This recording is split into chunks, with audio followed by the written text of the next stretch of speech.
How's it going, everybody? Round 2 of reading and studying the Kybalion. Today we have a special guest, though. Noah Kimble's here. Hey. As well as Jeff Hammond. Hey. Last week, so I don't know how you want to do this, Noah. Last week we read the I think like the first chapter, which is like the first two chapters. Yeah, maybe? up to the end of the summary of the last principle, I'm pretty sure. Do you want to give like a summary of your opinion of the first couple chapters? I mean, I think it's probably better just to go into depth as we read on. Okie doke. Yeah, there's just, it just depends. Like, there's so much to be said about each individual principle and all the different things that they say. And then I don't know if you want to go into chapter 3, which is transmutation or not, but let's go in order, I guess, is fine. Whatever's clever for you, man. Cool. I'll probably start. The Kybalion, chapter 3, mental transmutation. Mind, as well as metals and elements, be transmuted from state to state, degree to degree, condition to condition, pole to pole, vibration to vibration. True Hermetic transmutation is a mental art. As we have stated, the Hermetists were the original alchemists, astrologers, and psychologists. Hermes, having been the founder of these schools of thought, from astrology has grown modern astronomy, from alchemy has grown modern chemistry, from the mystic psychology has grown the modern psychology of the schools. But it must not be supposed that the ancients were ignored of that which the modern schools supposed to be their exclusive and special property.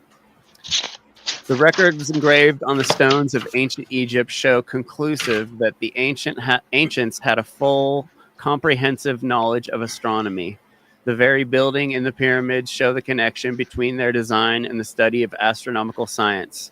Nor were they ignorant of chemistry, for the fragments of the ancient writings show that they were acquainted with the chemical properties of things. In fact, the ancient theories regarding physics are being slowly verified by the latest discoveries of modern science. Notable those relating to the constitution of matter, nor must it be supposed that they were ignorant of the so-called modern discoveries of psychology. On the contrary, the Egyptians were especially skilled in the science of psychology, particularly in the branches of that the modern schools ignore, but which nevertheless are being uncovered under the name of psychic science, which is perplexing the psychologists of today and making them reluctantly admit that there may be something in it after all. The truth is that beneath the material chemistry, astronomy, and psychology, that is, the psychology in its phase of brain action, the ancients possessed a knowledge of transcendental astronomy, called astrology, of transcendental chemistry, called alchemy, of transcendental psychology, called mystic psychology. They possessed the inner knowledge as well as the outer knowledge, the latter alone being possessed by modern scientists. Among the many secret branches of knowledge possessed by the Hermeticists was that known as mental transmutation, which forms the subject matter of this lesson. Transmutation is a term usually employed to designate the ancient art of transmutation of metals, particularly of the base metals, into gold. The word transmute means to change from one nature, form, or substance into another, to transform. And accordingly, mental transmutation means the art of changing and transforming mental states, forms, and conditions into others.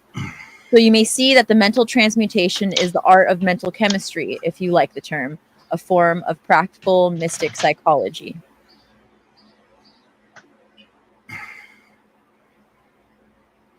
But this means far more than appears on the surface.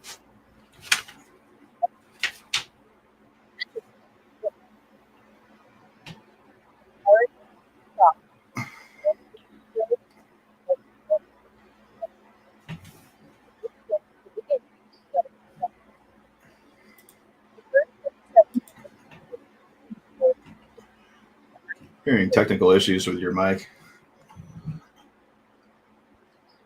Testing. Check. Is that better? I hear you now. Go ahead. All right, I'll restart There you this paragraph. Yeah. The first of the 7 Hermetic principles is the principle of mentalism, the axiom of which is the all is mind, the universe is mental, which means that the underlying reality of the universe is mind, and the universe itself is mental, that is, existing in the mind of the all. We shall consider this principle in succeeding lessons, but let us see the effect of the principle if it be assumed to be true. Take over. Sure.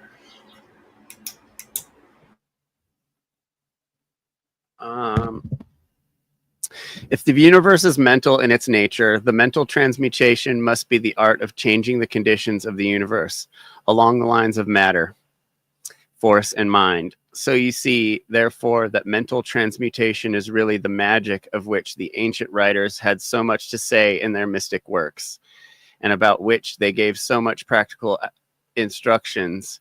If all be mental, so few practical instructions. If all be mental, then the art which enables one to transmute mental conditions must render the master the controller of material conditions, as well as those ordinary called mental.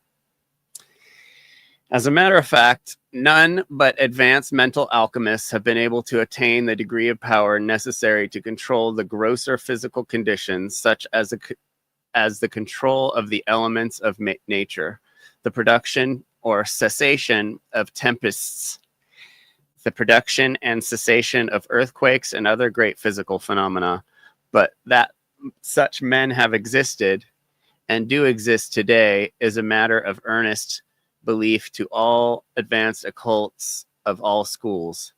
That the master exists and have these powers, the best teacher assured their students, having the experience which justified them in such belief and statements. These masters do not make public exhibitions of their powers, but seek seclusion from the crowds of men in order to better work their way along the path of ailment. We mention their existence at this point merely to call your attention to the fact that their power is entirely mental and operates along the lines of higher mental transmutations. Under the Hermetic principles of mentalism, the universe is mental, the Kybalion. One of you guys want to take over? Sure, I'll read. Yeah, go for it, Jeff. But students and hermeticists of lesser degree than masters, the initiates and teachers, are able to freely work along the mental plane. In mental transmutation, in fact, all that we call psychic phenomena, mental influence, mental science, new thought, phenomena, etc., operates along the same general lines.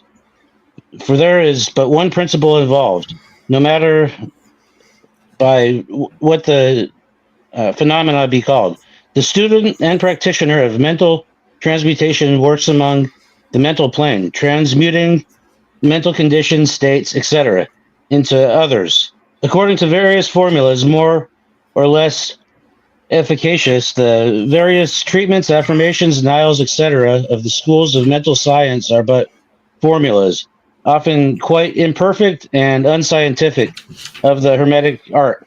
The majority of modern practitioners are quite ignorant compared to ancient masters, for they lack the fundamental knowledge upon which the work is based. Not only may the mental states, etc., of oneself be changed or transmuted by Hermetic methods, but also the states of others may be, and are constantly transmuted in the same way, usually unconsciously, but often consciously, by some understanding the laws and principles. In cases where the people affected are not informed of the principles or self-protection, and more than this, as many students and practitioners of modern mental science know, every material condition depending upon the minds of other people may be changed or transmuted in accordance with the earnest desire, will, and treatments of persons desiring changed conditions of life. The public are generally informed regarding these things at present, but we do not deem it necessary to mention the same at length. Our purpose at this point being merely to show the Hermetic principle and art underlying all of these various forms of practice. Good and evil for the force can be used in opposite directions according to the Hermetic principles of polarity. In this little book, we shall state the basic principles of mental transmutation, that all who read may grasp the understanding principles, and thus possess the master key that will unlock the many doors of the principle of polarity. We shall now proceed to a consideration of the first of the Hermetic 7 principles, the principle of mentalism, in which is explained that the truth that the all is mind, the universe is mental, in the words of the Kybalion. We ask the close attention and careful study of this great principle on the part of our students, for it is really the basic principle of the whole Hermetic philosophy and of the Hermetic art of mental transmutation. Okay. Guess that was it. So, do you want to? You have any questions, Jeff? Yeah, it's. I'd like to say something. I was looking at the Europa natural law video where they were using a bunch of dominoes to show cause and effect, but that reminds me of what I just read. It's talking about how everything starts on the mental plane of existence, like where psychology is, thoughts and emotions. Like we all know there's a mental and physical reality that are separate from each other. And yeah, it's theorized, like it says in the Kybalion that the mental plane is first. There was consciousness before there was ever matter. But even if we can't track down the beginning of the universe, just considering what we know as fact, like those dominoes that are falling, that is cause and effect of an action. So you have a line of dominoes, and there's another line of dominoes, and there's a ball rolling towards one of them. It's already set in motion. The universe is configured in a certain way where it's going to hit one of those lines of dominoes, and it will fall down automatically. It has nothing to do with the mental plane. That's all inanimate matter.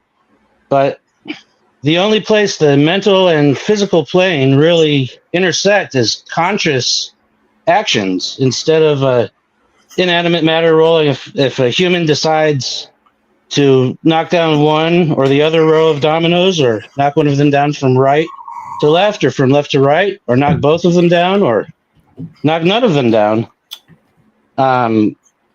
there's different possibilities, and it all starts by thought and decision and choice. Your choice affects. Your choice is the cause of the effect that happens in the physical reality. So, besides things that are set in motion and are automatic, we know, like in reality, like things happening from moment to moment. It comes down to conscious action of living beings that choose what they do. So we can really see how the mental plane is primary, that it's the causal plane, and the physical plane is the plane of effects.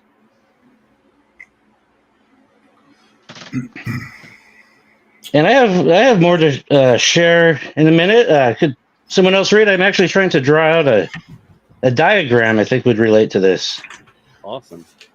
Yeah, I do. So I just want to kind of state that I think you're right about that, what you said about people and individual consciousness, but consciousness is primary above matter as well. And so consciousness is on the causal plane, the causal cosmic plane, not just the plane of sentient creatures. So that's kind of where you get into duality versus source, and how the relative plane of manifestation is where everything can be dualistic, and the primary plane is objective truth and kind of the monistic take. So, but that's the kind of thing, is that there's a paradox there. They both operate, and they actually operate with each other. If that's any help. Yeah, that's interesting. It makes me think of like, so the idea, the principle of mentalism. So looking at the all or source is like, what is the mind? Who is setting up the dominoes in the first place? And then the plane of physical effects is like, we're studying how the dominoes fall and one hits the other one and what's the cause and effect of it. But it's like peeking behind the veil, so to speak. I guess that would be like looking more into like non-duality, which would be like unity. But yeah, it's like the consciousness or the mentalism, the mind behind setting up the dominoes. That's just what the image that came to mind of you saying that, Jeff. That was pretty interesting. Yeah, and we make actions that are right and wrong actions, and it comes down to does it cause harm, is to determine whether it's right or wrong, a right action or a wrong action. And how do you determine what harm is? Maybe like we talked about, whatever theft is involved. What? Whenever theft yeah, is whenever involved. theft is involved, exactly. Like we were talking about in class before, like if someone tattooed their face, they say it's causing harm. Their face is their own property. They own their theft. Well, they own their face. There's also a kind of there's another truth there to that, is that if somebody is tattooing their face and they know it's going to bring them a certain amount of distress with them operating within society, one could say that they're doing themselves harm. So while that is your own body and your individual decision to make, it's not necessarily in alignment with your evolution, especially if you're conscious of the actual consequences of your actions.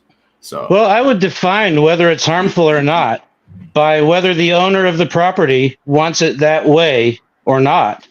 Well, yeah, it could be simplified as such, but we're talking about secondary consequences and stuff like that. Like if you're going to do something in your life, you can do it. You have the option to do something, but is it good for you? So if later on you change your mind and you think, I wish I didn't do it, then you did do yourself harm. That's not the way the owner of the property wanted it in the long run. But when it's actually being done, the owner of the property has the right to make that choice. And the actions, what I was talking about before, like it's a lot of people say it's kind of a materialistic idea, but it's just the truth. Like all actions are things that happen in the physical world, and they affect the physical matter. So, but you gotta be careful there, because the other plane of existence is always operating with our plane of existence. So then you're talking about something a broader subject, which is what we're talking about here with natural law and the Kybalion and the principles and source. All this stuff is that your consequences actually echo into your future lifetimes. So that's kind of where now we're going get into the esoteric stuff, which I like the best. They echo into the future lifetimes because of cause and effect. If you do harm, that creates harm in the environment that you're in. And if the environment has more harm, then you're going to have less.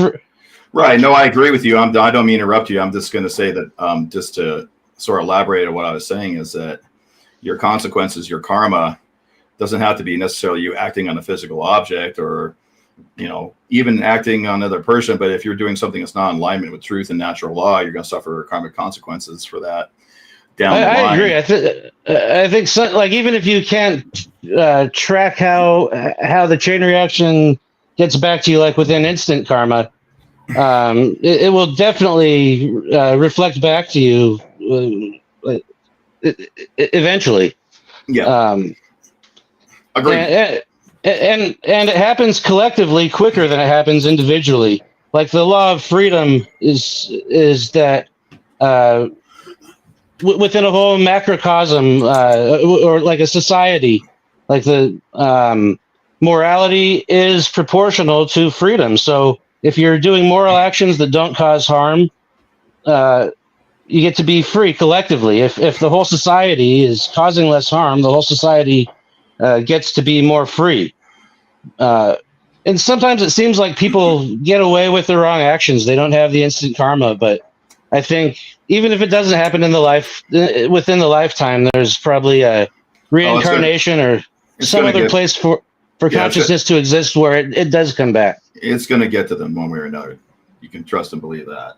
I think that's why it's important to sort of separate, like going back to what you're saying, Jeff, separate the idea of consent and the idea of morality and natural law, because morality or natural law or just like karmic law or enacting karma has so much more to do with consent, because one could consent to have an immoral action committed against them, but that still has a ripple effect on all of the planes, right? So it's like looking at morality more as like the state of things, the natural state of things, natural law, versus a decision that humans can make. We can decide to align with it, but there will always be ripples. And that's the real kind of word to really try and I want everybody to wrap their head around is this.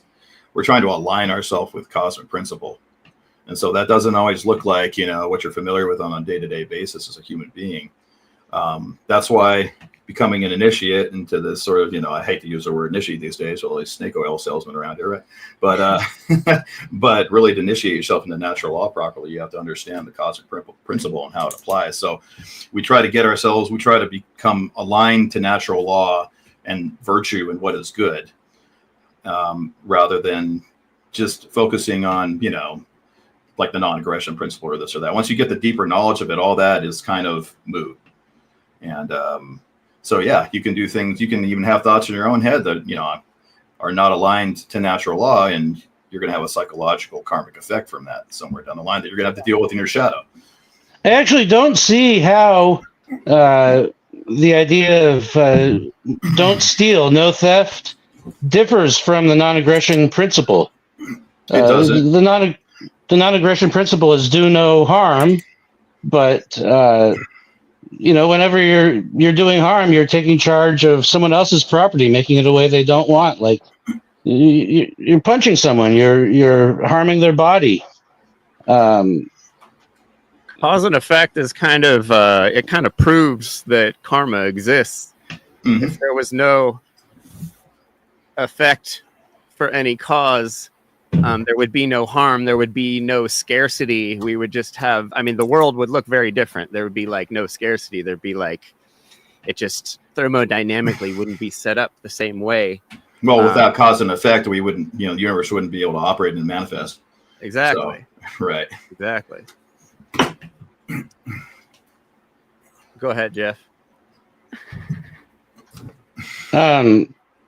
Yeah, I want to finish drawing this chart. I saw it on the internet, and I'm drawing it by memory, but I keep on making the mistake with permanent markers and restarting. But I actually want to tie the second law of thermodynamics to the law of freedom. And I think the law of freedom is actually derived from it. And the second law of thermodynamics about entropy always increasing can prove it. But I'll continue drawing the chart as we're reading. If someone else wants to take a turn reading, or if I don't want to cut anyone off, if anyone has more comments before we start reading. Oh, I was just curious about you're talking about the entropic principle. Yeah, well, I started making this chart. One way entropy can be expressed is macro states compared to micro states. I didn't finish drawing it, but maybe it's a synchronicity. These things actually look like dominoes. It was talking about if you have a macro state of the two squares with 4 dots in one and 0 dots in the other, there's only one way that it could be arranged. But if you have 1 dot in one and 3 dots in the other, there's 4 different ways it can arrange, and it could be arranged. And I didn't finish drawing it, but the one with the 6 different configurations, that's with 2 dots in each square, where everything's more evenly distributed. That's the macro state with the most possibilities, and that's actually the most likely state. So, you're talking about a linear static model of cause and effect is what you're trying to talk about right now. Yeah, except for with living beings who make conscious actions, who can arrange things by choice.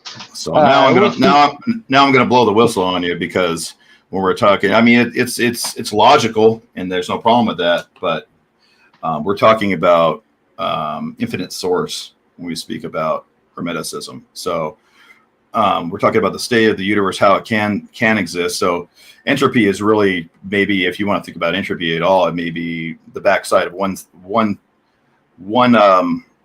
polarity of the cycle of creation, where we're moving through these cycles and they're always going to continually come back on themselves, sort of like the infinity symbol. Always, it doesn't go back along its own route, it doubles back and it comes back, and then we go through another cycle of creation. It's a involution, evolution, return to source. So right, but as living beings, I think it's our collective goal to make the evolution go on as long as possible and avoid contracting back to the entropic heat death where everything dies. It's to keep on surviving. Like I was saying in the last show, I heard an acronym for God is the great outdoors.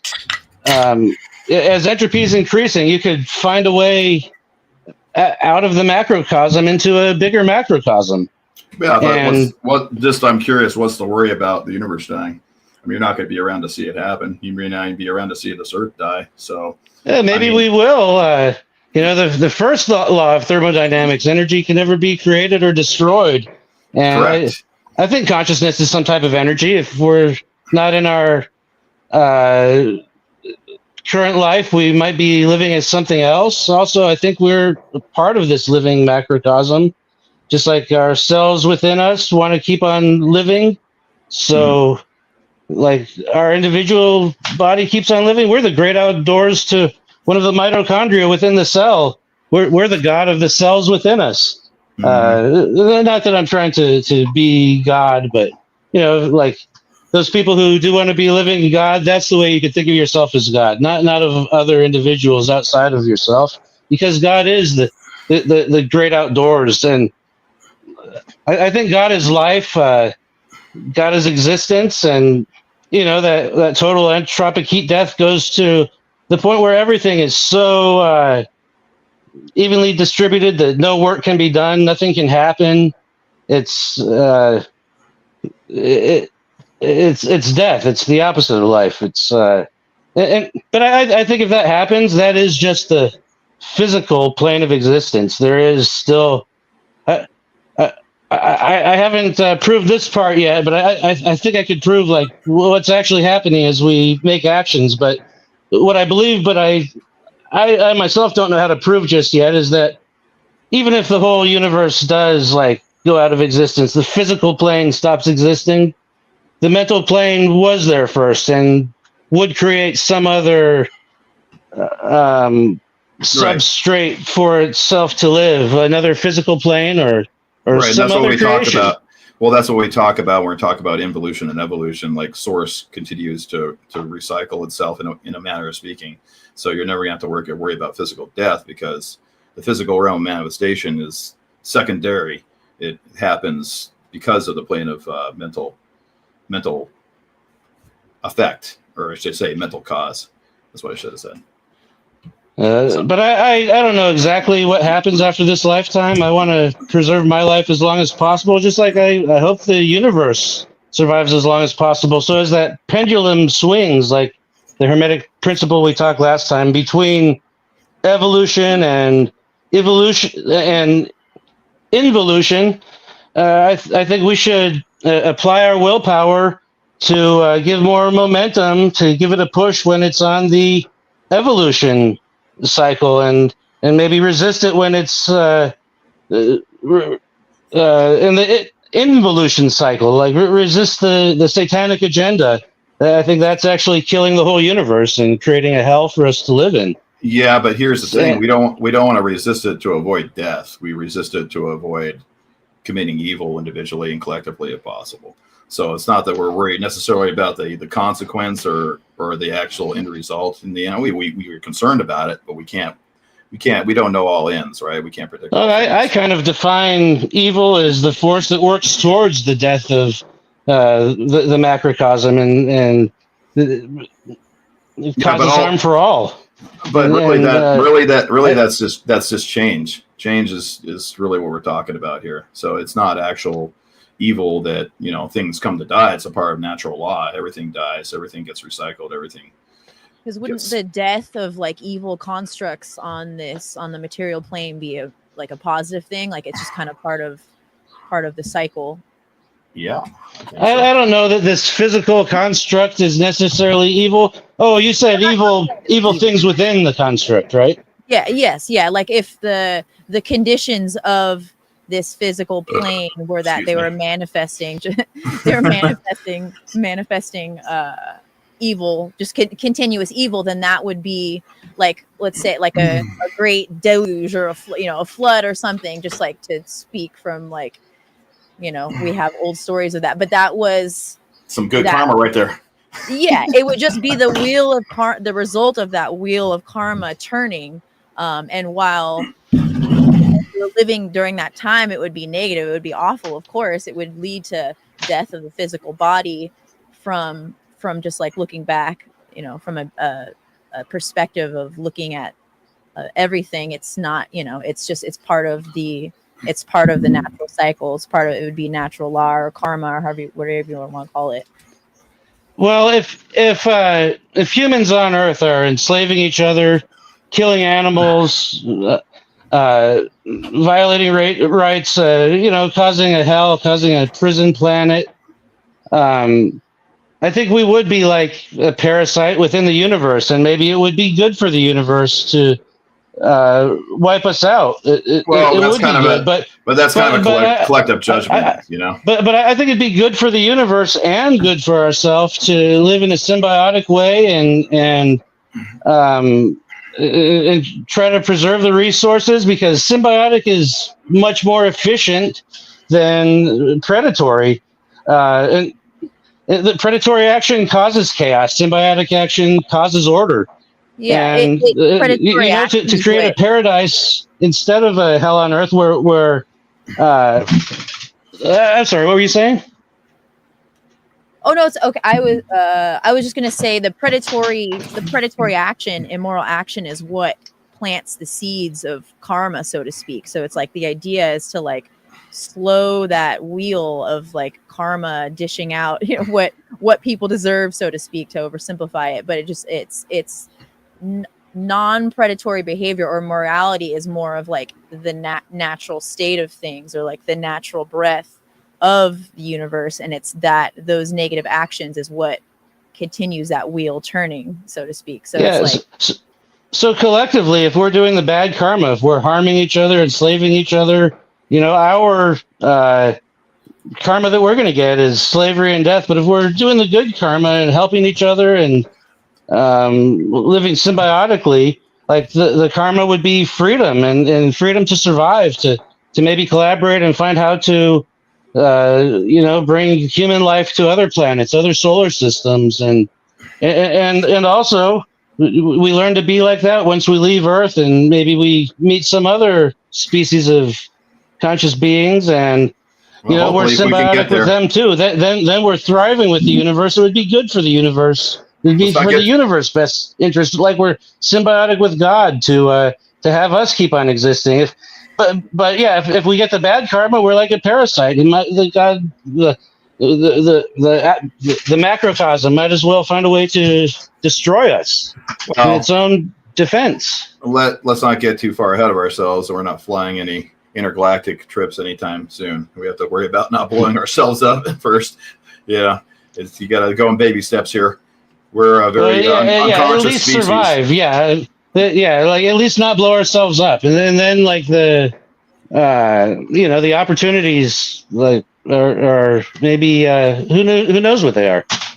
Yeah, I'm not really too worried about the actual sort of end state of our own species, simply by virtue of the fact that the universe creates planes of existence for us all to have these individual and collective manifest experiences and to actually learn and grow and evolve. So, yeah, if it's not Earth, it's going to be somewhere else called something else, and you're going to probably be there.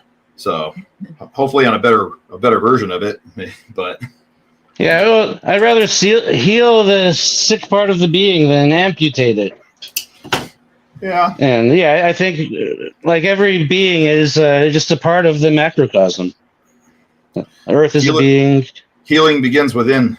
Is that Dolan? Yes, that's true. Is who Dolan? Magic Viking? I think that's Dolan, huh? One of his various aliases. It sounds like him. And he just came up in conversation today, too, which is odd. That might be Dolan. Let me read what he's saying. I might be able to detect it. I know his style already. I watched part of Darin and Vivek, one of their videos they made talking about the Kybalion. And I agree with what I saw. I didn't watch the whole thing. It was a long video. But they were talking about how it can be dogmatic as well.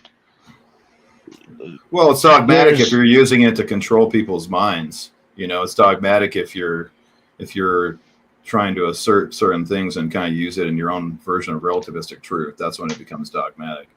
Well, if you actually understand what this philosophy is about, there's no dogmatism in it at all. It's just it has to do literally with just the core principles of existence. I mean, it could be studied without dogma. I think it's a spiritual tradition. There's a lot of truths in it that it could be recognized and even proven. But I think the dogma is where you just take the word for something because it says it in the book, even before it proves it. Like the character Hermes and Thoth. Yeah, gotcha. But a lot of those things are sort of vehicles for people to sort of relate to these people. So it doesn't really matter if these people have existed or not.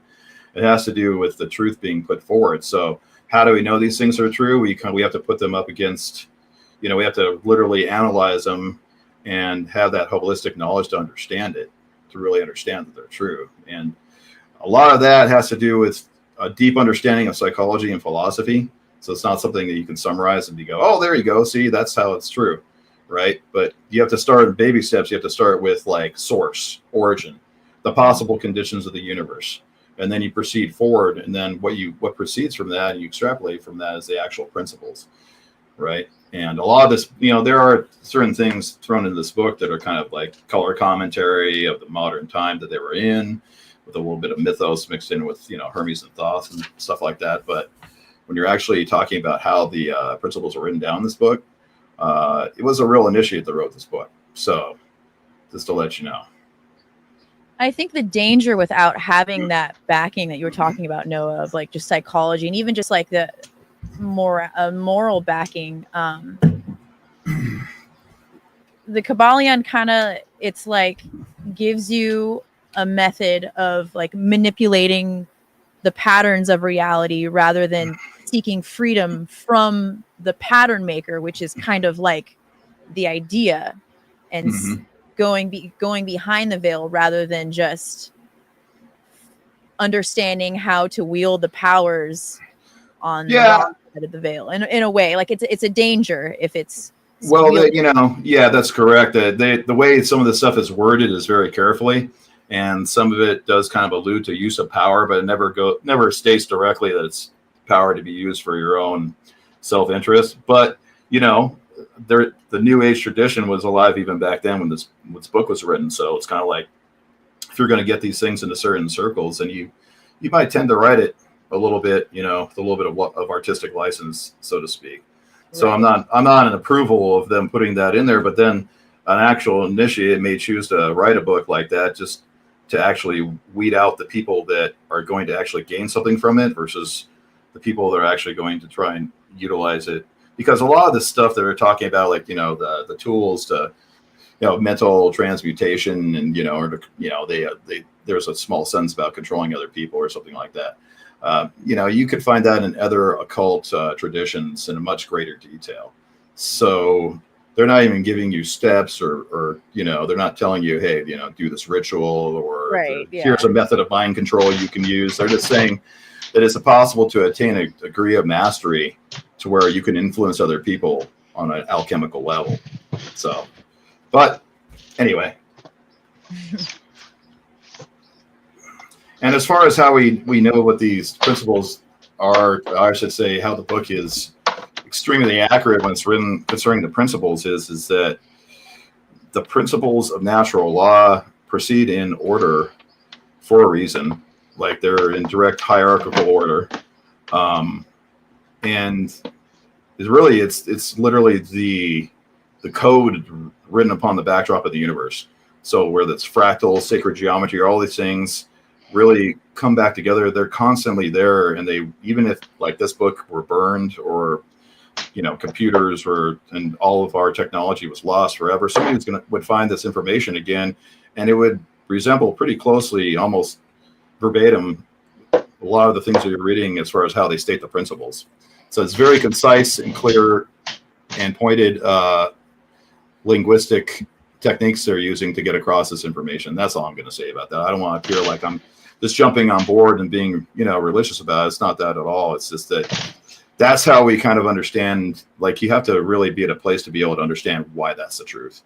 And so that's. I think it's a great book. I'm just saying, I think we shouldn't be religious about it. We should try to understand it with like holistic intelligence. And right. It's not about the book, though. That's what I'm saying. It's not about the book. It's about the principles in the book. Because the principles are natural law. So right. Not because the book says, because like we could recognize them in nature. Just within your own mind, and yes, everywhere. They're above and below, and within and without. Yeah, it's the principles are not the thing in itself. It's describing the thing, if that makes sense. Like it's correct. Yeah. Anyway, that's just my little 10 cents about that. All right. Chapter 4. The All. Under and back of the universe of time, space, and change is ever to be found the substantial reality, the fundamental truth. Substance means that which underlies all outward manifestations, the essence, the essential reality, the thing in itself, etc. Substantial means actually existing, being the essential element, being real, etc. Reality means the state of being real, true, enduring, valid, fixed, permanent, actual, etc. Under and behind all outward appearances or manifestations, there must always be a substantial reality. This is the law. Man's considering the universe, of which he is a unit, sees nothing but change in matter, forces, and mental states. He sees that nothing really is, but that everything is becoming and changing.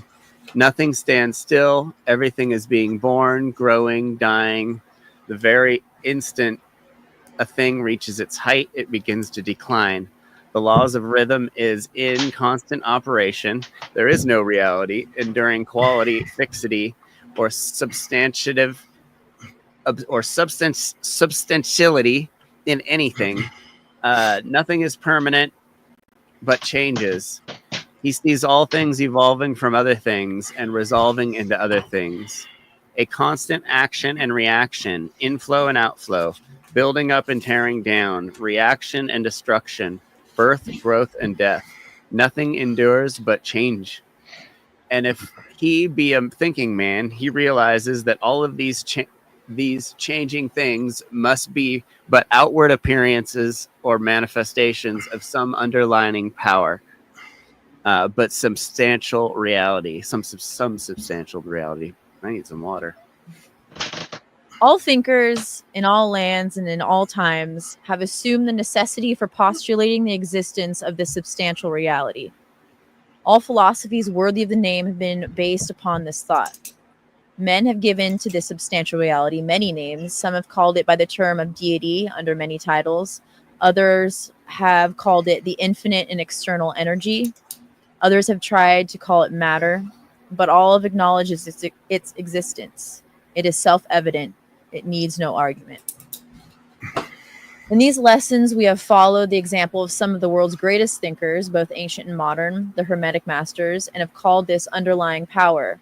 This is substantial reality, by the Hermetic name of the All, which term we consider the most comprehensive of the many terms applied by man to that which transcends names and terms. We accept and teach the view of the great Hermetic thinkers of all times, as well as those illuminated souls who have reached higher planes of being, both of whom assert that the inner nature of the All is unknowable. This must be so, for not by the All itself can comprehend its own nature and being.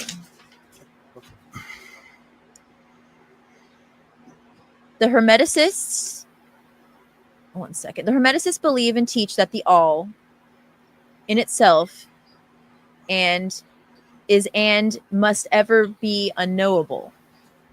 They regard all the theories, guesses, and speculations of the theologians, yeah, I have a hard time with that word, and metaphysicians regarding the inner nature of the All, but as the childish efforts of mortal minds to grasp the secret of the infinite.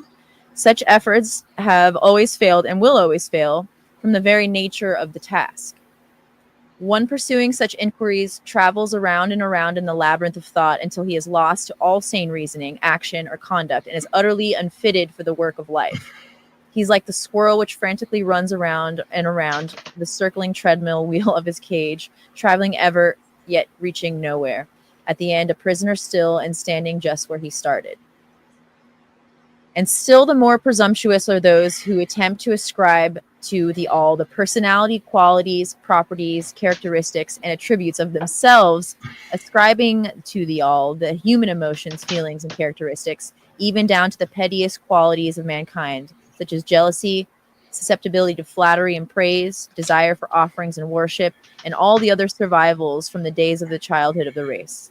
Such ideas are not worthy of grown men and women and are rapidly being discarded. Smash that like button. Smash the subscribe button too. At this point, it may be proper for me to state that we make a distinction between religion and theology, between philosophy and metaphysics.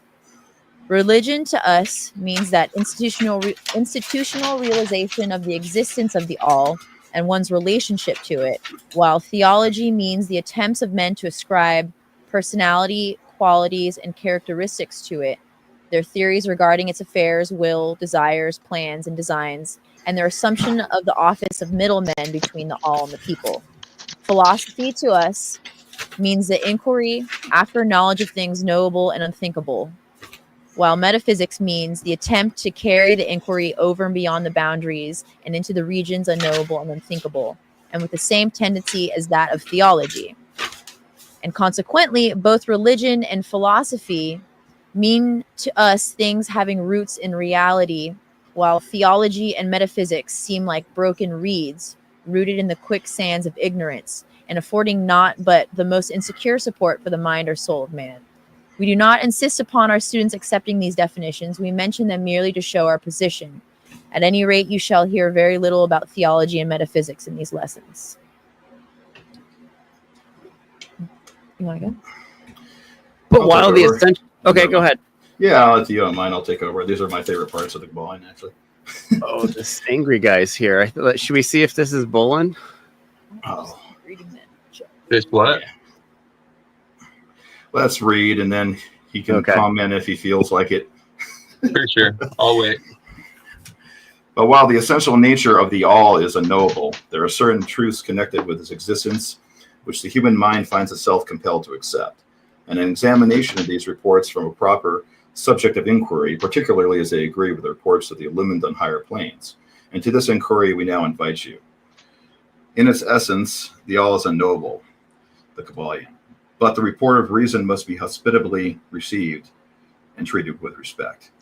Saying, the human reason whose reports we must accept so long as we think at all, informs us as following regarding the all, and that without attempting to remove the veil of the unknowable. 1. The all must be all, and that really is. There can be nothing existing outside of the all, or else the all would not be the all. 2. The all must be infinite, for there is nothing else to define, confine, bound, limit, or restrict the all. It must be infinite in time or eternal. It must have always continuously existed, for there is nothing else to have ever created it, and something that can never evolve from nothing. And if it had ever not been, even for a moment, it would not be now. It must continuously exist forever, for there is nothing to destroy it, and it can never not be, even for a moment, because something can never become nothing. It must be infinite in space. It must be everywhere, for there is no place outside the all. It cannot be otherwise than continuous in space without break, cessation, separation, or interruption, for there is nothing to break, separate, or interrupt its continuity, and nothing which to, quote, fill in the gaps. It must be infinite in power or absolute, for there is nothing to limit, restrict, restrain, confine, disturb, or condition it. It is subject to no other power, for there is no other power. 3. The all must be immutable, or not subject to change in its real nature, for there is nothing to work changes upon it, nothing into which it could change, nor from which it could have changed. It cannot be added to, nor subtracted from, increased nor diminished, nor become greater or lesser in any respect whatsoever. It must have always been, and must always remain, just what it is now, the all. There has never been, is not now, and never will be anything else into which it can change. The all being infinite, absolute, eternal, and unchangeable, it must follow that anything finite, changeable, fleeting, and conditioned cannot be the all. And as there is nothing outside of the all in reality, then any and all such finite things must be as nothing in reality. Now, do not become befogged nor frightened. We are not trying to lead you into the Christian Science field under cover of Hermetic philosophy. There is a reconciliation of this apparently contradictory state of affairs. Be patient. We will reach it in time. We see around us that which is called, quote, matter, which forms the physical foundation for all forms. Is the all merely matter? Not at all. Matter cannot manifest life or mind. And as life and mind are manifested in the universe, the all cannot be matter, for nothing rises higher than its own source. Nothing is ever manifested in an effect that is not in the cause. Nothing is evolved as a consequent that is not involved as an antecedent. And then modern science informs us that there is really no such thing as matter. That what we call matter is merely interrupted energy or force. That is energy or force at a low rate of vibration. And as a recent writer has said, matter has melted into mystery. Even material science has abandoned the theory of matter and now rests on the basis of, quote, energy. Then is the all mere energy or force? Not energy or force as the materialists use the terms, for their energy and force are blind, mechanical things devoid of life or mind. Life and mind can never evolve from blind energy or force, nor, or for the reason given a moment ago. Nothing can rise higher than its source. Nothing is evolved unless it's involved. Nothing manifests in the effect unless it is in the cause. And so the all cannot be mere energy or force, for if it were, then there would be no such things as life and mind in existence. And we know better than that, for we are alive and using mind to consider this very question. And so are those who claim that energy or force is everything. What is there, then, higher than matter or energy that we know to be existent in the universe? Life and mind. Life and mind in all their varying degrees of unfoldment. Then you ask, do you mean to tell us that the all is life and mind? Yes and no is our answer.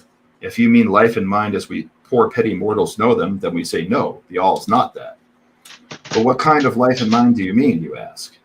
The answer is living mind, as far above that which mortals know by those words as life and mind are higher than mechanical forces or matter. Infinite living mind as compared to finite life and mind. We mean that which the illumined souls mean when they reverently pronounce the word spirit. The all is infinite living mind. The Illumined call it spirit.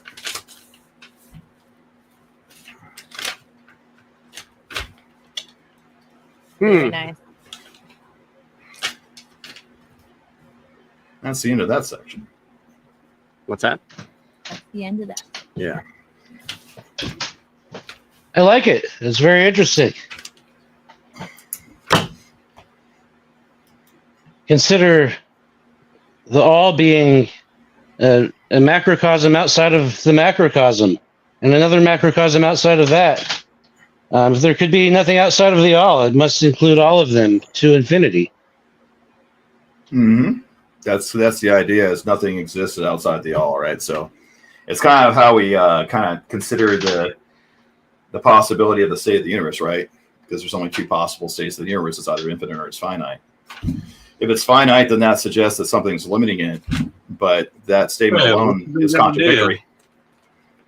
So, because you can imagine the universe, well, it has to have an outside border, and then if there's an outside border, well, what's outside the outside border, and then you kind of get into that weird existential sort of question. Can I interject or give my little take? Oh, I am on. Sure. Yeah. Oh, Hey. thank you.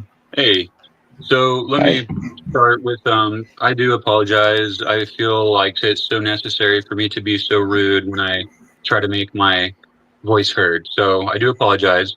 And as far as this, outside of this, material universe in which we can know, my goddess of creation is, just so we do know, this is what I worship. And she's outside of the universe. I would say it kind of is like zero. It's the Ein Sof, it's the Ein Sof, and Ein Sof Or. And whereas, the Fool and the Kether is like a zero, there's a deeper zero. And so, that's just the way that I personally have come to know this goddess of creation that is unknowable. So do you guys relate with that? Does that ring true? Not at all. What does it mean to you to worship? To try to acknowledge and try to bring into the consciousness, bring into form, right? Because she's formless. She's formless and unknowable. So what is wrong with that? Please tell me why you don't believe in that. I just asked, what does worship mean? If that's what worship is, I don't have anything wrong with it, but a lot of religions, they talk about like God having some type of vanity, like just wanting like everyone to love him the most. And I think God is like a living thing that we live inside, but it's part of a greater living thing, and that's God. Actually, the biggest thing that you could visualize, it goes beyond that to infinity. I think it's the all that Kybalion mentioned. I think the all is a living thing. I think that is God, and I think God wants. It might be the same as what you see as the goddess. I don't know your whole cosmology yet, but if you want to explain it, I'd be interested. But I'm just saying, I think God would. I think we're all part of God. And what we are is what God is. So if we're something that's, I do recognize you from the How to Become Your True Media seminar. So yes, what I would say, personally, that you are explaining that maybe everybody else agrees with, and that those who in the past had tried to bring to others' attention would actually be Yahweh. And Jesus spoke of Yahweh, that we came from Yahweh, Yaldabaoth, this creation, this universe, this demiurge, this fake, shadow of a reality which isn't the all. It's not the all of the all. It's not the essence and the truth. And the no, we're on the relativistic plane of manifestation. So there's a truth in that. However, everything is the all. So there is a paradox there. There's a paradox there. I don't doubt, and please don't get me wrong. I know that like I exist, you exist, and like we all have God within us. It's this Jesus didn't have it all part that I'm trying to explain. Jesus had Sophia, right? The wisdom of Christ, the Sophia of Jesus Christ. Yeah, but Jesus is a sun archetype. That all that stuff stems from Hermeticism. That comes after. You know what I'm saying? If you want a middleman to God, you're not going to get that in natural law in the Kybalion. And you can maybe go look for it in Gnosticism. I'm not trying to sound, combative with you, but we're talking about the Kybalion. So if you have something to say about what you actually feel about the principles and what's actually the material in the books, I would suggest to go ahead and do it. But if you're going to try and tell me that you're God, you have a goddess and this and that, I mean, then you have to really we're out to walk down that path. And I don't really. For sure. So fair enough. I wasn't aware of what we were doing, and I do apologize. Right. So Hermes Trismegistus, that is the Christ of, before Christ. That is, No, we don't care about Hermes. Hermes it doesn't matter what you call him. You could call him Joe Bob. It doesn't fucking matter. We're not worshiping a man. Called Hermes, bro. That's what I'm saying. If you're saying we're trying to talk into what we know and what we relate to, and that Jesus walked, okay, fuck Jesus, but Hermes Trismegistus was that man, right? There's a central figure in the Kybalion's talk of the 7 Hermetic principles of Hermes. But it's not about the central figure. It's about the principles themselves. Yeah, we were kind of talking about that earlier. That if all copies of the Kybalion were burned, we're talking about things which exist outside of what any man writes down or anything. We're talking about the thing itself, principles. Okay. Right. Okay. Yeah. Right. What principle are we on right now? The first one, the first principle. Say that again. Ask that question again. Sorry, I didn't hear it. So we're on the first principle. The all is mind. We're actually we're before that. We're on the mental universe. Well, that is that. Yeah, it is mentalism. So we're on the first principle. Can you guys hear me? Yeah. Yep. Yes. I just took off my Bluetooth. I think that was the source of me getting kicked off over and over. Because I was trying to interrupt you, perhaps. I don't know, but I'm just being a little straightforward. I would like to be heard here. So the question I was asked. Sorry, I don't know your name. I was asked a question of the principle, my take on the principle. So this first principle, the all. So I would say that's where I relate to the Ein Sof and Ein Sof Or. And that this is a concept that goes into every single mythology, religion, course of teaching what is God and truth. Would that be parallel to your goddess Sophia? Yeah. Or equivalent? Well, so yes, goddess Sophia, which there is goddess and God above her, correct? If you were familiar, Barbello and her counterpart. So the all, can't just be a one thing, and I did, Of course it is. It's the all. It is one thing.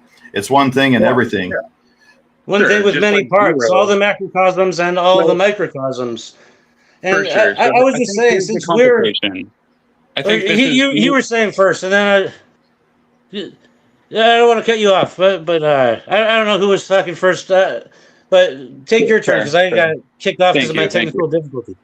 For sure, and I'll try to be quick. So, with the point here, so when we say, when we go from, religions, myth, and from the past, we're trying to relate in the now, today's terms and new language of English and our new ideas from everything we've gathered so far. We're trying to make sense of everything. Because if we talked about only the Kybalion, only the Hermetic principles, or we talked about only Christianity or only Gnosticism or only Hinduism. But here's the thing. Here's the thing. I don't mean to interrupt you, but the thing of this I understand that, but this is that you're talking about. So it's important for people to go on their own journeys and kind of go down this road with comparative theological contrasts and go ahead and getting into the weeds and doing their due diligence spirituality. But what you have to understand is what we're talking about right now is we're talking about objective reality and objective truth. And that actually supersedes all these other doctrines of religion that have come afterwards. That these are kind of sort of side shoots. There's something that on any given culture and society, this is kind of how it's manifested or how it's co-opted, how it's used. You know, you rewrite the Bible 10,000 times, you throw this in there, that in there, make it statist, you know. But what I'm saying is that religion, we're not talking about religion. So it's a very important distinction. Right. Oh, yeah, no, for sure. So let's talk about math, because this is what I'm trying to say is I know my truth.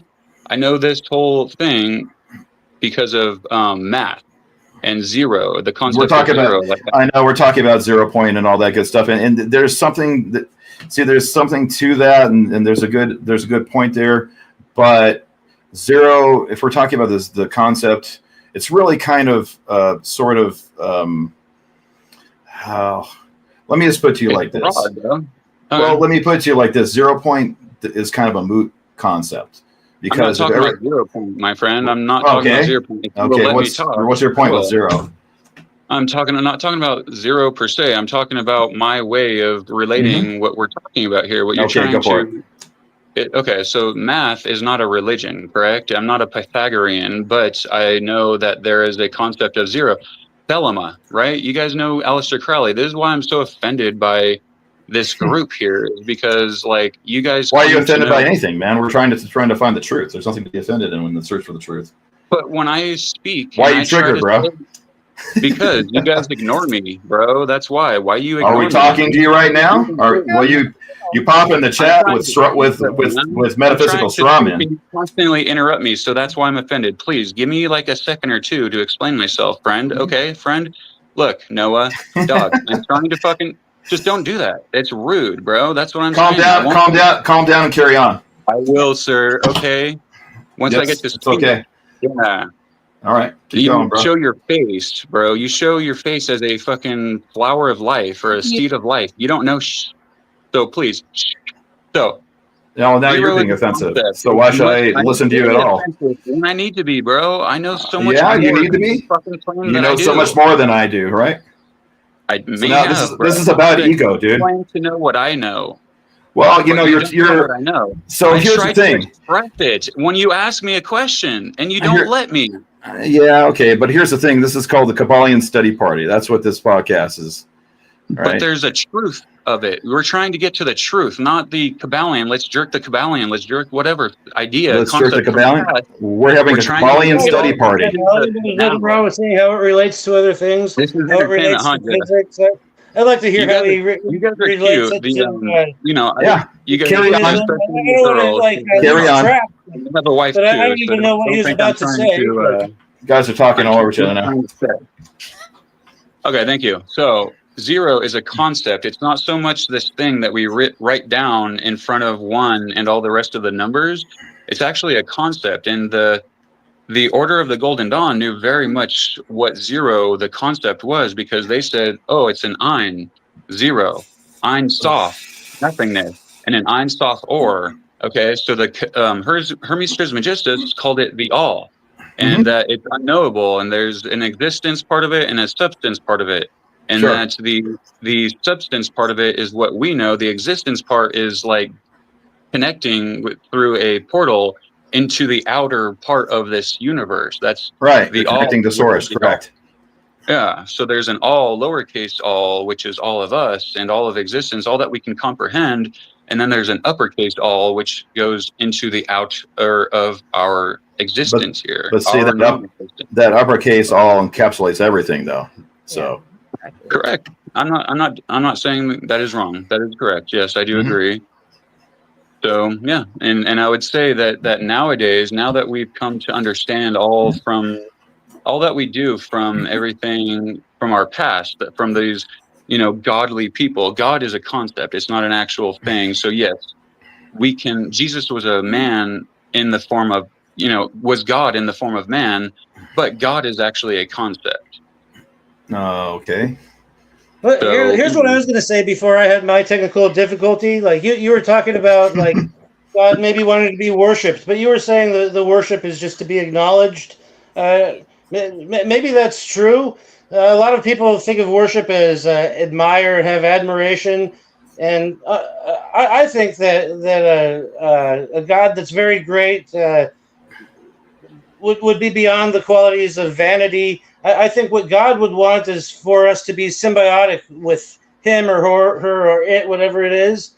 not to have admiration, but I think like if the parts within you are symbiotic, you're thriving and living, and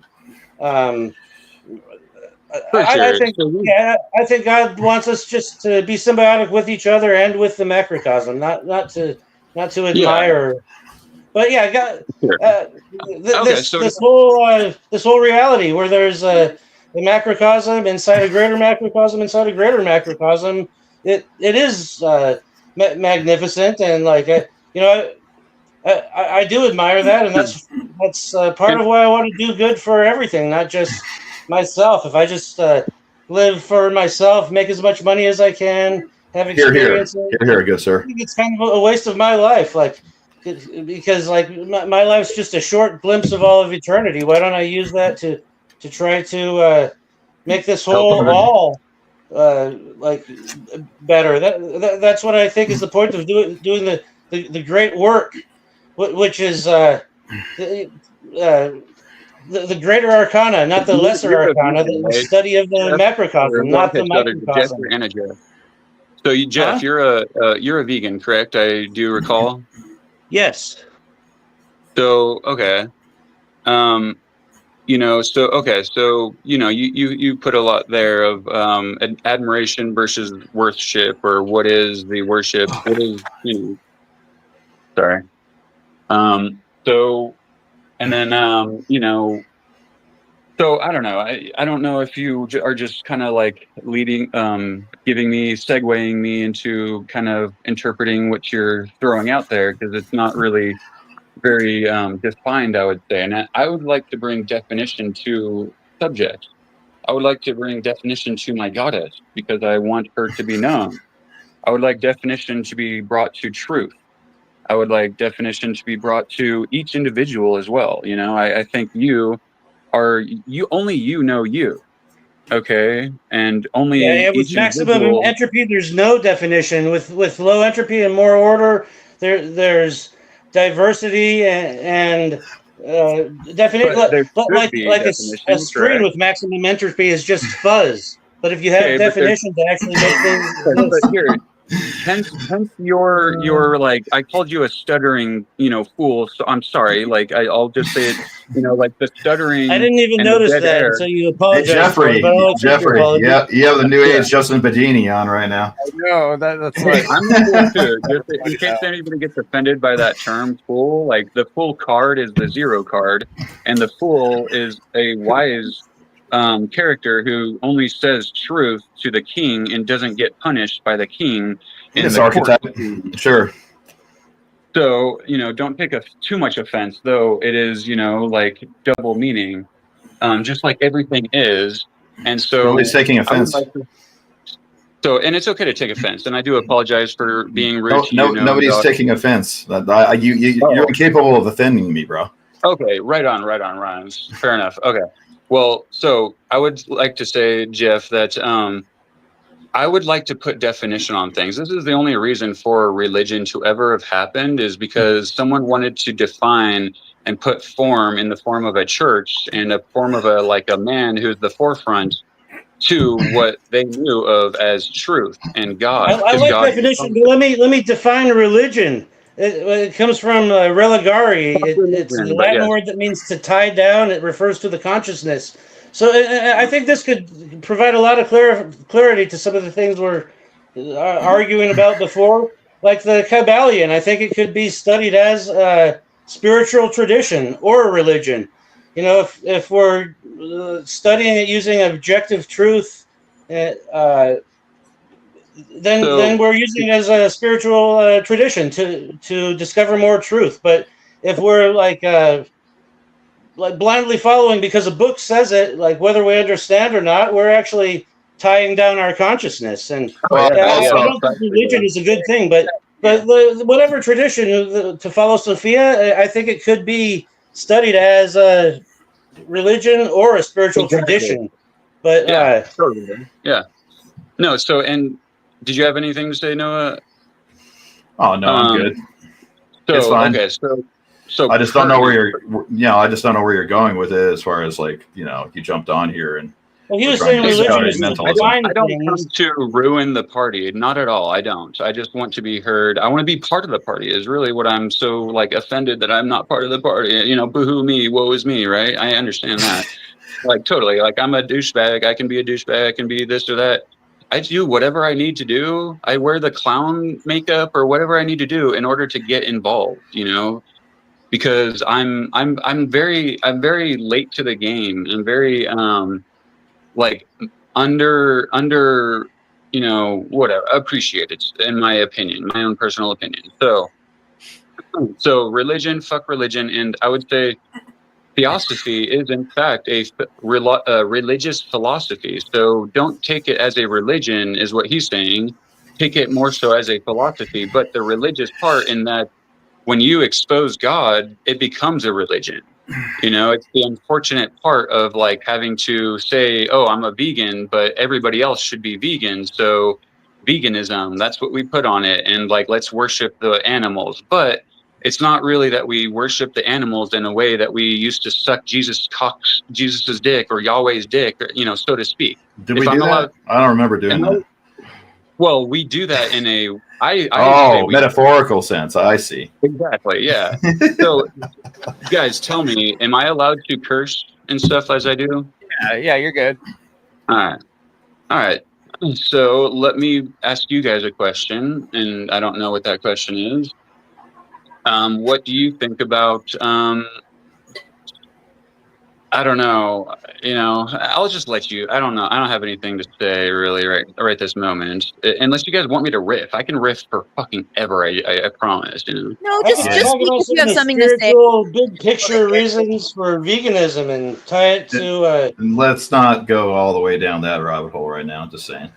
dimensions. Veganism, Okay. Do that all right. Sunday on the podcast. Veganism, yeah. No. So, I'm sorry. Then tell me. I didn't hear the last thing that was said. I was if you just want to talk saying. about veganism, you could come next Sunday on my podcast. Sunday is where we usually talk about veganism, but tonight we're talking about Kybalion.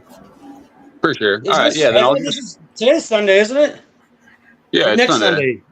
is Next what we're Sunday. talking about. Okay. We're in Sunday right now. We're in the sun's day, and then I take this day off.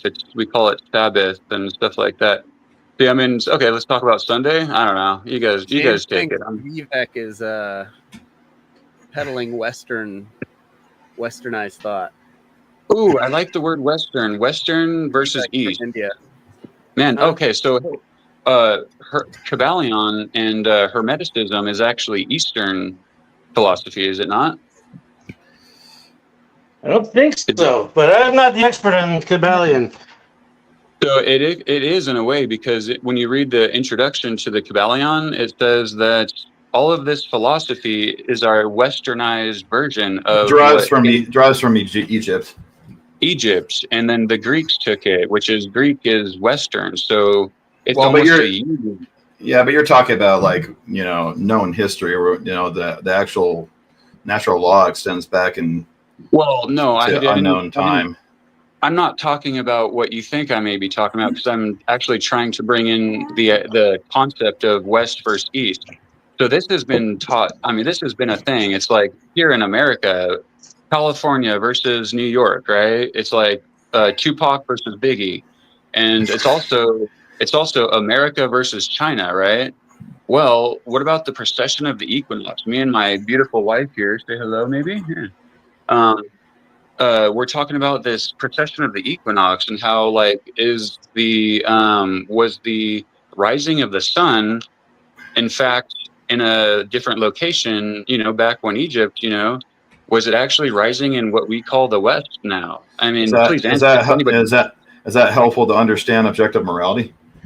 It's helpful to understand objective truth. I don't care about morality in your sense of morality. I would say ethics is above your morality. Does it matter where the sun implies rises? Subjective morality. Objective morality is the concept that there's no your sense or his sense or her sense, that morality is the same for everybody. And no, it's not even close, bro. So here's the thing. It actually is. If you watch the beginning of the show, it comes down to actions. Actions are the only conscious actions are the only thing that actually creates our reality. Yes. Conscious actions could be defined as right or wrong by whether they cause harm or not. And causing harm causes. Broad, bro. Let me speak, please. So let me reconcile. Let me clear this thing here. Viking. What's your first name? I'm not saying my first name, Maggot. He's not saying his first name. Yeah. I'm not sure that I want to he's make occulting himself like that far. This is my alter ego. Take my alter ego. So you call me out on not having my face up there, but you're going to hide your name. That's cute. People can find me. I understand. I'm very cute. I'm very cute. Your wife would say so. You don't have a wife, do you, dog? No, but I know. Yeah, she's in the chat, actually. Beautiful wife, and she thinks I'm very fucking profoundly. Just let me talk, you guys. Morality is very subjective. Ethics is less subjective.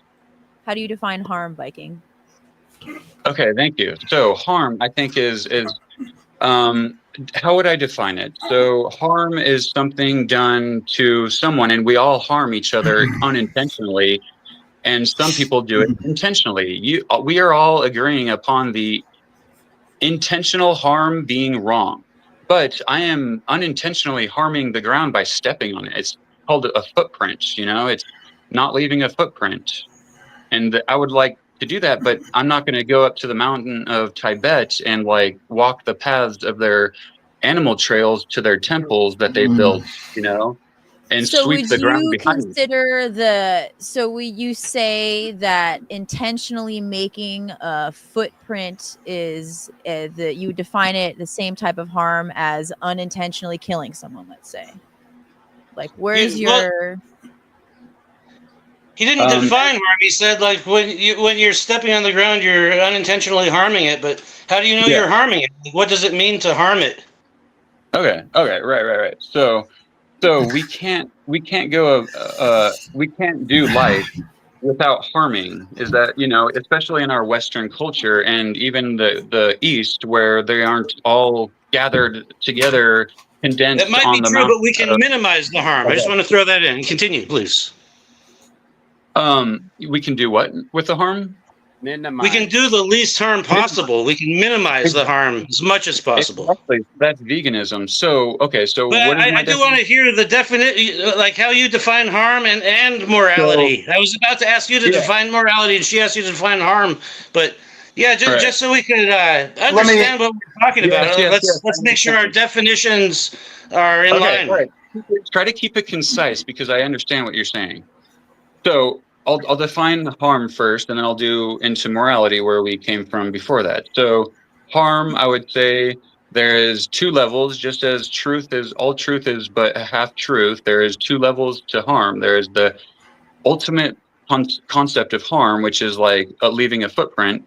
And then the half of it, the half truth of the harm concept is that which harm do we do? Do we do harm to, like I'm doing, toward men's ego and calling out Yahweh and Jesus and the masculinity in the seventh Hermetic principle, which is gender, the masculine part, which is the doing things unto others, like I'm doing the goddess unto the god to you guys. Well, you said you could hypothetically harm the earth if you step on it, and you could hypothetically harm the ego if you insult deities. But I want to know, like, what does it mean to harm the earth or harm the ego? What is harm done? What does that mean? So, okay. All right. So harm, we all harm, and we can't go, unless we all just like go to each other, to ourselves, right? We can't stop harming the world. That's not my solution here that I bring to the table. Okay, so if that's your question, that's what I'm saying. What I'm saying is, laughter. Can I give a quick answer? I think harm is to violate another's free will. Well, I would say my necessity to harm your free will and going toward more pain and suffering toward others is a justified harm toward you. Huh? You're saying you have the right to harm me if you'd like to? Not physically, my man, but with you're the saying ego. that you're saying that like you could cause pain and suffering to me, and huh? Your ego is out of order, so I harm it. Oh, and how's your ego doing these days, bud? I don't know. You tell me. Like hypothetically, as an example, you're saying you think my ego is out of order. Yeah, no. Go ahead. Tell me, how's my ego doing to you, man? You tell me about my ego. Yeah, go ahead. You're telling him about it the entire time. So you don't have to say a word. You told me you know my ego. Go for it, dog. Go for it. It's the words you choose and how you project in your sentences. I'm already stepped up. Is that offending you, man? I don't give a shit. Not at all. I'm not offended. Oh yeah, you claim to not be offended. I see. Why would I be offended? Lie to me, bro. Why would I be offended? That's why I'm a fucking Viking. That's why I step up. I'm vegan. I don't fight people, but I fucking fight your ego like a boss, dude. You will not fucking conquer this fucking. I'm the winner of this battle. If it comes to fucking blows, standing toe to toe, I win, dog. I win. We all know this shit. Yeah. Oh, I know it. I can see it. When it comes to vegans talking to each other and just claiming like fucking authority, I'm that vegan, bro. I am the fucking judge when it comes to like you know, so my ego. So you're the morally relativistic judge of us all, and it's all based upon your feelings and whim. Not actually, but if that's how you not actually. It, what do you mean? That's how you put it. You're being cute by saying that. No, I didn't say that. You put those words in my mouth, Dick. You did, motherfucker. Exactly. Don't who's triggered now? Wow, you're getting fucking. No, I'm not going to quiet down. I'm very heated now. Shut the fuck up. Well, you're not very emotionally balanced, sir. I don't give a shit, bro. I'm fucking here on a mission. I'm a man on a mission. You sound like a child, not a man, brother. And if I need to throw people like your dumbass who puts a fucking seed of life on as his face and can't show his face to the world and fucking. What's your name? What's your first name? Where's your face, motherfucker? Exactly. Shut the fuck up, Noah. Jeffrey. Mute Noah for me. I mean, you can find me somewhere on Facebook if you like, you know. I'll find you in real life and kick your ass, dog. That's how you make me feel right now. Oh, so am I in your feels, bro? Am I triggering you, sweetheart? Yeah, dog. You got some sweet tits there, bro. Thanks for showing us. I love it. Yeah, Jeffrey knows that, you know, we're fucking cool. Like, I know he laughs and he doesn't want to like me, but I know Jeff, since he has a cool girl next to him. You said that we ignored you at some point. You said earlier that we shunned you. When was that? Everybody ignored me. Everybody ignored me when I was in the poor guy. Telegram. So let me expose everybody here. No, Everybody ignored me on the 2024 How to Become the True Media Telegram channel. That's this channel in which Mark Passio, you know, set up, or rather, that I wasn't in that group. So you come to my show and start saying that I ignored you. Fair enough, bro. I didn't realize that. I figured you were. My bad. So everybody else did ignore me. I was like chatting it up as I am right now, and I was like, does anybody know what I'm talking about as far as truth goes and being like a decent vegan and like making a real mark in this world and trying to make others vegan like against their will because everybody's so fucking arrogant and stupid and fucking unwilling to actually do the right thing as far as diet goes and harm, you know, doing harm to in the right way rather than doing harm to fucking poor innocent animals all the time who deserve justice.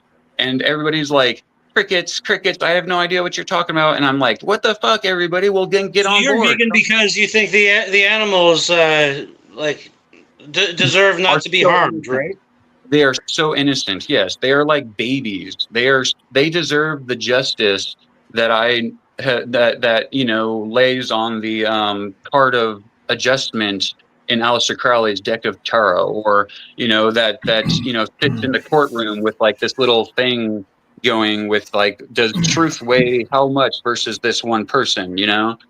That is in line with objective morality, which I know exists, but you're telling me you don't think morality is objective, so I'm curious to hear your perspective of subjective morality. I didn't even mean to make all these rhymes. I'm sounding like the guy you've all been making fun of. But I inspired. Yeah, I inspire. No, Who is this guy? I'm curious to hear like how you define morality and how you define harm, and why you think morality is subjective. Okay, right on. So then we can get into that. We can get into the morality part once I conclude this idea of veganism and the rights for animals to live on this earth. Even more so than us. See, I am so much for justice that I would be like, you know what, everybody, let's just go ahead and do it. Like, let's all do it together, because animals will then thrive while they worship constantly, as they do, Mother Earth, their goddess of creation. Our goddess of creation is like over Mother Earth, Mother Nature, rather.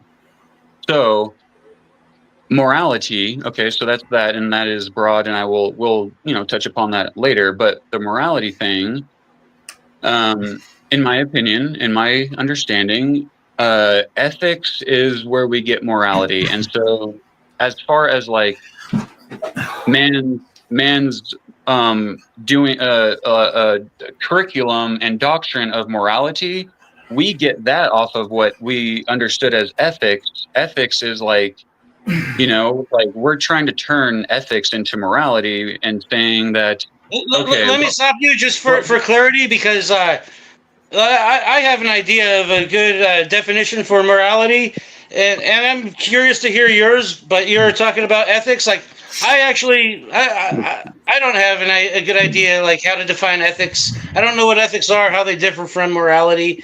I've heard it's a different thing, but like, you talk about ethics, could you also explain what that means, please? Like, for my own knowledge, I seriously have heard it my whole life, and I never really analyzed what's the difference between ethics and morality. All right, fair enough. So hey, you're getting to the bottom of things. You're doing what I do, which is like bringing up, okay, well, where's the empty space here? You're talking about, I'm not trying to agree with you or prove you wrong. I'm just trying to understand you, and yeah, then I'll tell you if I agree. But let me understand you. Right. Okay. So, what I'm pointing out there is debate. What is Socrates compared to the rest of the people at Plato's symposium? It's a good way to debate, and I would say I am the Socrates here. So you guys will recognize this. Ed Winters is the Socrates of vegans. Can you answer Jeff's question? Define ethics. Define ethics. Between. I don't know how to do that, man. I would literally have to look up what ethics is in definition terms. Can you do that? She's doing that. So you're the Socrates of veganism, but you can't define ethics. Could I tell you like what I think morality is? You're bringing bubble gum to a nuclear bomb fight, bro. Like, you can't. You're not. So I'll just leave and let you guys handle it. Is that what you want? No, I'm not. Look it. I'm not trying to be incendiary. I don't want to upset you and hurt your feelings. I'm just saying it's foolish. Like, you're sitting here and saying you can define ethics, but you're not. You can't. You're incapable of it. Fair enough. No, you utter the word Socrates and you don't even understand. Okay, so let me tell you, ethics is the set of practical everyday tools in a kind of a personal ethos, right? It's kind of aside from morality. It's not the same thing, right? Ethics is often based upon society, social mores, religion. That's where we kind of get the concept of ethics. Now, there could be a general topic of ethics, and there could be specific topics of ethics.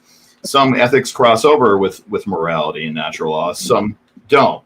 So there you go. And then we were talking, if you're bringing up Socrates, then what you really want to do is go to virtue. So that's where we're going with natural law. The way you described it, ethics kind of sounds like the concept of subjective morality, whether it's in line with the truth, the objective morality, or not. It can be. Interesting. It can be. Yeah, because it could be a utilitarian ethos, right? Not all ethos is defined as. The way I look at it, I think morality is the quality of actions, whether they're right or wrong. Okay, so here's what all fair points. Thank you guys. I do appreciate it very much and respect it. All that is due from me, then I'm willing to give. Well, Okay. thank you for allowing me here on your show. You're welcome. Funny, I do. I appreciate the humor. So what I would say, ethics. Okay, so according to etymology, it is moral qualities, virtuous conduct or thoughts. Okay, and it also goes into the goodness quality of morality. Mm-hmm. Oh, this is morality, babe. It's not ethics. Where did ethics go? I thought it was on there. Whoops. Oh, fuck. Ethics. That's morals, actually. So I do apologize. Ethics. I don't know how it even happened, but ethics, according to etymology, is the science of morals. Quite literally, makes total fucking sense that ethics is the science of morals. What is science? Science is experimentation in thesis, and then experimentation, and then consensus, or whatever the experimental method is, right? And that's where we get this church that holds religion and like fools who fucking worship to the priest that works there.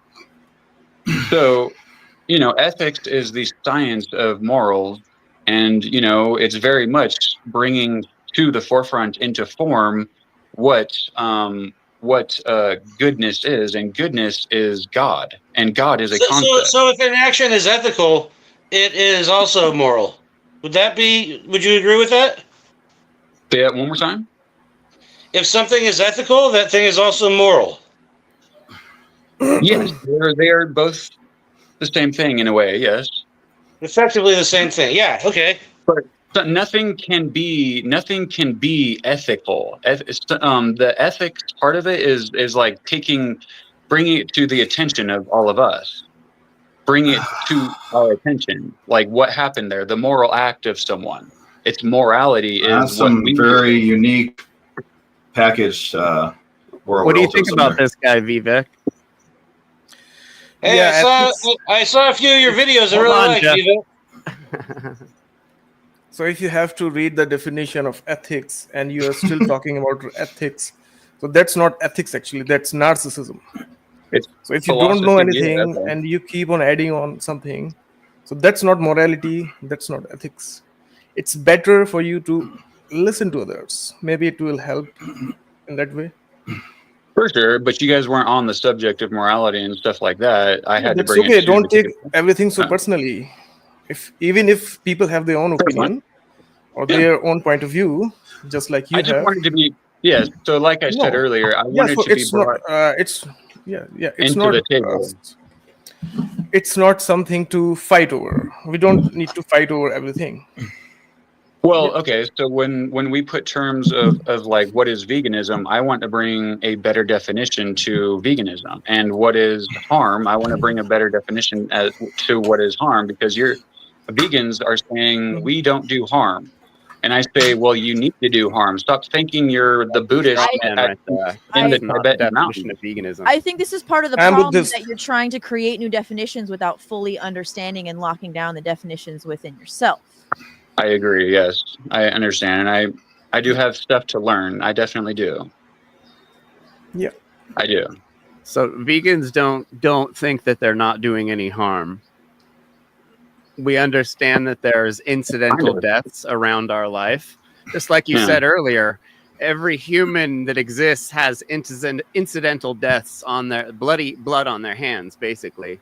But the amount of incidental and intentional, vegans don't do intentional death. Exactly. Yeah. Intention is everything. Yeah. Yeah. I appreciate you humbling me. Whoever came in to square things with me, I am humbled. I love being humbled. I fucking love it. Fuck yeah, I do too. That's why my show's open. That's why anyone's up here to come up and criticize anything I say. Right on, That's how we learn. That's how we learn. If you don't know something, we listen to other people. So right on. Well, I've been learning maybe the wrong way and not getting involved because I'm like an only child, you know, to get personal. I'm an only child. My best friends are my cats, and, you know, all my brothers and sisters have died, and I'm, you know, here to bring justice to my lost, you know, loved ones. And like, I'm a vegan, and just like, I'm just wanting to be heard. I'm wanting friends, man. Thank you. I love it, bro. I love it, Jeffrey. Hey, man. If you want to make friends, so yeah, I understand what you're saying, but if you want to make friends, so don't fight with people. That's simple. Well, I feel like I have to, man, because I've been, I don't know, man, and maybe I'm wrong. Maybe I don't have to. So okay. I'm just a fucking kid. I'm 36 fucking years old, but I'm a fucking kid. Like, it feels awkward for me, man. Like, I won't make this, you know what? Fuck me, dude. I'll just shut up, and I almost want to leave just because I'm so like embarrassed. That's okay. But, like, that's okay. You have to develop some patience. all right. That's how we learn things. And you know what, man? I was an only child too, and I lost a lot of people in my life, brother. So I understand you feel like your back's against a wall in life, but you know, just gotta learn your lessons, man. You know, we all are here to learn lessons. And the universe is not there. The universe is not there to persecute you and hate you, dude. Like, this we're talking about the all. The all is love. It's absolute love. Like, so you don't have to worry about like this. The universe is not out to get you and persecute you. And the more you learn, the more you align yourself with truth, the more your own spirit is going to resonate with that, and you're going to start moving out of fear and anger, which is what leads to that sort of reaction. Yeah. Well, shit, motherfucker, fuck me. And I'm here in front of the world, you know, with the 20 people fucking. See, here, I would like more people to come to this channel and like participate in this. That's why I'm so angry that I, you know, am not already involved or whatever. That anger, you know, my confusion of like being unrecognized or whatever. I want to make all of us grow, and I know I have an ability to do that, but I didn't know that like maybe this is where it starts for me or us to or my you know, this whole thing that I'm, you know. It's the first step on the path, so. But you are making everything about you. This is not about you. This should not be about you or me or anybody else. Yeah, I know. Let's participate. Yeah. Well, first we kind of like, we want to help. You know, it's like when we can't solve our own problems, we want to start solving other people's problems, right? And so when you figure out, when you figure out, valuable tangent to go off on if he doesn't understand objective morality, like let's hear what he has to say. Maybe like maybe I could prove to you that morality is objective. Yeah, that's kind of the idea of all the study group and his channel. But so like if you haven't figured out your own problems, you start trying to fix other people's problems, and the whole thing is like we want to return to doing that internal work first. And then when you're doing your internal work first and you're leading the life of virtue, then you're actually helping other people by proxy and sometimes directly, right? So that's a part of it. Yeah, I like how you have a strong will not to believe that morality is objective because we tell you that it is, but I think you're on the right track to actually discovering for yourself that morality has to be objective. And I think you're on the right track because you see that animals deserve justice. You guys are awesome. I appreciate you so much. I want that to be clear. I appreciate you so fucking much right now. I love you. Give a big hug from me to you guys. Fucking A. You too. So, yeah, like morality could be like the way I understand it. Morality is a quality of conscious actions, whether those actions are right actions or wrong actions. The right actions are the actions that do not do harm. The wrong actions are the ones that do harm, and harm could be defined as theft. It could be defined as violation of free will. It could be defined as coercion. You know, people broke down to 7 things, but all of these 7 things, they're all coercion and they're all theft. Fair, dude. It does come down to the intersection of the mental plane of existence and the physical plane of existence. Well, then And- investigate. And the actions that we take, they affect matter. Some matter is inanimate matter. Some matter is like the bodies of living beings. And besides the body, we have property. If you can't have property, you're a slave. No one should be enslaved. But I would like to throw in the point that Jesus said that he came in as a thief in the night. Let me summarize this up real quick. So like, rights are things that you can do. They're potential actions that do not cause harm. And one thing that every living being can do without harming anyone else is mind their own business without hurting anybody. To mind your own business and be left alone. And innocent animals that are on the farm. I've been alone my whole life. They have a right to mind their own business and be left alone, not to be slaughtered. So you understand that that's the basics of all morality. It's the same concept applied to any other action you can do. Too much, bro. Just so you know, Noah did want to say something. Yeah, and I also want to say Noah something. and then Vivek. My bad. Go ahead. Thank you, sir. So when we're talking about really understanding objective morality, we got to do our due diligence and do a lot of research on the nature of subjectivism and subjective morality, and also solipsism, sophism, understanding that if there's not a baseline truth to everything, then what we're talking about is nothing, and then nothing means anything, and then we can always go around murdering each other and nothing matters. Now, if you want to talk about a practical morality, which means we're just concerned about things that we can get by in society where we have these rules called laws. Well, the sort of morality that would be defined by statism, in other words, like where we're sharing this set of rules and codes just so we don't kill each other, What was that word you used? Fractive morality? I believe I said subjective morality, but... Oh, okay. Sorry, I misheard you. Okay. Yeah, well, I guess basically what I'm trying to say is that when we understand the nature of what it means for reality to be subjective or for morality to be subjective, then when you get to the bottom of that, there's actually nothing below that. It's nihilism, right?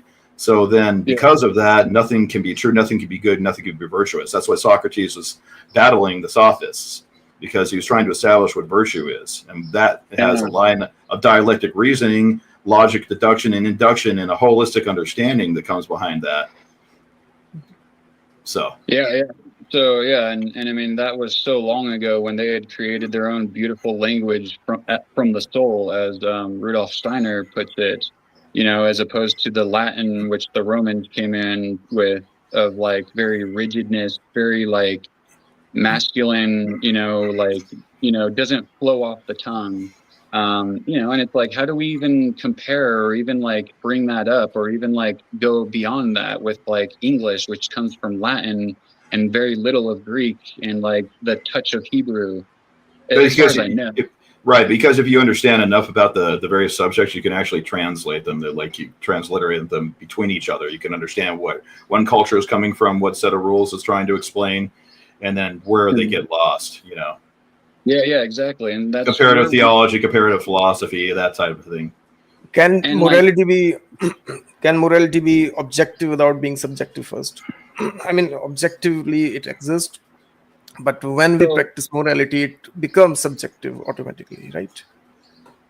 Yes, exactly. So, I think we're in a misperception of what, so let me explain it in this way. What I'm maybe catching on to, and, tell me if I'm touching your guys's, ear, if I'm tickling your ear, whatever. Anyways, this thing of like an ego being in the forefront, okay? Let's take a psychology 101 here, Freudian psychology, the master, the creator of psychology. Freudian psychology is a little gross, but continue. It is, yeah. I'm a Jungian more so than Freudian psychology, but the guy who, he put it as an ego and a super ego and an id, right? Well, we're always turning the id into the forefront. The id, the unknown, actually does become forefronted. to our conscious awareness. Right. And that's what debate is. That's the purpose of the creation of language, in my opinion. That we can debate on a Plato's symposium. Well, the purpose of language, I guess, it would be the discovery of truth and communication between each other, right? Yeah. We're all on the path of individuated evolution, but we're also evolving alongside each other. So that's a vehicle, just like the ego is a tool for us, right? It's a vehicle. Yeah.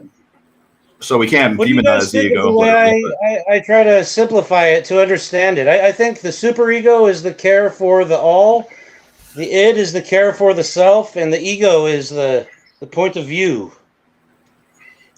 Okay, so going with that, I would say the superego is the one who wants to bring justice into the forefront. The superego, my Magus Viking, alter ego, is the one who learned what justice and freedom and truth is. The ego, the Brian, okay, just so there's my name. Well, besides point of view, it's the identity. You said Brian? Hey, Brian. Welcome. So Brian is a fucking moron. Brian is way back when given the name of Brian and was raised by retarded fucking, my parents' names. And then so on down the line, all the way up to Jesus' time and before him. And I'm trying to say we all go back to Adam and Eve, if that they were in fact people, which I do think more and more so every day that might be the case. And Yahweh might have been an actual in the form, God like Jesus was as well. But Jesus knew much more of what truth was than Yahweh. And Yahweh isn't even a one person. That comes from the Sumerian tablets, which was, a number 6 gods and goddesses. So, I think it's a big confusion. And the word logos, Jesus knew the word more than anybody. So he said, I am the logos, the truth, the way, as far as words go, our creation of language, crazy, crazy stuff. Now, since we're all confused, because I do that type of thing, I want to bring up the point of virtue and what it says in etymology, Etymonline. Virtue used to be 12th century moral life and conduct, uprightness of life, the opposite of vice, a particular moral excellence. And then it goes into Anglo-French, or yes, Old French. Yeah, but that's a subjective definition of it. That's why Socrates was focusing on defining virtue, right? What is a good and moral person, right? So we can talk about all these different traditions, but what they communicate is the important part, and the truth to be extracted. You have all these different sort of little pieces of truth that are scattered throughout all these different texts, all these different religious faiths and traditions. And what we're trying to get across with natural law and Hermeticism is that this is the actual foundational code. It's like people take the code and then they turn it into something that's a vehicle for their culture, or they have a middleman to God, depending upon the sort of society that they have and how that would appeal to that man in that society, right? And how then government co-ops it, uses to control people. So there's all these different ways we can talk about different religions and different faiths and different beliefs, but we really need to nail it down to the objective and the subjective, what can be known and what can't be known, right? What can't be known is that you can't know anything in a subjective realm. You can, in other words, as far as subjective morality, you can never assert a virtue. You can never assert a truth. It's always compromised. It's always changing. It's always evolving. It's always subject to. Are you saying that we're in a subjective realm? Well, that depends upon what. Now we're talking about something that's a little deeper. If you want to move on to metaphysical language, that's a little bit deeper than that. So I would like to say, and take it in which this is intended. I would like to debate you on your point of, I would like to claim that you are trying to turn this Hermetic principle, this Hermetic philosophy of the Kybalion and such, and making it a religion, just as the 3 initiates said we want you not to do. Well, that's not true, because I only speak about natural law unless it's solicited from me. I don't spread it. I don't use it to profit. I don't put it forth for my ego. Yeah. So what you just did say, I know you're doing it in a better way than like, the Christians do it. I agree with that.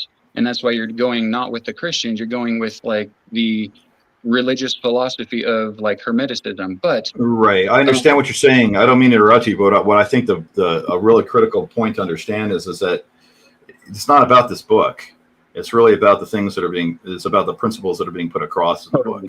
So we all know that. I'm not making that point. I'm actually making the point. You're making the point that we're trying to make it a religious thing, or I'm trying to make it a religious thing, or whoever is trying to do that. Let me prove that's what's going on here. Okay, go for it. As I can. Thank you. Yeah. So if we are only to take, virtue, the definition of virtue, or Vivek, you're muted. Hey, Magic, just let Vivek jump in. Thanks. Oh yeah. We still can't hear you, Vivek. Earlier we heard you, but we can't hear you now. Yeah, you're not coming through at all right now. Check your settings in StreamYard. So if we don't take the definitions of the past, God, I wish it just focused, but technology, right? It'll work itself out. Should I wait for him, or can I? No, go ahead. Go with. All right.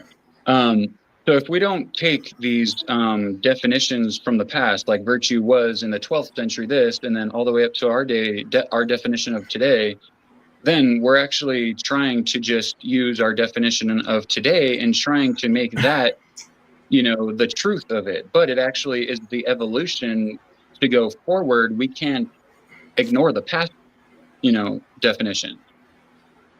No. You can't. It's everything you can use to gain a better understanding of something. That's true, but that doesn't necessarily mean that you can't find absolute truth. So here's the problem: we live in a materialist society that's built upon nihilism, and because of that, people don't understand that they can find absolute truth. At your core, you think it's nothing. Most people do. 99.999% of the world are materialists, even if they're religious. They don't believe in anything. They don't even believe in their own beliefs. Because they don't, honestly, it's a materialist paradigm, right? And so if the core of things is nihilism and nothingness, you can't go anywhere with that. If you can't believe that there is a primary force and a primary source, then there's nowhere to go with it. You're just chasing your tail forever. What I'm saying, I want to bring definition to the truth, and I'm saying that like definition of the truth comes in the form of like forming a religion, forming these words and these concepts. So nihilism, there's a truth to nihilism. I'm not saying we should be nihilist, because that is just a term in the past of. So what's the truth to nihilism? I'm interested in your take on what truth there is to nihilism. Just curious. Okay. So nihilism is a word that is your mic. Okay, no. Nihilism is a word that was actually formed in necessity because people brought forth a concept that actually did make sense. And so you go, oh, this guy's a nihilist. He thinks we should all, conform to nothingness, which actually does exist. That's the zero part. Like I would. But nothingness doesn't exist, though. That's the problem. Exactly. But it's a concept, just like God. Well, yeah, but God exists. So that's the difference between that. God only exists, and we are here today as fucking human beings, and we are coming to the understanding of what truth is, and we had to evolve language. We had to discover language. You didn't discover language, did you? And we don't do that today, us English speakers. So well, each of our individual consciousnesses is sort of, we're all processing our internal language in our own way, even though we share a common language, right? So that's how everybody's individual path of evolution is different. We live in an infinite universe. Nothing ever repeats itself. It's all repeated in cycles, but nothing's ever repeated because it's infinite. So then the concept of God, well, if you don't have God, then what do you have? What's the prime mover? Now we're returning to origin, right? Origin of the universe, exactly. Origin of existence. Exactly. So I'm trying to go all the way back to the nothingness of our universe. That's my point. My point is there was never a nothingness. That's my point. There was, though. Science says it, religion says it. You prove it wrong in your own way. Please expand on your point of there was never nothingness. Please do so. Try to. Because something can never arise out of nothing.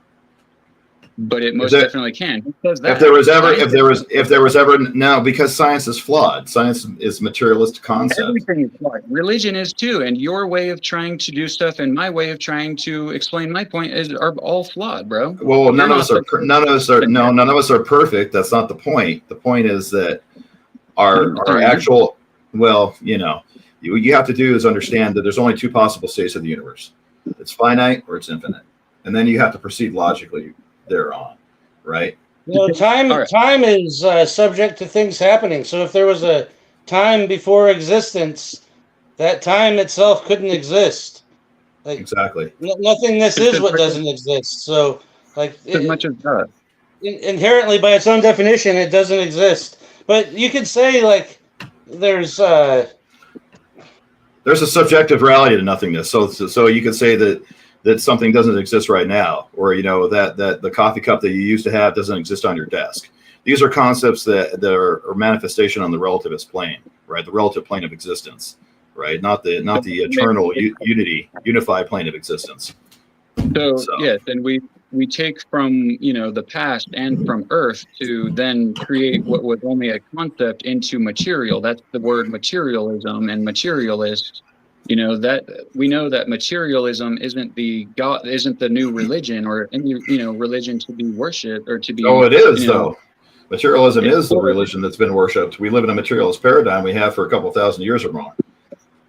Exactly. So it's a little bit of everything, in my opinion, of the subjective truth of God becoming into form. That's my id turning into the coming into the forefront by us humans.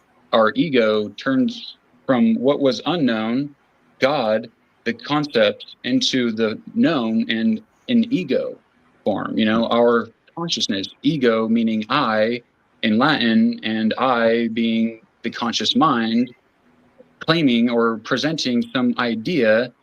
That's Jesus, the walking, talking God, the logos, the way, the truth, the light, the love, the life, the everything in human form.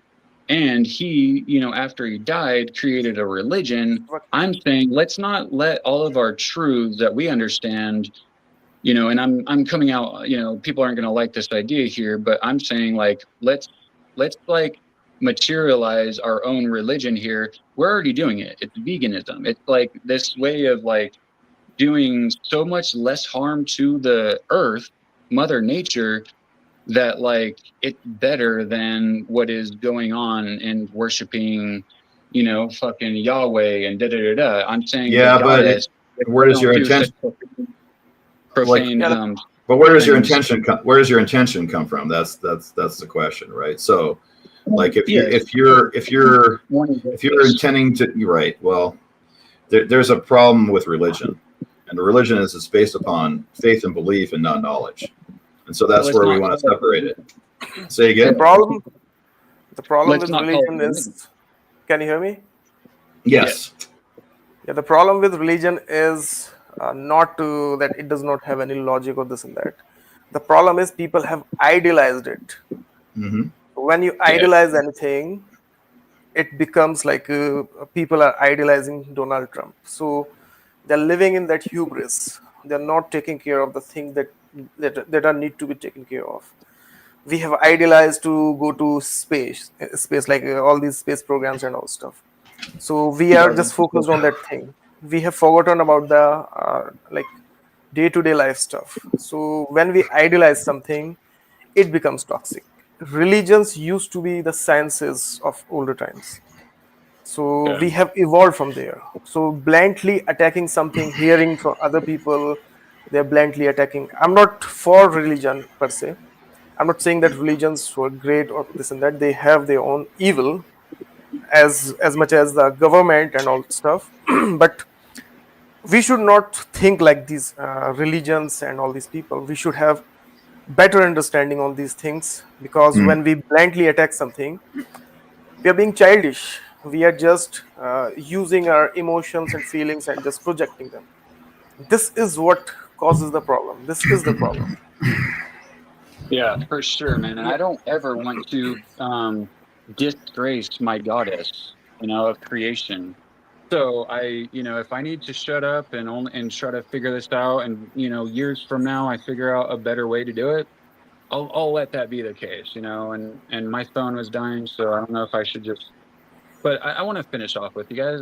I love this. This is like very fun. This is the most fun I've had with other individuals for a very long time. I don't know. I have fun with individuals. It's not like I'm a complete loner, by the way. Don't get me wrong there. I interact with people every day, but I don't talk such. I don't debate and do what we're doing here, and people don't humble me like hardly ever. So I fucking love this so much. My wife, glad you see value in it. Yeah. Oh, totally, man. And do please accept my apologies for having offended each and every one of you. Already. Call me a stuttering dummy or something. You don't need people to humble you down. You need yourself to humble yourself down. Right? That is better. I humble myself by like falling onto my face and shit. Like I humble myself by getting scars on each one of my eyebrows. Because there's this splitting going on. Let me explain you what's going on with you. You understand some psychology, I believe.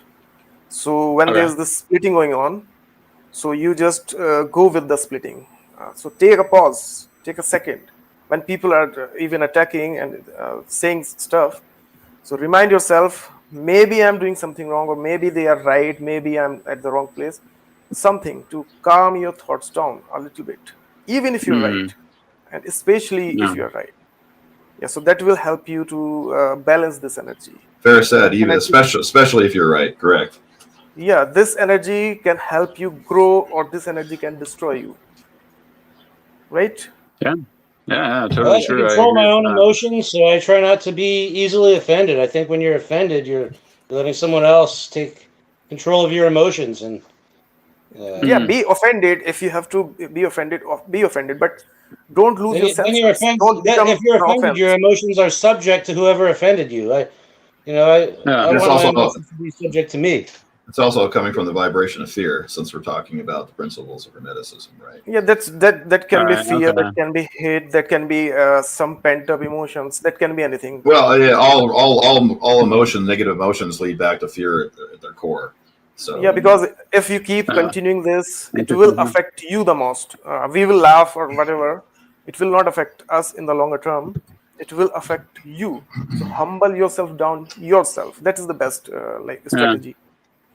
Yeah, and so I guess like I'm so secure in like my humble abode here, and how I exist as myself, and like so many different ways. Even though I would like to become more like loving and more like physically wealthy. Even though I am very spiritually wealthy, and which is more important to me. I would like it all to become, more so for me, but I am so concerned with everybody else that I can't help but to like introduce my fear, and that's God complex. Don't be God. Don't play God. Don't worry about people. See, why is this world falling apart? Because we all always think about what others should do, what somebody else is doing wrong, this and that, right? But we don't think about that. The control of the situation we all have independently is on ourselves only. Mm-hmm. Others can choose. Others can choose to take point. If you are on that level, people will choose to take some points from you. You cannot force your will. You cannot force yourself on other people. If you are going to force your stuff on me, first thing I will do is I will reject. I will cut off from that. But if I express my point and let people take points from there, then that will be more effective, and you will not lose your sense, because you did not come on this earth to fix people. You try to fix others because maybe you have suffered something. So you want to see that change. Truth, bro. Yeah. You want to see the change in others, but The thing is, we do things, a lot of crazy things out of ignorance, and we don't realize what we are doing. So we are doing something stupid. Obviously, others are also doing something stupid. So we always make it about others. We don't want to take our responsibility. And the moment we take responsibility, everything fixes. The world looks good. We don't keep seeing the crazy people. We start to see the better part of the world as well. Yeah, it's like that. And this kind of goes back to like when I asked you to define harm. Yeah. And you went into it was a pretty broad definition. And I think just for yourself, and I know this for myself, it's helpful to really, really, really get down that definition, because harm, when we use it to encompass like emotional harm, let's say someone says something and it pisses you off, you interpret that as this person is harming my emotional well-being. You yourself, you can control how you react. Like Vivek was saying, take a moment, pause. Because harm, we all grew up with the saying, sticks and stones may break my bones, but words may never hurt me. That's true. And it's important to define harm, have a very, very strict boundary of what's actually causing harm, or what are you in control of? Are you actually being harmed? No, you are allowing yourself to go into fear and let the words, whether the other person's words are true or not, you are in control of your reactions. So while you perceive something as emotional harm, it's good to take to step back and pause and sort of like contemplate that, because there's a big difference. Okay, well, thank you guys and shit. Of course. Aren't I a fool, huh? We all are. Don't worry about it. None of us are perfect. Yeah, for sure. It's a path of evolution. So I'll let my wife speak here. She wrote a note for me to share, perhaps. So, and this isn't, this is kind of what we do, is just, we try to, because we do so much studying. I mean, that's all we do these days, but we're a little late to the game. So like now we're like, oh, we've come upon some truths, but they're not so defined in our own heads yet. And so we're a little chaotic. So her idea, what she's saying here, let's just call it poetry. Religion isn't flowing. That's the religion that we know of, being very, whatever, not flowing. And it's the problem with religion. It's the stone that stops the flow. And then she continued saying, the word is on the heart, flowing as the blood moves through the heart and us. So heart, not the stone. And that's Jesus saying, making that let your wife something to flow that needs to continue for life to continue. Did you guys hear that? No.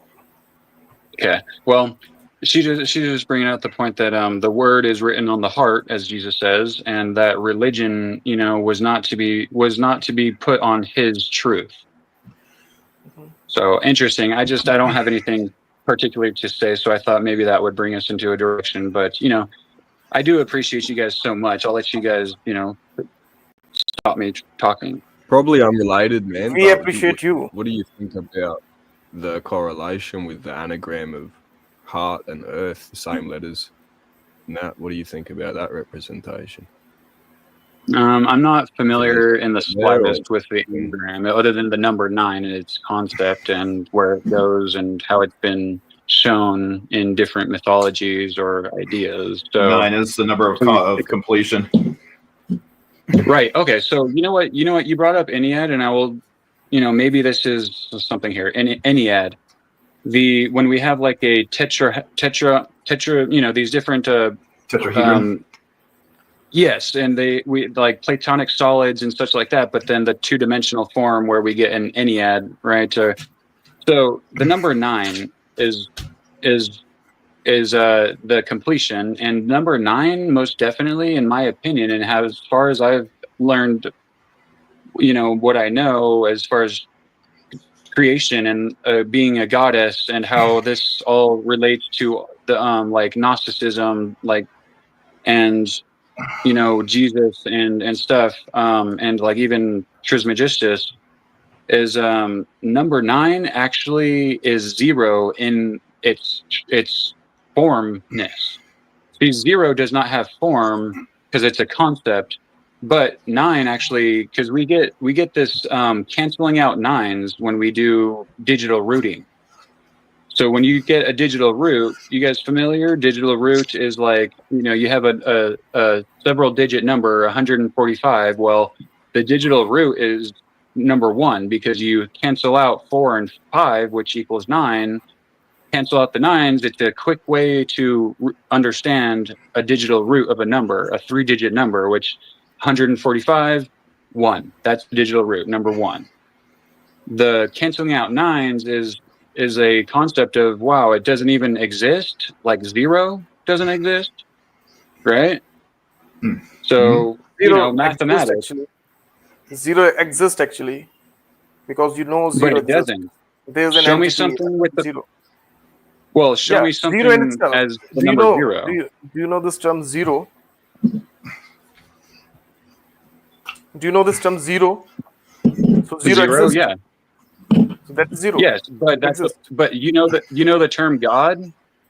What is God? Show me God then.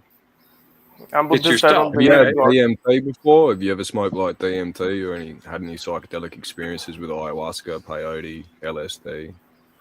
What does psychedelics even mean? No, I'm just kidding. I've been on like 10 substances at once, and that's how I know a lot. But yeah. 0 is called Shunya in Hindi. What's the source of all that when you dive into that experience? Is there something?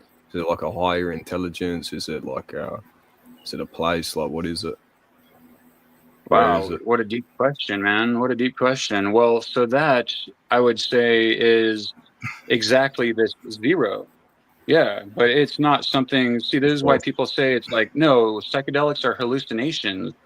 But hallucinations, if you want to say that, then the hallucinations are absolutely real, but you can only experience it one person at a time for themselves. Well, if everything is energy, then you could say that psychedelics are just the reordering of your perception and aligning yourself to other forms of energetic reality around you, right? Yeah. Do you know imaginary number also exists? One more time, please. Imaginary number also exists. What exists? I'm sorry, what number? Imaginary numbers, like the square root imaginary of 2. numbers. Well, imaginary numbers. See, I'm not like, I don't know trigonometry and like how we get, you know, the Mandelbrot. I know like Mandelbrot is using imaginative numbers, but No, that's you know, part of I would say mathematics. Irrational, actually, but same thing. No, there's, okay, interesting. Imaginary number. You guys know fucking like the, you know, I graduated fucking high school with like a D in fucking algebra B. So I got know a GED, bro. I got my GED. I didn't even graduate, so don't worry about appeal to authority to scholastic endeavors.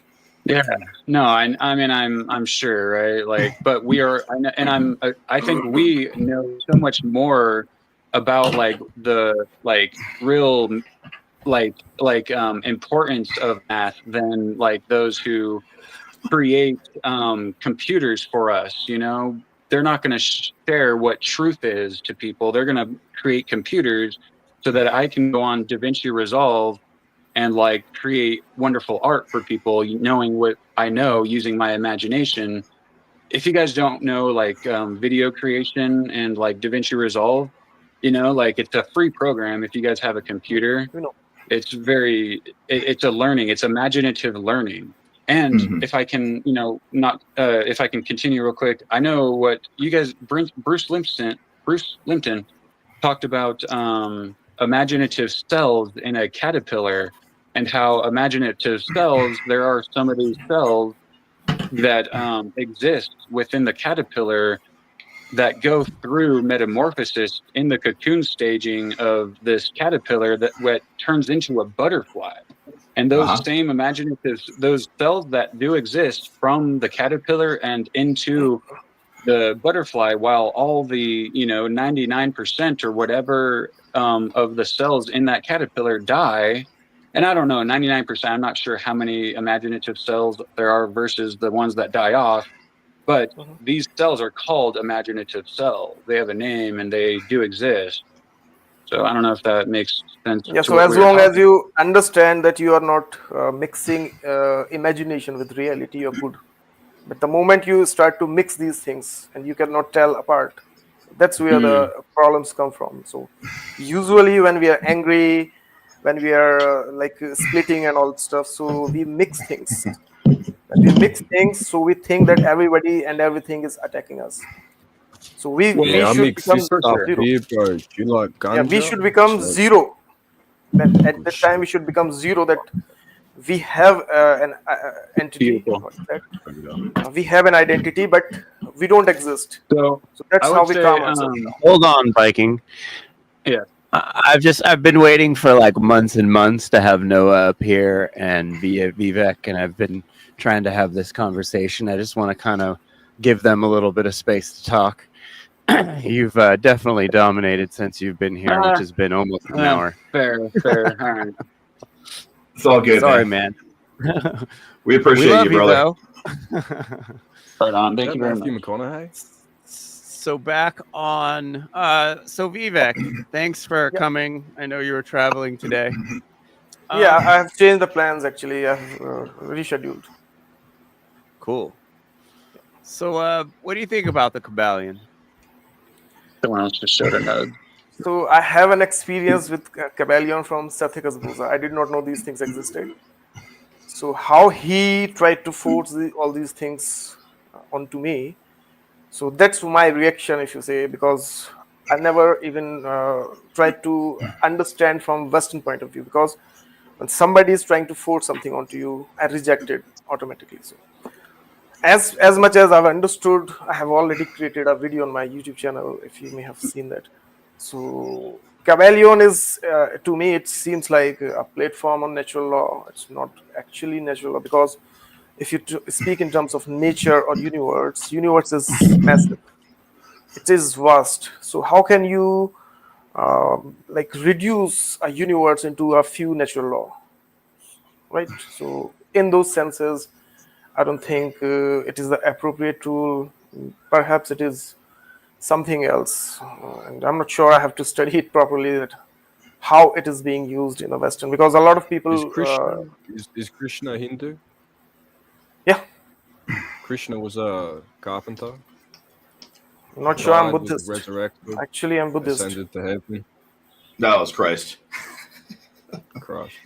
I'm pretty sure. No. Krishna has a different personality. Krishna has no connection with actually Christ. This is people. They mix things like Passio. They try to apply the same logic on all the things. They try to break down words, and they think all the languages work in the same way. He's very wrong. Mark Passio is very, very wrong in many there's a good things. book, Vivek. There's a good book you should check out, The Lost Years of Jesus. I don't know the merit to it or anything like that, but the Bible's missing about 13 to 15 years of what Jesus was up to. Right. What's that book no called? one knows, and no one speaks about it. It's called The Lost Years of Jesus. Okay. Apparently, he was in India, and there's recorded documents up in temples of him being there, supposedly. I would not believe those things, because Hindus are known for making things up a lot. Mark Passio might be wrong about a lot of things, but I think he's right about the law of freedom. That needs to be de-occulted. And he made me recognize that's something that needs to be de-occulted. And de-occulted. That's why I'm joining podcasts and everything.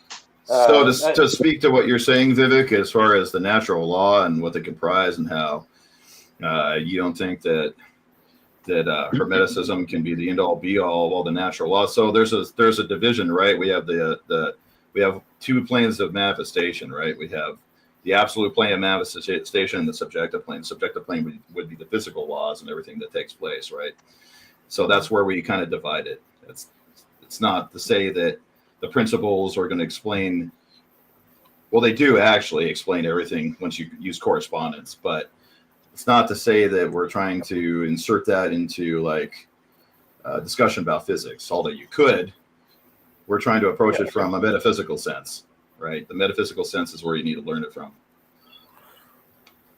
Yeah, but the thing is, anything can be used as tool. Anything at any given time, anything can be used as tool. So Kybalion is more like a tool.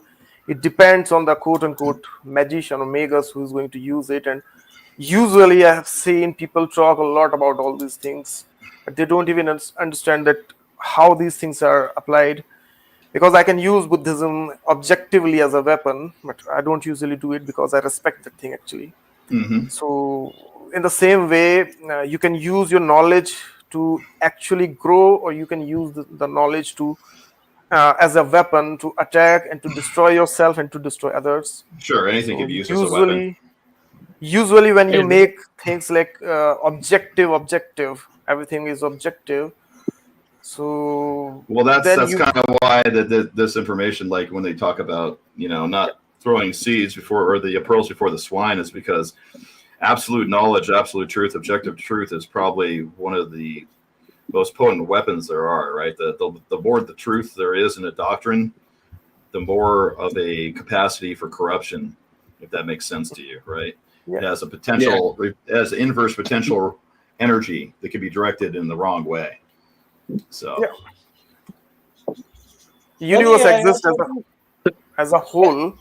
It has many aspects. So in Buddhism, okay, sure. Should I continue, or somebody else was talking? Go ahead, Vivek. So universe exists as a whole, and a lot of things that people talk about, they talk about like they take certain thing, extract something from there, and they base their whole thing around that. Those things actually exist as well, but are these things integrated? When you are not integrating anything, it becomes a weapon. It start to feed into your id. That person who was talking about, Viking was talking about id. So instead of being spiritual, you become narcissistic. And when you have this thrice greatest, 3 times great. So what do you feel about this statement? How do you feel about this statement? It's somewhat hyperbolic, but that's what it's not. It's the way you take it, right? It has to do with like the concept of the Trinity or the Tri, right? When they're talking about thrice great, it's not something that it's sort of deified as an egoic. Yes, Jeff? Okay, let's talk in those terms as well. Let him go, Viking. Yeah, we are talking in those terms, Trinity. So why do we need Kybalion at all? Let's use Christianity. We already have a framework for that. There's a problem with that. There's a problem with that because we've got the Septuagint. The Septuagint, for example, there's an argument that the Greek Bible, the Koine Greek, is the first, and that the Talmud is plagiarism. But then when we go into that and it's being deciphered and stuff, there's some pretty interesting texts throughout it, especially in the Garden of Gethsemane. I'm not going to dive into that. You can find that literature on Lady Babylon's channel. Because he's pretty big on it. Principles are much more valuable than knowledge of them is much more valuable than knowledge of Hermes himself. They are just talking about. Well, he was deified by the Egyptians. Talking about the use of knowledge to use it in a good way or a bad way. Someone said to use it for personal gain is bad. I don't think so. I think to use it to harm others is bad. But to help yourself and help others at the same time, I think to create that's how you define personal gains. It has to do with your own intentions and But Lucifer also have knowledge. Why do you people hate Lucifer? We don't hate Lucifer. I mean, there's dark Luciferianism and there's usually people hate Lucifer. Right, but Lucifer is just an archetype. So do you like Satan?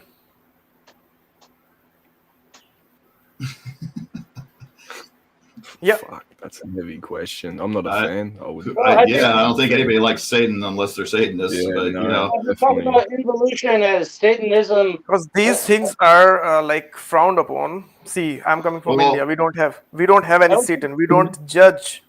We don't judge anybody by the label of their name or their personality, but we judge through their karma, their doings.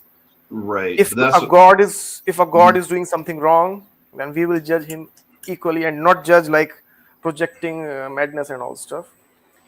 So it's like that. So name does not matter.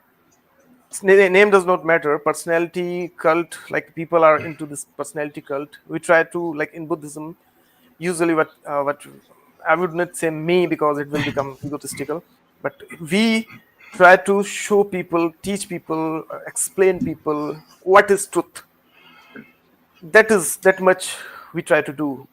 People make it about everything else, so Buddhism, that's onto them. Buddhism, Taoism are very closely aligned to Hermeticism. So there's different sects of Buddhism. Yes, it is. There's different sects of Buddhism that are a little bit more nihilistic and materialistic, but that's like anything else. Western people have very skewed version on Buddhism because they I know. I understand. But there's more than one interpretation of Buddhism too. Yeah, Western people understand Buddhism because how the language works. But the Pali, the original language of Buddha, is speaking entirely different thing. I have like translation by Max Muller about Dhammapad. So he's talking about church in Buddhism. Mm-hmm. That is ridiculous. That is ridiculous. Yeah. So even if we try to explain.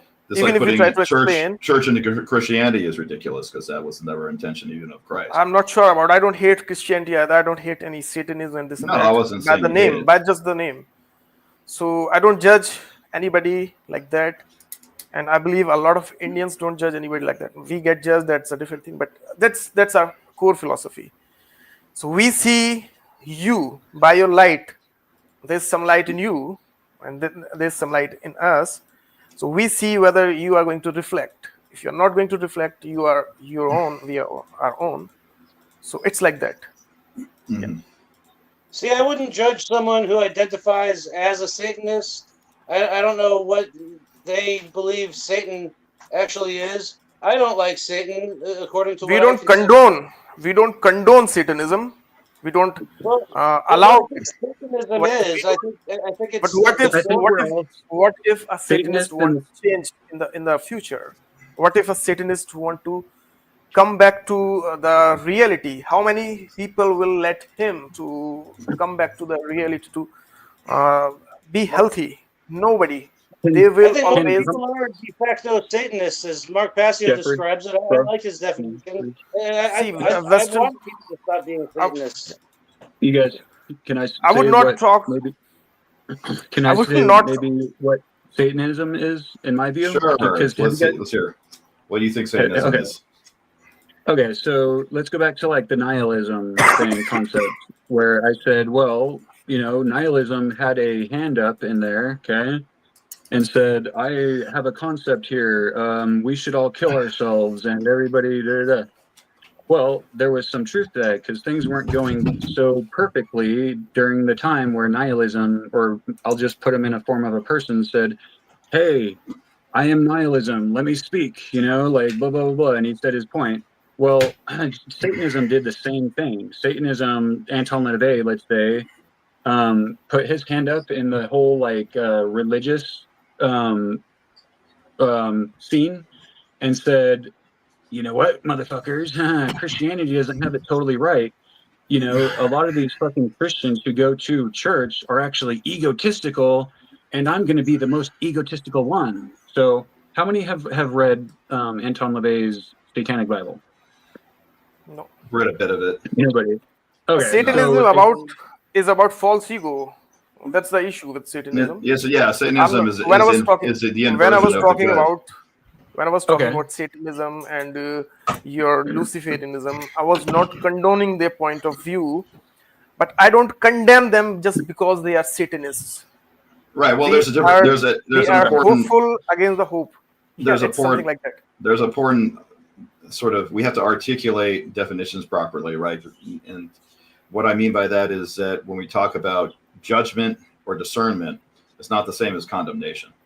So when we condemn something, that's different than understanding what something is, why somebody's wrong, and not condoning it, as you said, right? We don't condone it. We don't condemn it, right? Because condemnation is a different. It's like that goes into a different direction. You're talking about judgment and discernment. That's what you really want to kind of focus on. What is the merits what are the merits of somebody else's argument, and what are the weak points of somebody else's argument? And you cannot talk about a specific thing and then you bring logic, because if I speak in terms of logic, that will be a whole different thing. If you're talking within a certain hit form, within a certain this framework, so let's be like within the confine of that framework. Well, because but I don't want to be confined to that framework. I want to talk about all frameworks. Right? Yeah, so then we will have a whole different conversation in those terms. Clearly. Yeah. I think that's what we're doing right now, by the way. And like, let's say, like, I know Satanism, like I've read the book, and it's like it's what we all know. Satanism, we all know it. It's not like it's a secret, but we're all told by the ones who run today's fucking circle of what is truth talk, or the circle of truth, round table of truth talk. Christianity, but it's really Judeo-Christian. There's always an evolution to everything, and so we can't leave out the past part of it. The past ones who said and made the church and blah blah blah. It's like Jesus's church, the Roman Catholic fucking church itself in Italy, Rome, Italy. That's Jesus's church, but Jesus died, said, "Don't do this on me. Don't make the my goddess of creation into a form called the church, and then label it Christianity." That's what we're talking about. Government co-op. That's what we're talking about. Yeah. Government, the state, and priests co-opting. Exactly. That's what I'm saying. Exactly. So that's to my point, and so I'm trying to bring in what I kind of feel and what I know of it being going on right now, since I in fact have been on like multiple psychedelics at once, if that is appropriate for the fucking CIA, or I don't know, but anyways, or better yet, FBI, which I just don't know about these other ones who have also claimed truth for their own, which is the United States government of today. And they're battling against the seat, the throne with the crown, saying, "I have the biggest crown. I have the biggest throne. My throne's the throne. You're not. You guys out in Italy, fuck you. You're like the ones out in the East, in like I don't know, whatever temple out there. They claim such authority of like control of this earth and truth, which is uncontrollable, unknowable, unseatable." Penetrating your flag onto-ness, whatever the fuck. You guys get what I'm saying? And so, zero is kind of where I came from, just so everybody knows. And like, whatever else I come from, veganism and wanting justice, just wanting justice, much fear from this person right here. That's for sure. Can you turn your camera a little bit that way? Because you are like this. I don't know what Satanism is. I think it is a secret. I think the top level Satanists rotating, brother, keep it on purpose with obfuscation. Thank you. But the word Satan comes from the Hebrew Bible, and I think Christianity came up with the name of a deity, Satan. But it's an idea. It's a made-up word. For thousands of years before these recent religions came about, there was an old religion that they were referred to as involutionists. That's what Satanism truly is. Satan used to be an entity to scare people that if you are doing this immoral thing, unethical thing, so you will become like this. But it has taken a life. I'm willing to take the role of Satan, bro. I will most definitely, but it's the ego. We all know what Satanism is. I'm taking that role. I actually put, in my videos, I put like a fucking gesture mask on Jesus, and I put it on myself if I fucking need to do that. You can, Paul, put it on yourself, bro. I'm serious. Like, I will play that role. Antichrist, every fucking bad word you want to put on me, if that's what it fucking takes. Jeffrey. I hope that's not too fucking harsh. That's ego, man. Once again, that is once again ego. Then I'm pure evil. Do you think that I is should also kill myself? ego? I'm willing to I just wanted to suggest that maybe we read one more chapter and then have discussion about that chapter. Might get us back on track. Okay. Because you are not defending morality and ethics still. Define evil for me, please. What? Can you repeat that? Define me. Define me. I am evil. Define me, please. I'm not doing anything. Maybe you have misperceived what I'm saying here. I'm not blaming you of anything. I'm trying to explain your point. You get very scared of me. It's like people are afraid of Satan, I guess. Nobody is scared of any of these things. Satan is a child who never grew up. That's what Satan is, truly. That's pro eternus, and I am very much pro eternus. Whatever you are, that's your deal. That's your deal. That's your deal. Yeah. I am very much pro eternus. You guys don't know. Why are you trying to fight with everybody instead of like we are just talking things and you're trying to make it about yourself? Don't know as much as I do. Holy shit! I'm like really fucking loud right now. Man, you have an unhinged ego. I would say to your face. Magic Viking kind of reminds me of Darin when he first got here. Doesn't he, Alicia? I don't want to relate to anybody else knows. I am a unique person. We are not talking about you. Maybe you have just smoked. So maybe you are high. You are not perceiving the things properly. We are not talking about you specifically. Nope, that's me. I'm high. I'm very high. I was high yesterday. I decided not to get high today for this. But who wants to read next? So Alicia's here. Yeah. Let Alicia read the beginning of the mental universe. You got selected. Welcome. Okay. Yeah.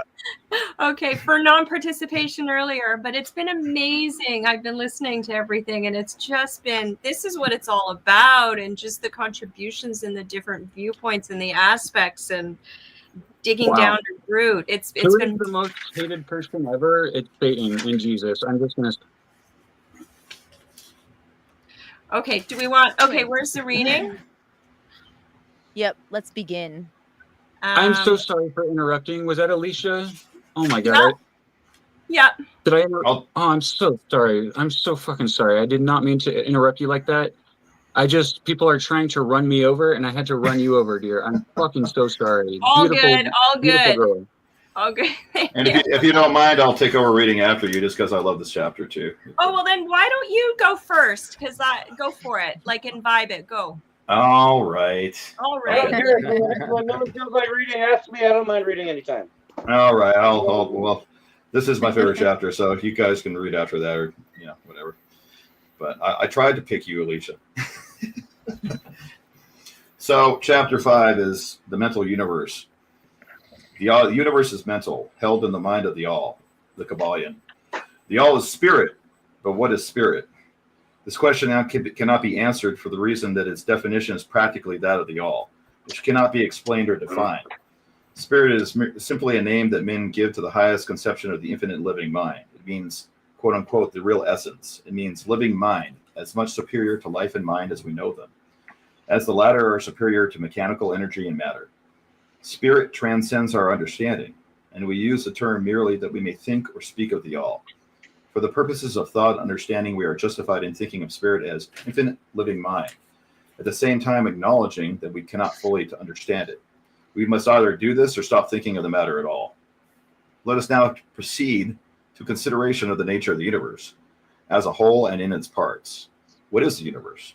We have seen that there can be nothing outside of the all. Then is the universe the all? No, this cannot be, because the universe seems to be made up of many and is constantly changing, and in other ways it does not measure up to the ideas that we're compelled to accept regarding the all, as stated in our last lesson. Then if the universe be not the all, then it must be nothing. Such is the inevitable conclusion of the mind at first thought. But this will not satisfy the question, for we are sensible of the existence of the universe. Then if the universe is neither the all nor nothing, what can it be? Let us examine the question. If the universe exists at all, or seems to exist, it must proceed in some way from the all. It must be a creation of the all. But as something can never come from nothing, from what could the all have created it? Some philosophers have answered this question by saying the all created the universe from itself, that is, from the being and substance of the all. But this will not do, for the all cannot be subtracted from or divided, as we have seen. And then again, if this be so, would not each particle in the universe be aware of its being the all? The all could not lose its knowledge of itself, nor actually become an atom or blind force or lowly living thing. Some men indeed, realizing the all is indeed all, and also recognizing that they, the men, existed, have jumped to the conclusion that they and the all were identical. And they have filled the air with the shouts of, I am God, to the amusement of the multitude and the sorrow of the sages. The claim of the corpuscles that I am man would be modest in comparison. But what indeed is the universe if it is not the all, and yet created by the all, having separated itself into fragments? What else can it be? What else can it be made? This is the great question. Let us examine it carefully. We find here that the principle of correspondence comes to our aid here. The old Hermetic axiom, as above so below, may be pressed into service at this point. Let us endeavor to get a glimpse of the workings on higher planes by examining those on our own. The principle of correspondence must apply to this as well as to the other problems. Let us see. On his own plane of being, how does man create? Well, at first he may create by making something out of outside materials. Well, this will not do, for there are no materials outside of the all with which it may create. Well, then secondly, man procreates or reproduces his kind by the process of begetting, which is self-multiplication accomplished by transferring a portion of his substance to his offspring.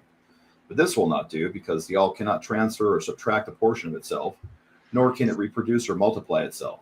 In the first place, there would be a taking away, and in the second case, a multiplications or addition to the all.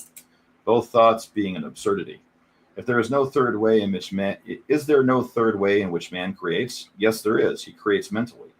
And in doing so, he uses no outside materials, nor does he reproduce himself. And yet his spirit pervades the mental creation. Following the principle of correspondence, we are justified in considering that the all creates the universe mentally, in a manner akin to the process whereby man creates mental images. And here is where the report of reason tallies precisely with the report of the illumined, as shown by their teachings and writings. Such are the teachings of the wise men, such was the teachings of Hermes.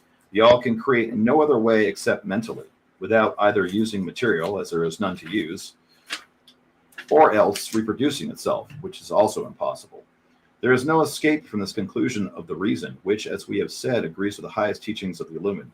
Just as you, student, may create a universe of your own in your own mentality, so does the all create universe in its own mentality. But your universe is the mental creation of a finite mind, where thou, the all, is the creation of an infinite. The two are similar in kind, but infinitely different in degree. We shall examine more closely into the process of creation and manifestation as we proceed, but this is the point to fix in your minds at this stage. The universe and all it contains is a mental creation of the all. Verily, indeed, all is mind. The all creates in its infinite mind countless universes which exist for aeons of time, and yet to the all, the creation, development, decline, and death of a million universes is as the time of the twinkling of an eye. Kybalion. The infinite mind of the all is the womb of the universes. The principle of gender is manifested on all planes of life, material, mental, and spiritual. But as we have said before, gender does not mean sex. Sex is merely a material manifestation of gender. Gender means relating to generation or creation. And wherever anything is generated or created, on any plane, the principle of gender must be manifested. And this is true even in the creation of universes. Now, do not jump to the conclusion that we are teaching that there is a male and female God or creator. That idea is merely a distortion of the ancient teachings on the subject. The true teaching is that the all in it is in itself above gender, as it is above every other law, including those of time and space. It is the law from which the laws proceed, and it is not subject to them. But when the all manifests on the plane of generation or creation, then it acts according to the law and principle, for it is moving on a lower plane of being. And consequently, it manifests the principle of gender in its masculine and feminine aspects on the mental plane, of course. This idea may seem startling to some of you who hear it for the first time, but you have all really passively accepted it in your everyday conceptions. You speak of the fatherhood of God and the motherhood of nature, of God, the divine father, and nature, the universal mother, and have thus instinctively acknowledged the principle of gender in the universe. Is that not so? But the Hermetic teaching does not imply a real duality. The all is one. The two aspects are merely aspects of manifestation. The teaching is that the masculine principle manifested by the all stands, in a way, apart from the actual mental creation of the universe. It projects its will towards the feminine principle, which may be called nature, whereupon the latter begins the actual work of the evolution of the universe. From simple centers of activity on demand and then on and on still higher, all according to well-established and firmly enforced laws of nature. If you prefer the old figures of thought, you may think of the masculine principle as God, the Father, and of the feminine principle as nature, the universal mother, from whose womb all things have been born. This is more than a mere poetic figure of speech. It is an idea of the actual process of the creation of the universe. But always remember that the all is but one, and that in its infinite mind, the universe is generated, created, and exists. It may help you to get the proper idea if you apply the law of correspondence to yourself and your own mind. You know that the part of you which you call I, in a sense, stands apart and witnesses the creation of mental images in your own mind.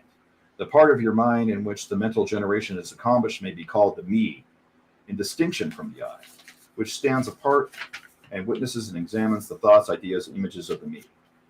As above, so below. Remember, and the phenomenon of one plane may be employed to solve the riddles of higher or lower planes.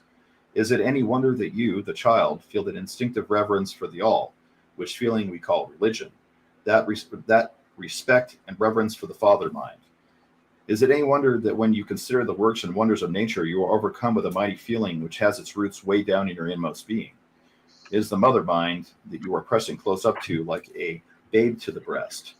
Do not make the mistake of supposing that the little world you see around you, the earth, which is a mere grain of dust in the universe, is the universe itself. There are millions upon millions of such worlds and greater, and there are millions and millions of such universes in existence within the infinite mind of the all. And even if our own little solar system, there are regions and planes of life far higher than ours, and beings compared to which we earthbound mortals are the slimy life forms that dwell on the ocean's bed when compared to man.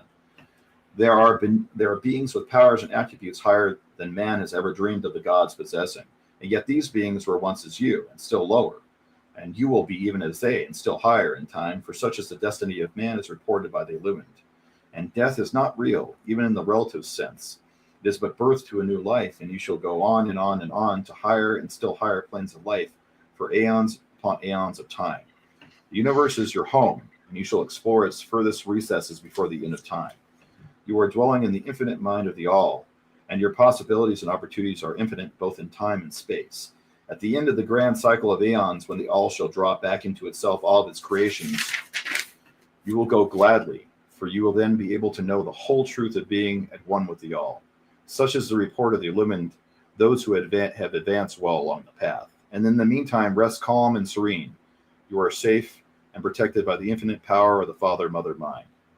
Within the Father-Mother mind, mortal children are at home.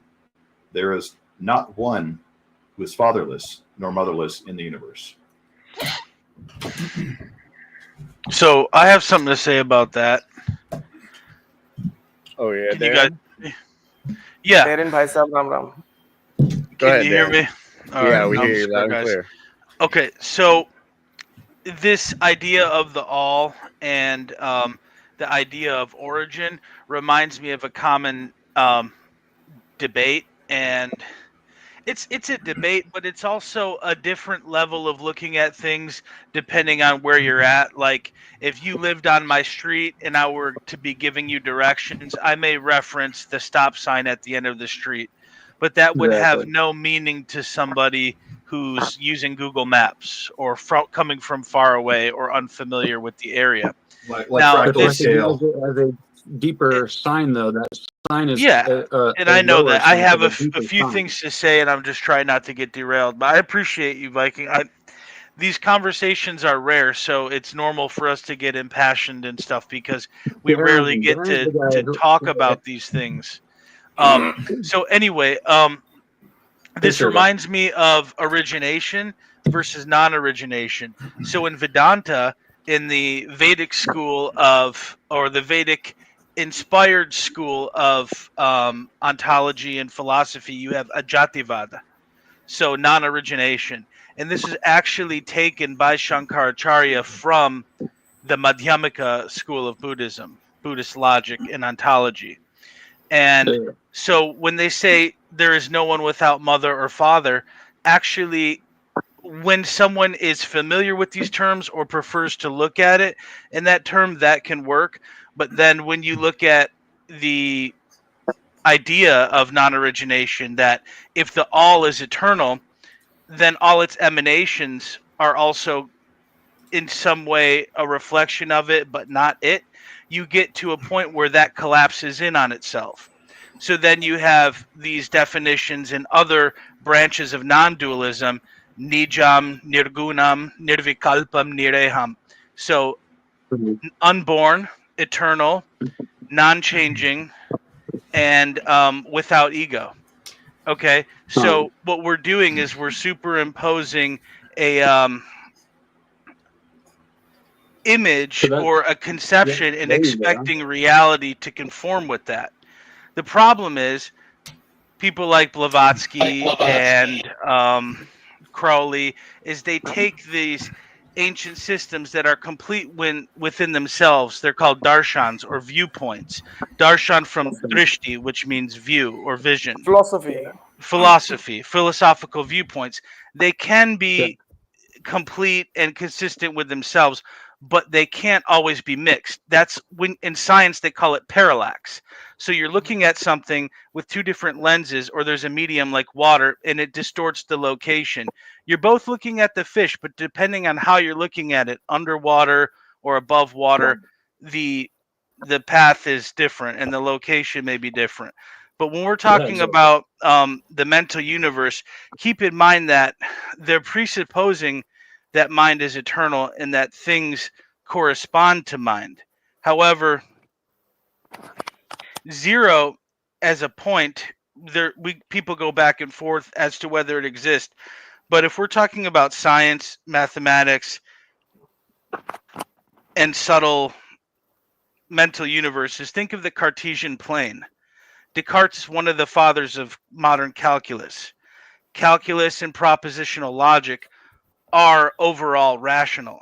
So you're talking about zero as a point, as an origin. So -1 in and of itself, what is the absolute value of -1?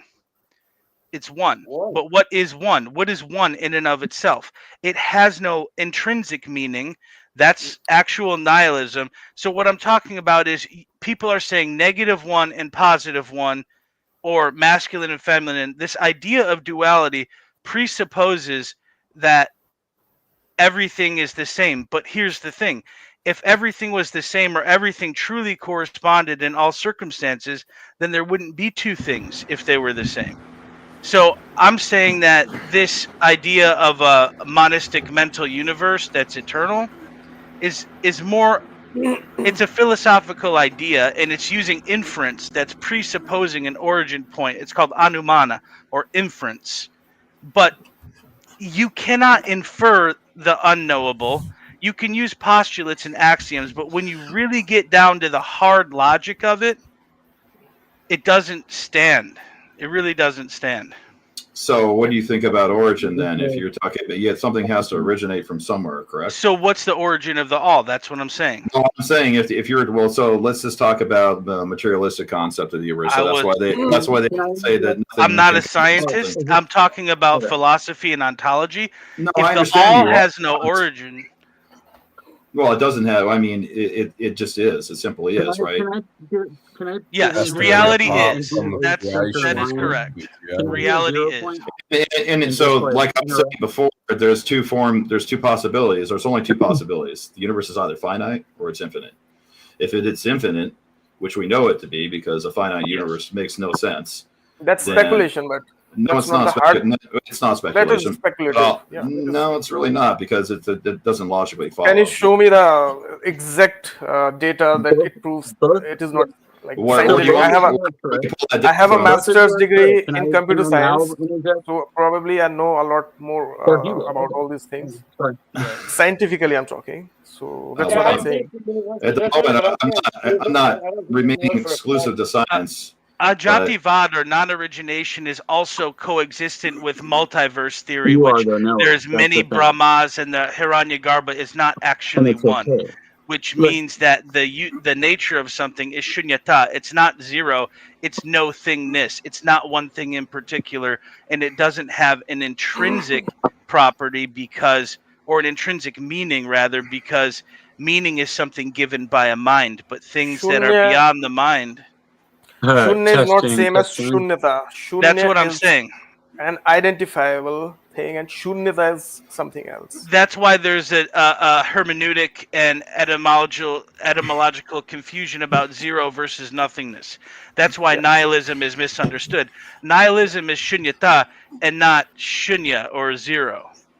Understood, but there's only two propositions. The universe is why either are there finite only or infinite, two?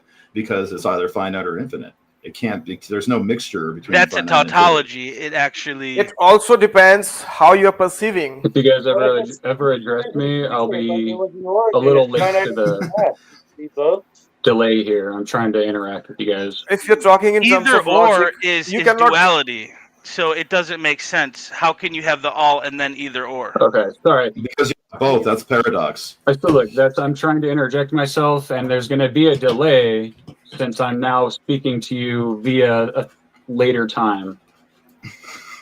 Okay, thank you. I will. It's like the news anchors on the news, northeast, west, south, and blah, blah, blah. I'm trying to be the center of 0 point here. Now I need to mute myself. Sorry, one sec.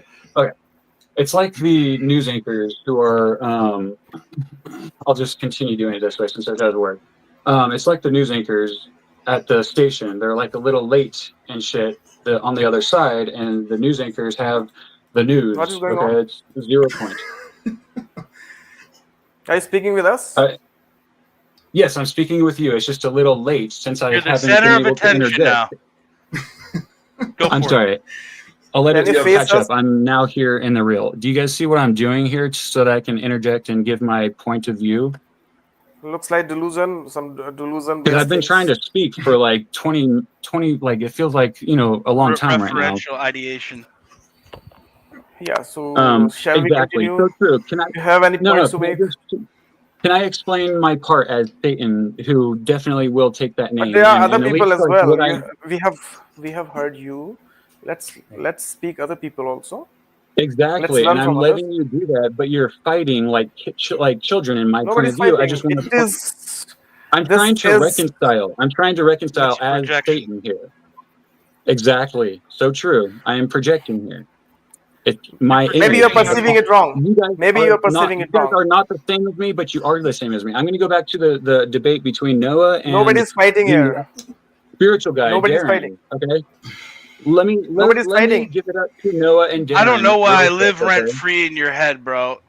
Let's just Noah took some time to be with us, and we're kind of losing the scope of work here.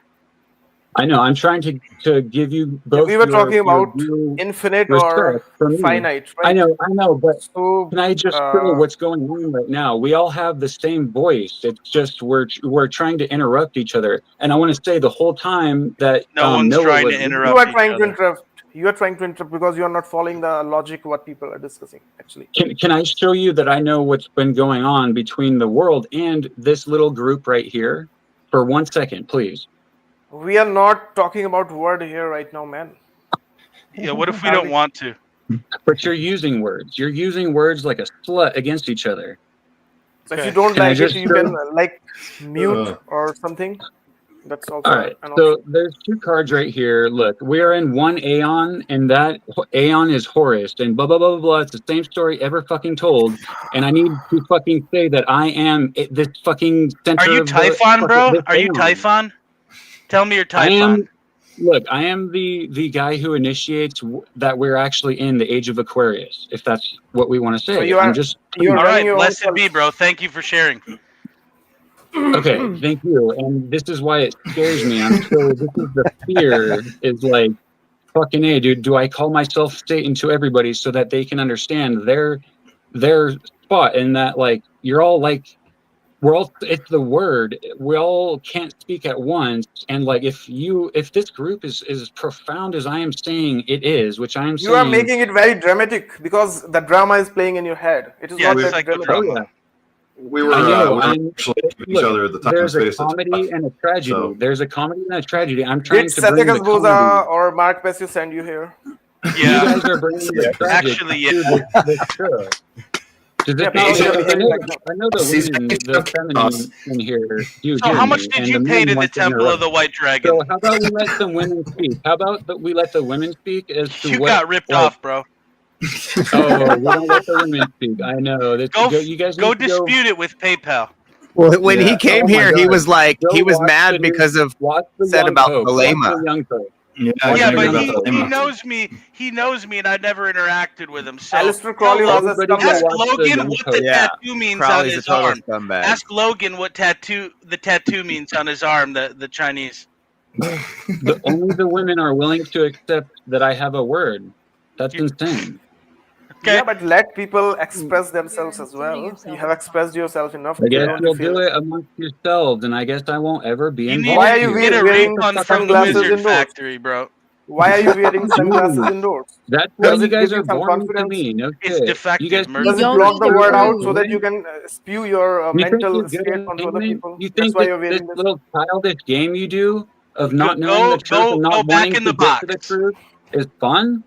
This is where I Well- get crucified. So I'm Viking, outta you don't here. need You to guys- prove to everyone that you know stuff.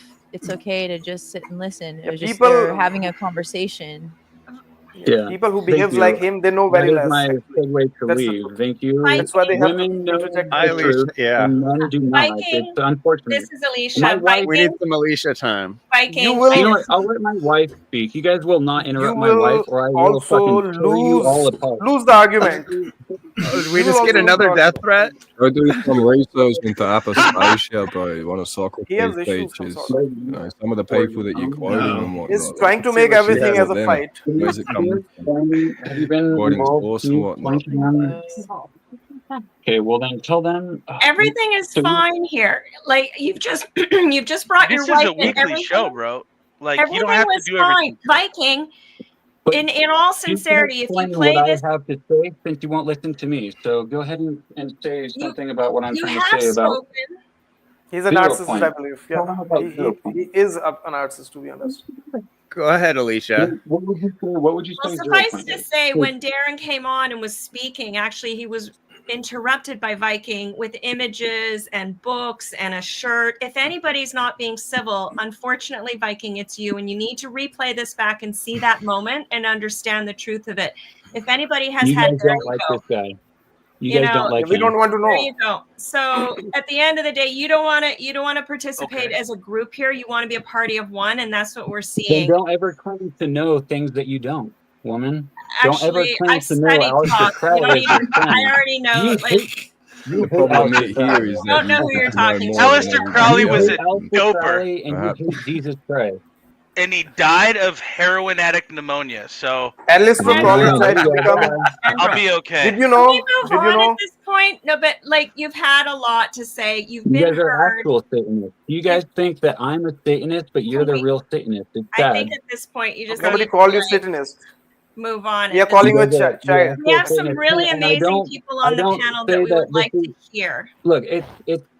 I'm sorry. I'm being very direct and like calling you guys rude names. And Satanists. interruptive. I don't like the and term constantly interruptive at this point. because And I you're not have truth. realizing it. I have truth and you don't. I have truth and you don't. Okay, That's that's very okay. childish. That's You your can help Because with your truth to you somebody guys else. didn't Can you take reason it to though, somebody bro. else? You guys are You need debating reason, the. So man. tell the us about smartest, the spiritual Gnostic one, Catholic Darin, Mass then. and Tell me the that. smartest scientific side of things Noah.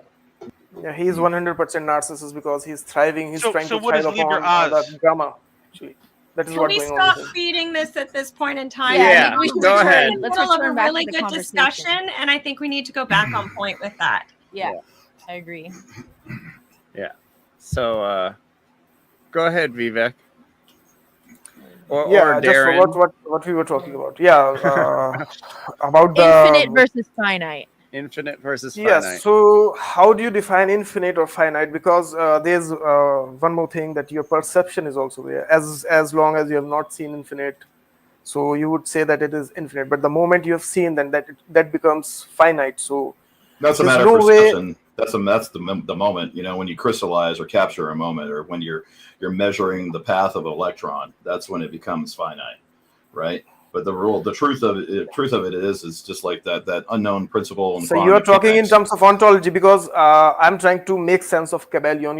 You're talking in those terms. So I'm trying to tell you, you cannot mix two systems and try to make sense. Like if you are speaking in confine of one system, I'm already saying that I don't know much about Kybalion. So I will rather use logic here to explain the logical reasoning. That much I can do. Yeah. So when you're talking about infinite or not, so that is a logical reasoning as well. That is not Kybalion, right?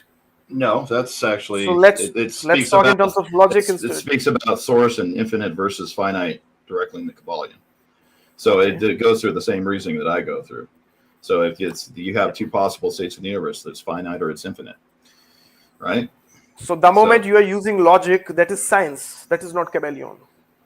Well, that's what I'm saying. It's spoken of in the Kybalion, so I guess you want to call it Kybalion too. Okay, but I'm not buying it. Well, I'm not selling it to you. No, I'm just saying, like, if you're speaking in those terms, I'm just saying that I don't buy a Kybalion. Do you have any argument to prove that? No, I understand that you don't accept on the face of things when something's trying to be pushy you, but I'm not pushing anything at you. No, I'm not saying like that. I'm trying to reason something like if the saying. All I'm saying is that it was introduced to you by Sethicus Boza, and I can understand why you would be put off by it. Because I try to understand through my own logic as well. Sure. So I understand that. That's why I'm speaking to you about it, right? So it was infinite. Like there are a lot of things when you try to figure out a narcissist or somebody. So you look for red flags. So there are a lot of red flags in Kybalion. Sure. That's what I'm saying. Yeah. Well, there's not a whole lot. There may be a couple, but there's not a whole lot. But the whole thing about it is that we have to consider origin and source, right? We have to consider the creation of the universe or the concept. Okay, one more thing I have to add, if you want to answer. Mm-hmm. So if we read these Kybalion and the Hermetic principles, so they are talking about Thoth or Hermes, right? So is Hermes or Thoth the arbiter of reality? Is reality coming out of them? No. Okay. He's an archetypal figure. Okay. So he is also bounded with the natural laws, right? He's not important. It's an archetypal figure. It's like whenever you try to disseminate knowledge and reason to people by way of philosophy, oftentimes what you'll do is you'll sort of make it crystalline in a person so people can relate to it. It's kind of why Christianity was so potent, because what they did is they made a middleman to God, right? We need this. We can't talk to God directly because he's unknowable. So we'll have the Christ figure who's more relatable. And then that is actually a great deal for control as well.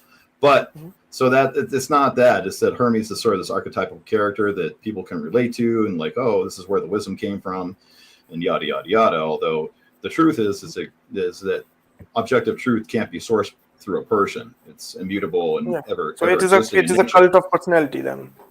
It can be, but this is not. I mean, if you want to call it the book to me is moot. Like it's the principles written down upon the pages that matter, right? So it's not the interpretation of some person thousands of years ago called Hermes. That's you can take that or leave that.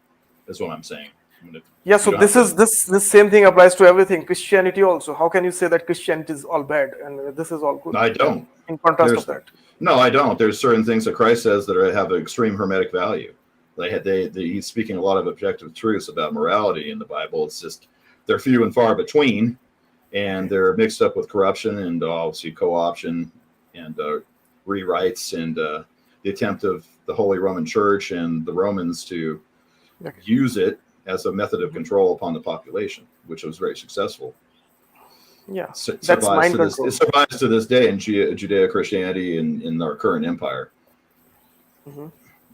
Yeah, so the thing is, everybody who ever tried to take there exist Christianity, Islam, Hinduism, Buddhism, Jainism, there are hundreds of religions. So what we are all trying to do is we are trying to decode the universe, the reality. We are trying to put it in some sort of framework. Sure. So Kybalion is a framework, just as like Buddhism or Hinduism or anything else, or Christianity. So we are all trying to make sense of reality. So when you are using these tools to mind control, and there is a lot possibility, probability, and this Kybalion and all stuff to mind control people, because hot is cold, cold is hot. So let me give you an example. When I was interacting with Satyakis Boza, he was lying about everything. And I'm not talking about my trauma. I'm not talking about my trauma here. I'm just trying to explain. No. He was lying about everything, right? And let's say I was speaking truth as much as I could. Maybe I was lying because we all make white lies and all stuff. Embellishments, so to speak. So he tried to flip things, that I was lying about everything and he was speaking all the truth. So this is the example I've seen in this. So this is also a tool of mind control. Of course. In the same way as Christianity or anything else. Even Buddhism can be used. Thank you for having Even the Buddhism can be used for mind control as well. Yeah. Everything can be used as a tool of corruption and evil. Exactly. That's true of the objective truth, of absolute truth, right? That's why I was saying it can be very potent. The more truth you have, the more potent the karmic sort of bill. It's not, you're gonna actually create a lot more destruction with co-opting the truth of absolute truth than you would be of a half truth or a partial truth, or something that's almost not true at all. Yeah, if something cannot be like if we speak in terms of ontology, or like all these dialectic things. I think is what you mean, like dialectic and these opposites, and the comparison of that is not always a healthy mindset. Like it can be abused for entrainment. You cannot see things either all dark or all that's light. That's why darkness and lightness is incorrect way of seeing things. With wisdom, we understand what is going on. With awareness, with mindfulness, we understand what we are dealing with, and that is the ontology. That is the reality. And that's why Sophism was so heavily promoted in Greece, right? Sophism was this vehicle by which you could pretty much push any sort of political ideology in any direction you want. You can always have circular logic. You can always have subjective reasoning, which is where we differ here with natural law. We have moral objectivity. We have an actual foundation. We don't need to think or guess. We don't need to worry about bending something, because it's not about we're not utilitarians. It's not utilitarian. But there is still a possibility of all these things. Like we are not all in the same state of mind, and we are not all in the same years of life. Like your age is not necessarily what I am. Right. And mind develops, so we cannot have something objective for all. It is no, you can. That's not true. No, we cannot, because yes, you can. When we perceive things, see, objective things exist. I'm not against it, but you cannot impose objectivity on everybody, and that will be a counterintuitive measure if you try to do that. Well, you can assert that there's objective rules to the universe. There's this objective framework for reality, right? There's that's a consciousness itself. There's a term in Buddhism, let me explain this. There's a term called impermanence. What is impermanence? What we are living in today may not exist tomorrow. Sure, that's a change. True nature of reality. So when something is constantly changing, how can you solidify something? Because you're speaking of the material plane of existence. I'm talking about the metaphysical plane of existence. Metaphysical plane of existence is primary, or the physical plane of existence. It can't be both, though, and this is making a logical leap from the infinite to the finite and drawing correspondences where they don't actually truly exist. And that's what Vivek is getting at, I think, at least when you talk about a world that's always changing, or a universe that's always changing, this planet won't even be here forever. So, how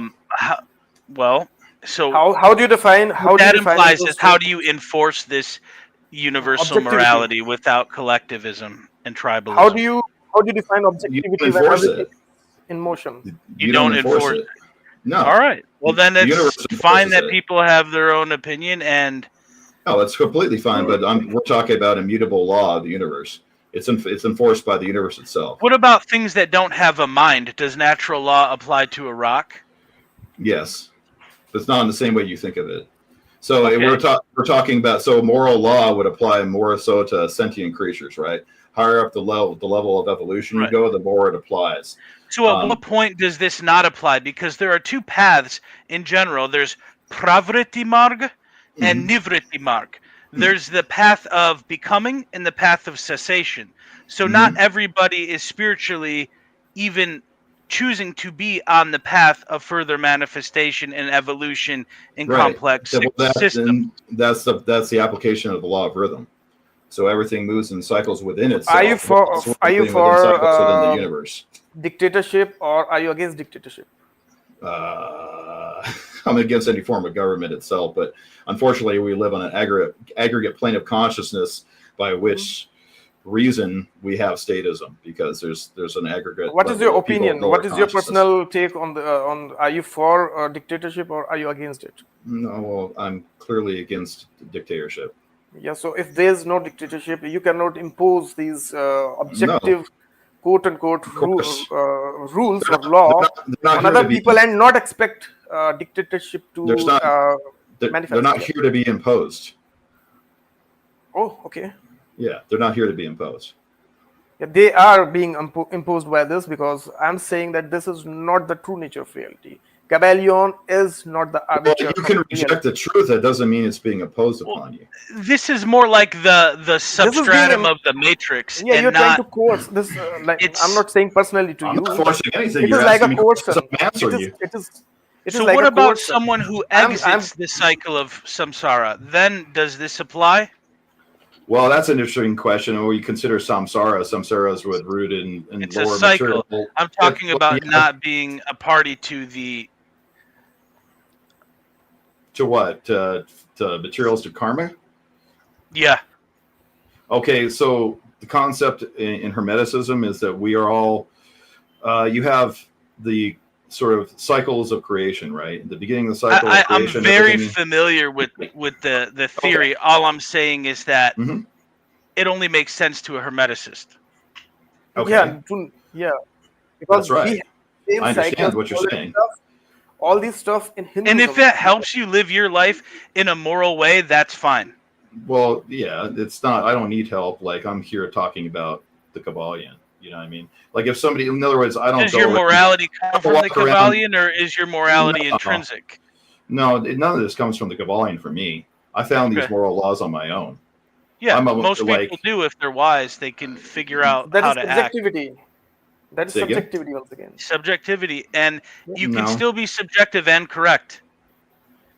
Okay. Subjectivity is demonized more because people become deluded. Subjectivity is you are an individual person and you are perceiving your surroundings. But subjective action by an undiluted individual is usually correct. So your discovery of morality is subjective. You're subjective to yourself, but you're the subject of your life. Like, for example, if there's a dictator and he's making his subjectivity and using it as an objectivity, that is an issue. But we all are subjective. We all see things through our subjectivity. We cannot be objective about everything and be sane. Right? Yeah, but you have to understand that all these things we're speaking about right now, whether the philosophies, religions, they all have certain shared virtues. They have certain shared threads of truth within them. And so what I'm saying is there's an objective truth that everybody can find and everybody will eventually find on their own. And I'm not here to tell you what part of the path of that truth or where, you're personally I don't know if it can be expressed in words. I don't have any personal issue with any Kybalion. But can you express can you define the all itself? No, you can't, because you haven't returned to the all. I don't know who assigned that task to us. Who assigned that task of defining the all? Yeah. It would have to presuppose ego. And can you actually define all with words? Well, the all is everything. It's the universe. It's source. It's God and us all together. But that's teleology and trying to explain the world in a framework. If you are going to talk in terms of objectivity, you have to have some framework if we want to have an explanation of anything. This is not framework. But the people making the explanations are exploiting that. I'm arguing against two. You guys are like mixing things together. I'm He's trying throwing his to tarot address on one thing at everybody. a time. Well, No, not you I'm not. necessarily, but we're just Right. saying it's I'm a talking about thing this that people Viking. can study. Well, yes, it is, and it's something you can come to on yourself. I often tell this to people that are into natural law. It's like, So, it sounds- Noha, yeah. you're talking about these cycles. Hold on, So I'm this not finished is on my point. Give me 1 second. So sure, basically, sure. what I say to many people that ask me about it, because I don't really go around speaking to this to pretty much anybody unless they ever ask a question, or the universe puts them in my way. So, but when somebody talks about this, what I say is that natural law can find you, right? You can come across a Kybalion, you can come across videos, different parts of the truth community, whatever, right? But you have But to natural law, actually, you have to find it. And so that's where we talk about the mystery tradition, and we're talking about the Hermetic seal of knowledge. but natural law in itself has multiple definitions. Buddha, Dhamma of Talking about Buddha Hermeticism. I'm talking about Hermeticism. I'm not talking about natural law. Darwinism. I'm not talking about any other interpretation. I'm talking about Hermeticism. Hermeticism is a rip-off of Eastern philosophies, if you ask me directly. Well, I didn't. That's fine. That's your opinion. Yeah, that's but not an opinion. I can prove it right now. Oh, okay. But It's called that's Yeah. But truth is truth. It doesn't matter what book it comes from. And these are Yeah, does it matter that it's Delusion is ripped off? delusion is delusion. How much you are going to force it as a truth? Once again. Well, nobody's trying to force it. We're not here to force it or force it on that's anybody. Right. You're here to study the Kybalion, right? So you're here to understand where somebody that studied it for a long time. I've studied. I have actually listened to it a couple of times and tried to make sense, but it was always in contradiction to what I understand. Because I am, and that's totally fine. once again, I understand logic more than any of these religion, this and that. That's well, what I'm saying. there's a holistic understanding here that actually melds metaphysics and logic. There's a crossover. There's Metaphysics is also made up, man. If you really look into all these things. Well, metaphysics is made of men. You say from men? It is made up. Made up, man. Everything's made up by man. No, it is made up. Everything's made up by man, except for mutable. I'm not trying to offend you. I'm just trying to explain Mathematics, you. You can also look it up. So here, like if you look at the problem of like science, for instance, right? Science is right now currently facing some huge dilemmas with physics and having the consideration of the actual. And they're owning it. The scale. They're owning it. No, they're not owning it because their entire model has now been completely. Yeah, it's almost who told them to do science like that? I mean, that's something they took upon themselves. Well, I'm not I'm talking about the state of science and the way it is right now. Is there's a huge problem in science, right? Let's say science is wrong. They're facing let me finish. They're facing metaphysical problems because they are presupposing a finite universe, one that begins and ends at a central point in time called the Big Bang. They don't want to talk about anything that happens before it. They don't want to talk about anything after it, right? Because that's the realm of science. We can only talk about what we can see in front of us and measure. But the problem is empiricism is actually limited by mankind. Science itself. has a responsibility to keep things real. I'm not that. Just for the sake of anybody learning, let's let people finish their statements before jumping in. Yeah. Thanks. And I don't want to sit here and rant, but I just let me finish my point. My point is like empiricism itself is confined and limited by mankind himself. Mankind is finite. His instruments are finite. They're imperfect. It doesn't matter how perfect you make your instrument. You're not going to see God. You're not going to see the smallest unit of matter. You're not going to see the end of the universe. And that's what they're finding right now is the scale of the universe and the things they're seeing beyond when they're looking out and seeing beyond these huge red shifts, right? We're talking about stars that could not have been created within a certain framework of their current theory. So there's a huge problem in physics because this has to do with all forces of physics. This has to do with Hawking's theory. It has to do with Einsteinian theory. So if we want to talk about science, we can talk about the limitations of science. If we want to talk about certain religions, we talk about the certain limitations of religion. Okay. But what can we know and what we can't we know? That's what we're here to talk about. What can you know? What can't you know? That's all I'm going to say. Yeah. So science is not about any Einstein or any Hawking's or this and that. They are all scientists. Science is not their property. Science is, and you have made one more point that science is not talking about before or after the Big Bang because they don't know. And science does not present. Science is not very different. Like people from occult community, I understand that they oppose. But it can become a religion, right? Or religion. I understand this thing, but the thing is, science. You cannot look at science with occult glasses. You have to see the glasses of science in itself. You are not. Science is not to compare and approve something, right? Occult can be right in its own sense, right? And science can be right in its own sense. You have to understand what their base rules are, right? So it is just like that. Science in itself is saying that it was wrong, it has made some mistake, but the nature of reality is also like this. So you cannot blame it just on science, because people try. There's no blame. Yeah. It's not about blame. Yeah, let me finish now. Yeah. People tried and used certain things, and they have explained everything clearly. It is everything that science uses is public, but everything that occult uses is not public, right? So you can go into science and you can look through these things, see yourself as a scientist, and you can try those steps, and you will come to the same conclusions. But this is not the case with occult. Occult is, if you are talking in terms of objectivity and subjectivity. You just occult is very subjective. You made an assertion. Yeah, I know, but you made an assertion that's incorrect. So if you change your methodology, you change your instruments, you alter your theory, you can actually find. That's why how science improves itself, right? I'm not even talking in terms of assertions here. No, I'm just saying you just made a statement about science. If you can repeat an experiment over and over and over and get the same result, that repeatability is why a theory is considered sound in science, just like in quantum mechanics. Quantum mechanics is, yeah, go ahead, Jeff, if you have a point. You have a question? Oh, no, it's okay. Continue the conversation. Okay. So that's why quantum physics is considered some of the most, probably the soundest theory in science, is because its repeatability is extremely higher than any other science that's come out as far as experimentally. So, but see, that's the thing, is that's what I'm saying. Science are we talking about religion, or are we talking? I mean, physics. All these scientific endeavors begin with an intention. So, and that is part of some things that were mentioned here. And the thing is, we modify our methodology to align with our goal that we set with the intention, but that's not anything new. I mean, obviously, if I'm trying to accomplish a task, I'm going to try to make that task work and then what doesn't work, I will discard, and what works, I will continue with. That seems like jury rigging the experiment. Well, no, I mean, that's called evolution of scientific techniques and instrumentation.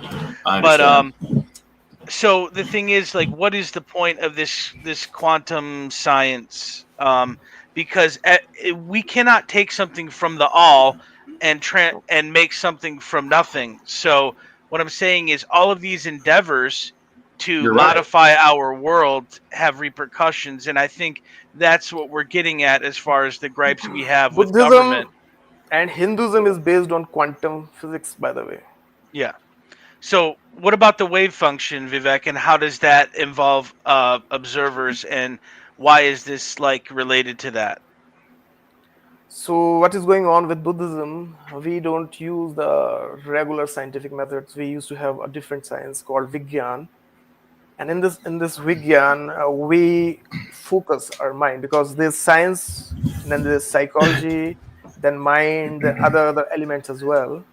So when we talk in terms of Western science, so it is mostly objective observation of somebody. But Eastern sciences are a little bit subjective in those sense, because you can only taste a fruit or anything when you taste it, no matter how much somebody else is going to tell you. So when you apply your faculty, and you should be, there are a lot of other things as well. Not everybody can understand these things, right? So there used to be a specific people for all this thing. Like, I believe this is the case with West as well and other people. But what they decided later on, that this also induced delusion as well. Because if I am wrong about something and I'm more materialistic, or I'm crazy or something, so I will keep pushing my point. So there used to be a whole system for all this. to keep things pure, quote unquote, and like that. So wave function in Buddhist meditation, when you meditate, and it will not happen in one go, two go, you have to keep the practice.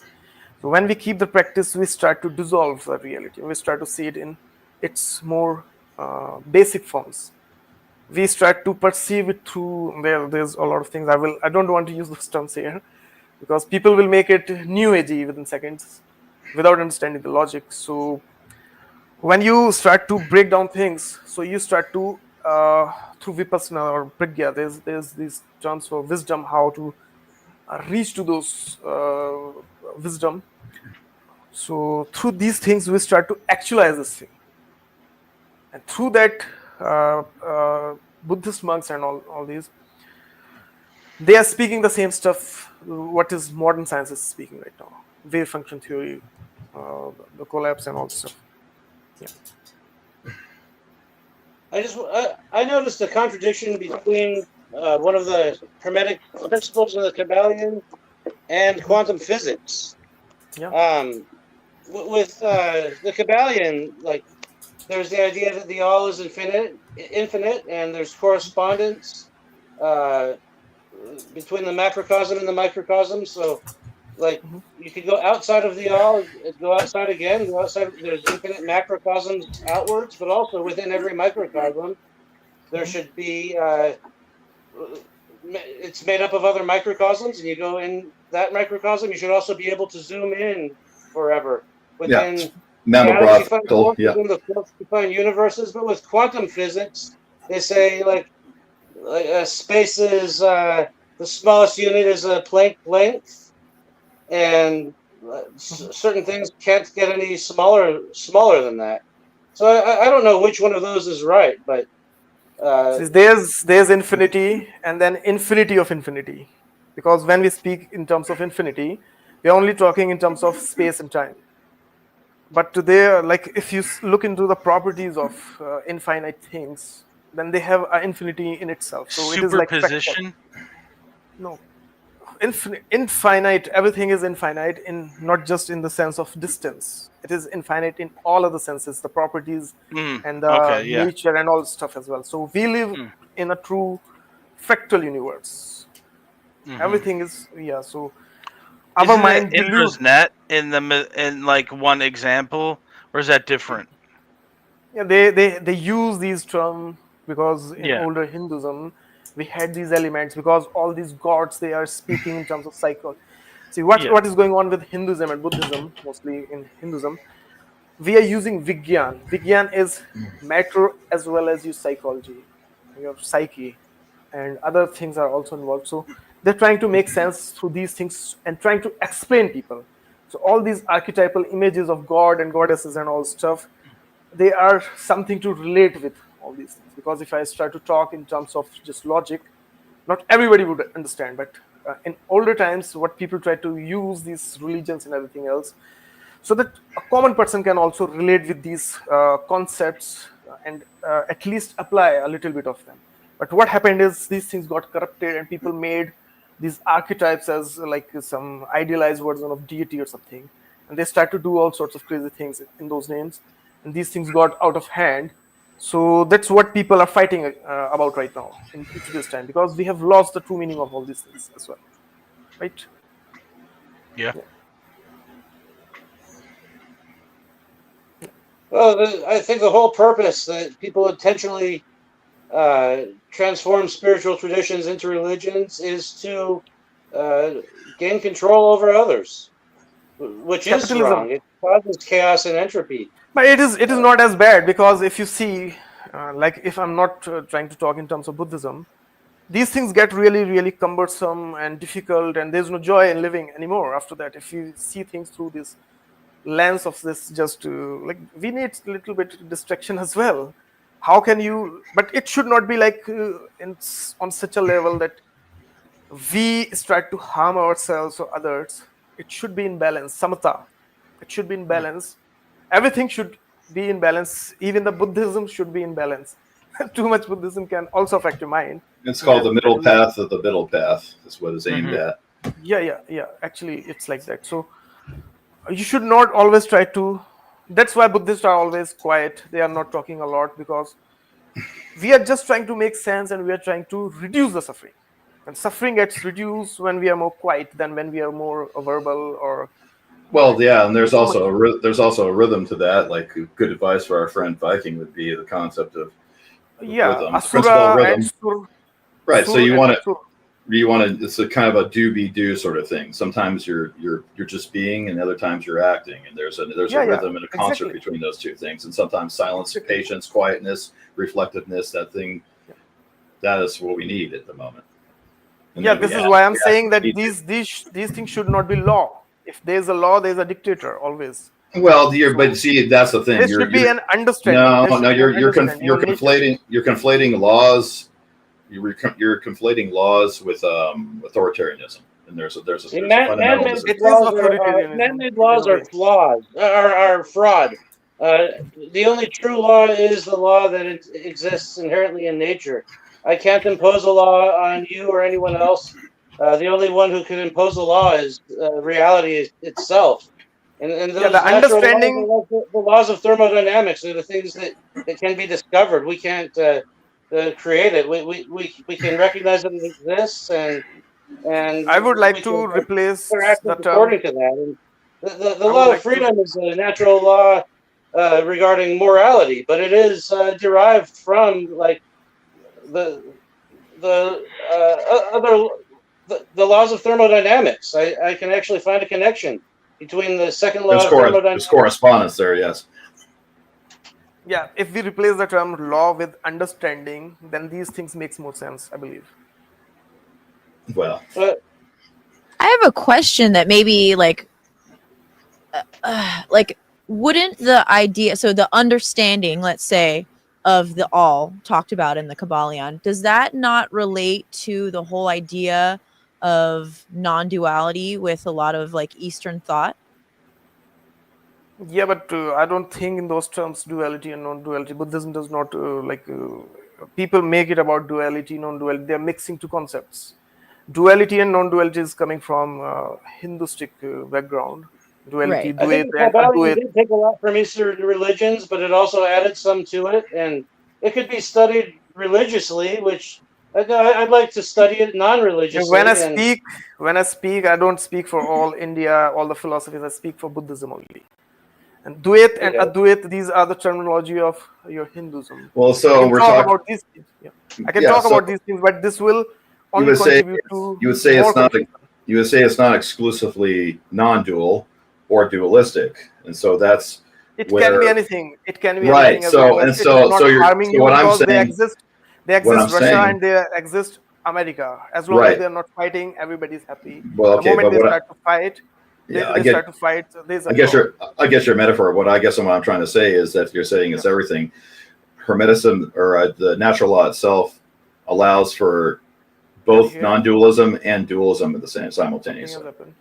So that's the thing. It's not just one. Can you repeat that? I was not able to hear you. Oh yeah, of course. Non-dualism. So in Hermetic philosophy, non-dualism and dualism both exist simultaneously. There's a paradox, and so that's when you get deeper into the Kybalion, you start understanding the nature of paradox. Certain things apply. Yes, of course, they're philosophical terms. Yeah. So how can you talk about? How can you know? You can't know anything unless you know it in the mind, right? And philosophy is based. It's about knowing. It's about discovering what we can know in the thought processes, right? So that's what I'm trying to tell you is that. In Hermeticism, it's both non-dual and dual. The dualistic aspect of existence, when it comes on the subjective, they're contradicting each other. Plane of manifestation. No, they're not in contradiction. They're a seeming contradiction. Because all paradoxes can be reconciled. You have to understand. That is your understanding. What about the simultaneous existence and non-existence of a paradox? Because that's quantum science. Well, yeah, but quantum science has its problems, so it's not a complete theory. Jeff want to say something. Jeffrey, it's good. It's a good point, Darin, but it has its problems. So. Yeah, but once again, I would like to talk about the dualism and non-dualism. They are two different philosophies. One is saying that everything is one, and in dualism they are saying they are like mind and matter. And in like this Dvait and Advait, we have this. So in Advaita, we are saying that we are part of nature, integral part of nature. There's only one. And in Dvaita, there's a mind and then there's nature. So it is just like that. And Buddhism is opposite of all these things. You cannot even compare. If I will talk in terms of Buddhism, you have to understand the basis of Buddhism. Then you will be able to understand this thing. Well, I understand Buddhism. I've studied it quite a while. So I get where you're talking from. Everything you say, I understand. Okay, that's good. Yeah. Good. So how can you say that Dvaita and Advaita are in your this? Because it has to do with a different plane of manifestation. If you're talking about what manifests on the, when you're talking about the relative plane of manifestation versus the absolute plane of manifestation, when you're talking about spirit in the uppercase and the all in the uppercase, and you're talking about what happens when we're actually here having an individuated experience on this plane of existence. So there's like half truths on this plane of existence. There are such things like half truths here. But when you're talking about the primary nature of the universe, there's not really a half truth.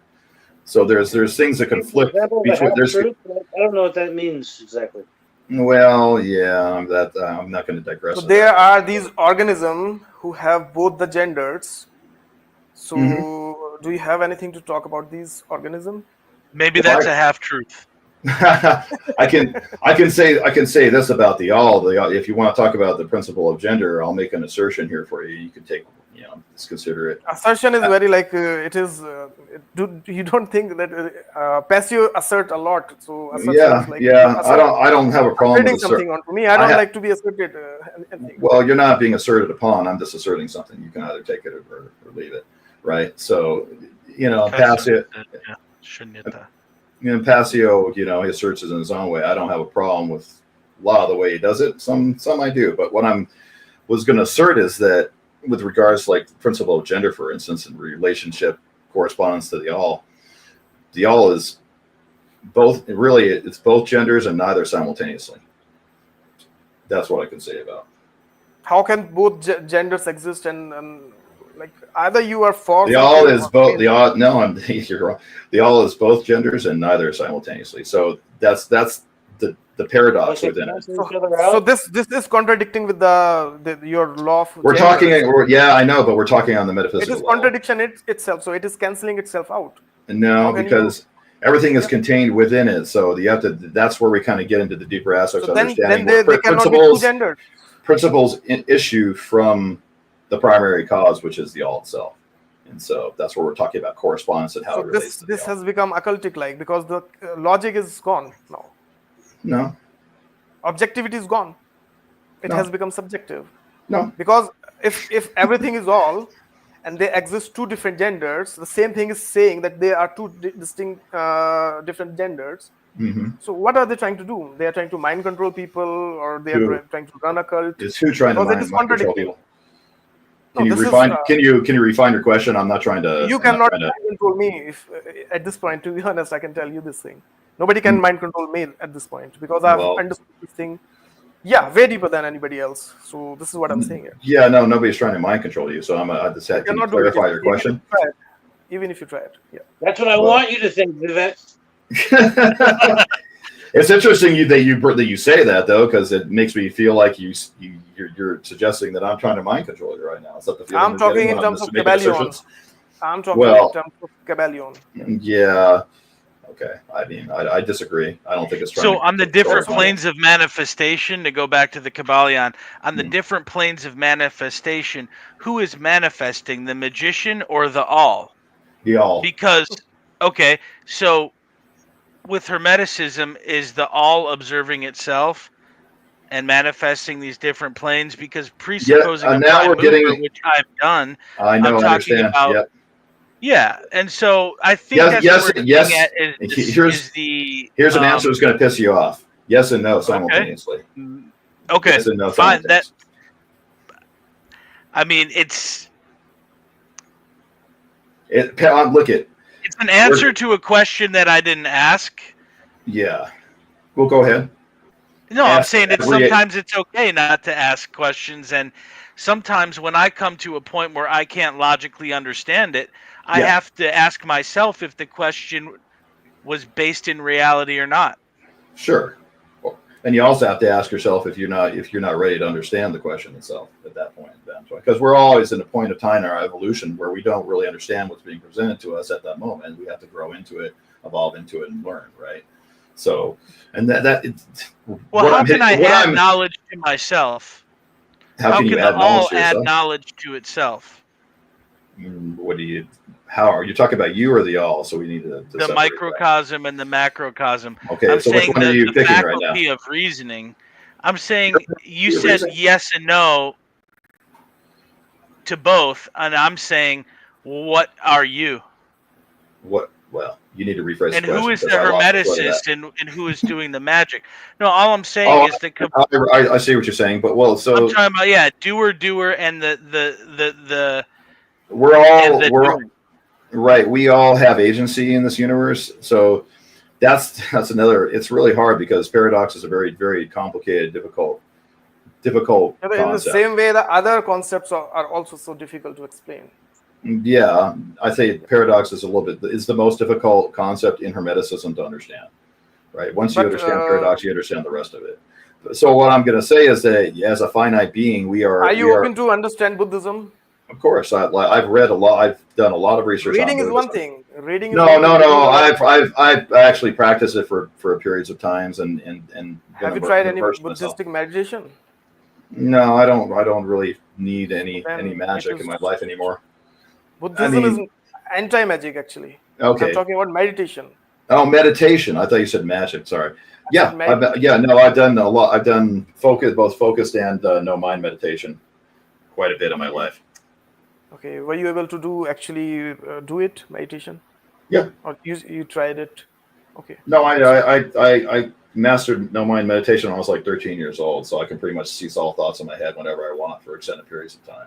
At will. You cannot master meditation, first of all. I guess what you say. I mastered to the point that I can. It's as for all practical,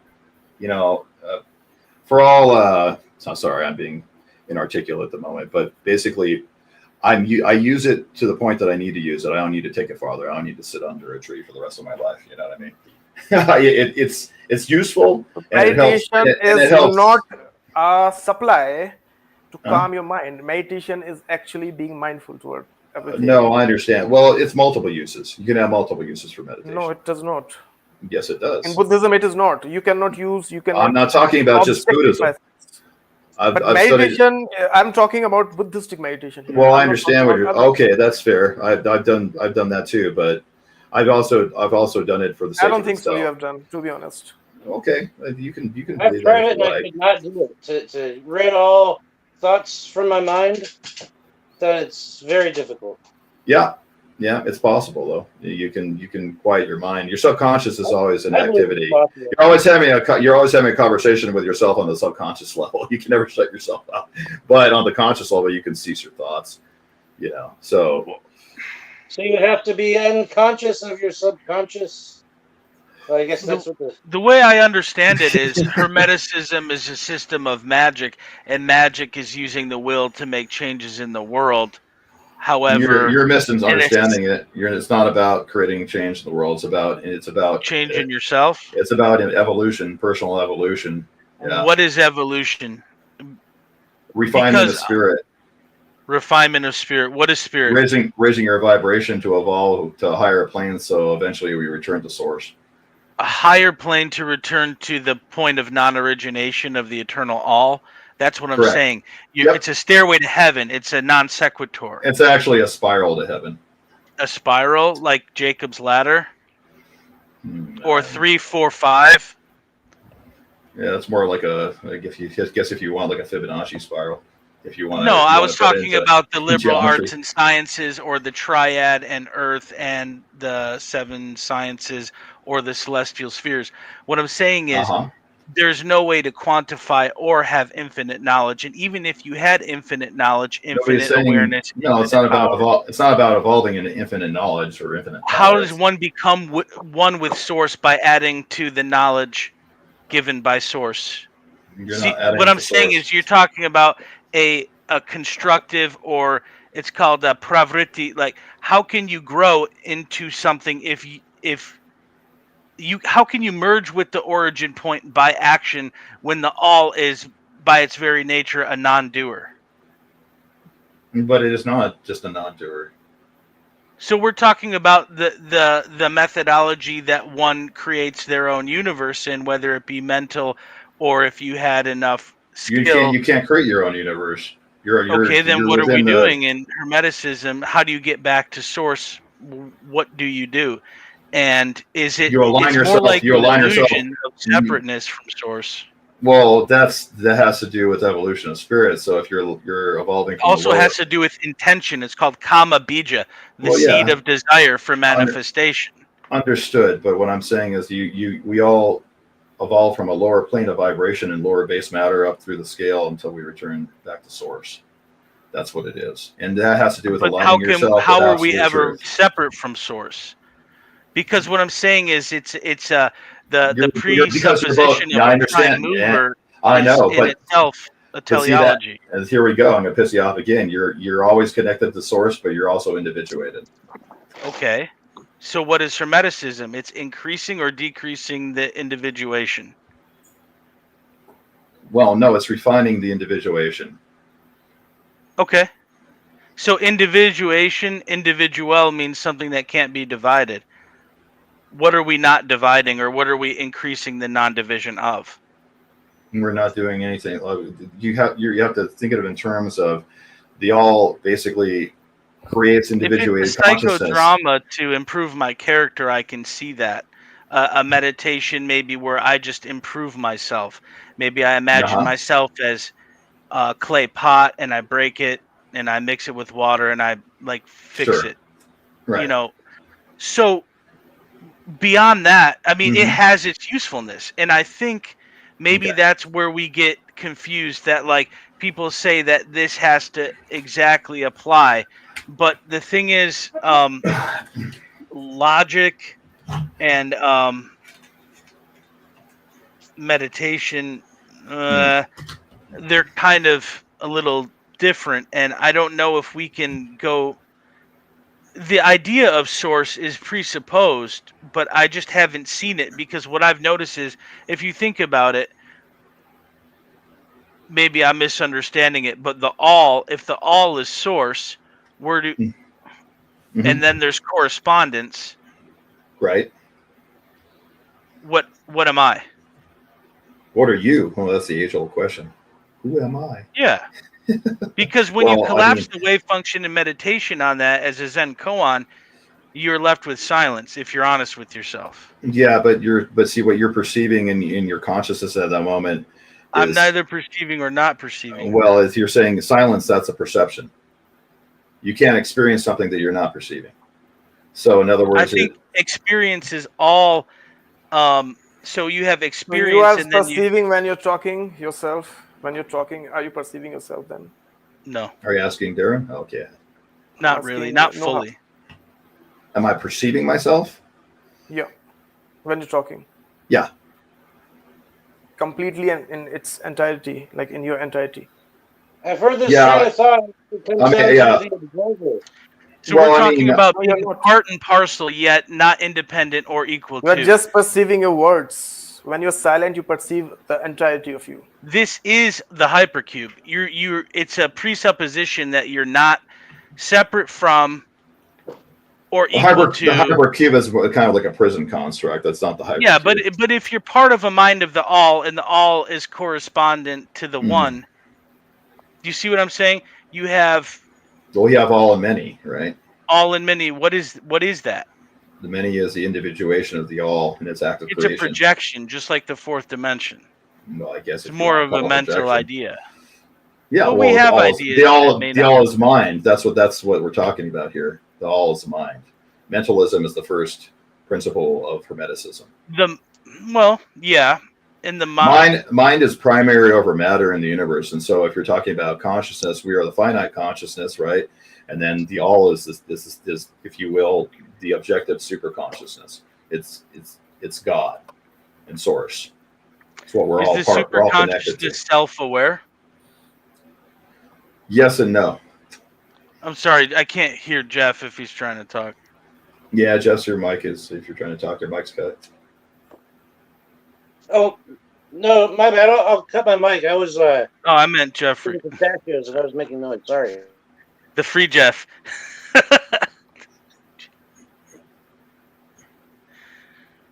Yeah, and somebody in the comment says you're a source creator experiencing yourself, and there's a truth in that, right? It's a delusional, egoistic desire to be a creator. And I've heard that term thrown around in natural law, little c creators, and it's peak hubris. That's when your, you become that's your opinion. When that's you become because you're creator, projecting ego onto it. What happens to the original creator in that case? Yeah. What do you mean? Nothing happens to the original creator. So he becomes He doesn't become anything. When you become creator. No, source is always there. No, you're not a creator. I'm not saying that. You're a finite creator. That's different than being an infinite creator. Okay. Yeah. There's a macro and the micro, the right? same concept that you're talking about, we are all understanding, but we have different way of understanding. Like I can we have talk different about language. Yeah, right. Different language for it. I speak English, but I've also studied Sanskrit and lived in monasteries and studied Sankhya. Really speak Sanskrit. That's and awesome. College. That's awesome experience. And so I came to a point where I dedicated over 20 years of my life to this, and it is still not making sense. So that's what I'm saying. This is called Mayavada. This is knowledge of the illusion. Well, I mean, you're putting a term to your. I don't mean this in any insulting. No, I understand. But let me just answer you. I'm not trying to attack you. I'm just saying. Kybalion is like a subset of Hinduism, to be honest. If you ask me. No, that's fine. However you like to define it. But what I'm saying, speaking to his experiences, is that you can search from something your whole life and not find it. That doesn't make you, a failure. It doesn't make you. But if it doesn't exist, you'll never find it in this life or the next, or 8.4 million species of life. That's what I'm saying. The entire point of samsara is to realize you can never crack the riddle. Well, that's giving up, isn't it? You think you can't know objective. No. You can't find. Not falling into the sunken cost fallacy. Well, that's respecting your process of life as well, because what you have right now, you should be content with it. Oh, I'm content with that. Even the Vedas say it. Purnamada, Purnamidam, Purnat Purnamudachite. That is perfect. This is perfect. Or that is whole and this is whole. The idea of dissimilarity or the idea of lack is a misunderstanding. There is nothing you lack. So that's pretty much it. I mean, metaphysics serve a purpose, but beyond that, metaphysics means that I have an idea to go beyond the physic, and you can do that without so much hard work and reincarnation. Well, can you admit that we all experience suffering here? That we do lack something. We lack freedom. We lack living in a world that is. The world is an imperfect place, and it will always be, even. And so are we as in individuals. The highest planes of existence. So are we as individuals. So we're talking about correspondence. There's a break in intervals when it comes to the highest level existence and the source. There's a break in intervals. It's not because the idea of perfecting oneself is flawed. Okay, so we're talking about evolving out of ignorance. We're talking about evolving back to return to source. We're not talking about perfecting ourselves or the next or the next or the next or the next.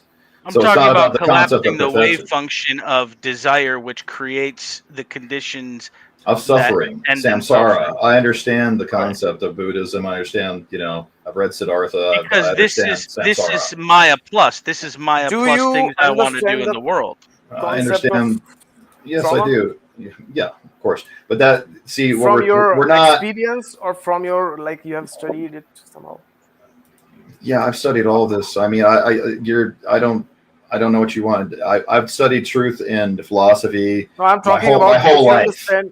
Yeah, that's okay. I'm just letting you know. I've been talking and thinking about this since I was like 7 years old.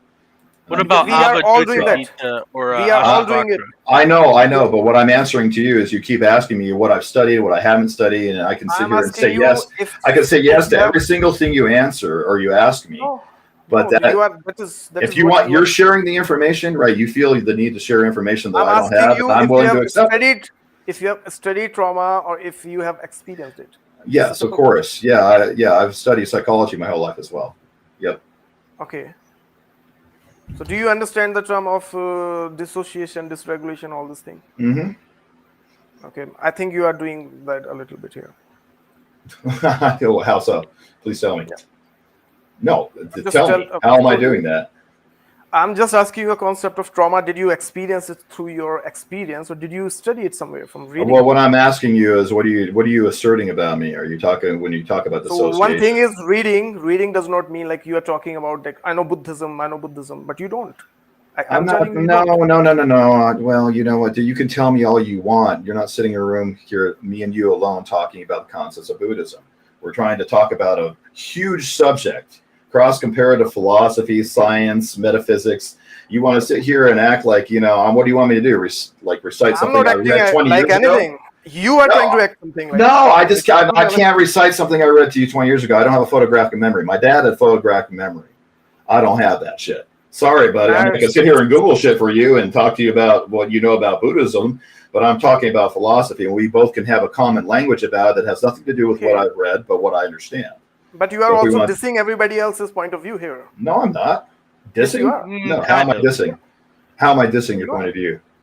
Because whenever I'm trying to talk about some Buddhism, you're always talking about in terms of Kybalion. Right? We're talking about the Kybalion, number one. Number two, when you make a point, there's a counterpoint. So I'm not trying to diss you, brother. I respect you. I respect your path. I respect your consciousness, and there's no dissing. No, I'm not making it about my ego, to be honest. It's not. That's neither here nor there. I'm saying that I'm not trying to diss you. I'm not trying to diss anybody here.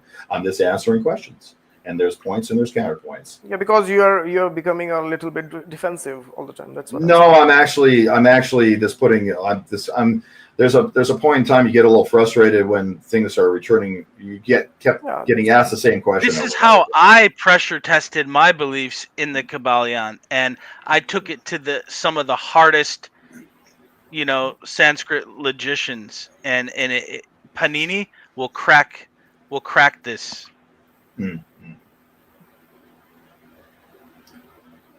Don't really understand what that means. Can you put it in context? Yeah. We're talking about the Nyaya system of logic. This is what the Greeks referred to as the gymnosophists back when Alexander was exploring, if you want to call it exploring, when he went to India. When he was conquering he found the highest logic that was unbreakable, and they were gymnosophists. They were the rishis. Okay. And they even told them straight up when he got there, you cannot conquer this land. And he said, I am the son of Zeus. And he said, it doesn't matter who you are. I've actuaried this whole thing, and I'm telling you on its face it's impossible. And then it was. Then he met Indians. No, but Alexander admitted it was impossible too, and he left. But the Rishi didn't say how it was going to happen. The Rishi just said, I'm telling you, it's not happening. And then it didn't happen. Okay. He didn't justify it. He just the Hindu creation mythos. It's the greatest alchemy ever, or the greatest alchemy I know. Well, we're talking about the alchemy that it's not alchemy. It's just the way it is. I mean, you can create an application operating system, also known as a matrix or a template, and then you can try to force reality through whatever means at your disposal to conform to that.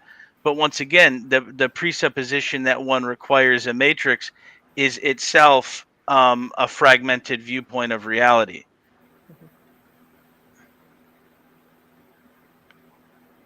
Got your mic back yet, Jeffrey? Jeff's muted. No, you're in limbo. We like hearing you. we like watching you talk. It's because it was inverted. Now, since he hosted the whole thing, could he leave and come back and see if that fixes it, or would that just maybe? Do you have an inline button as well?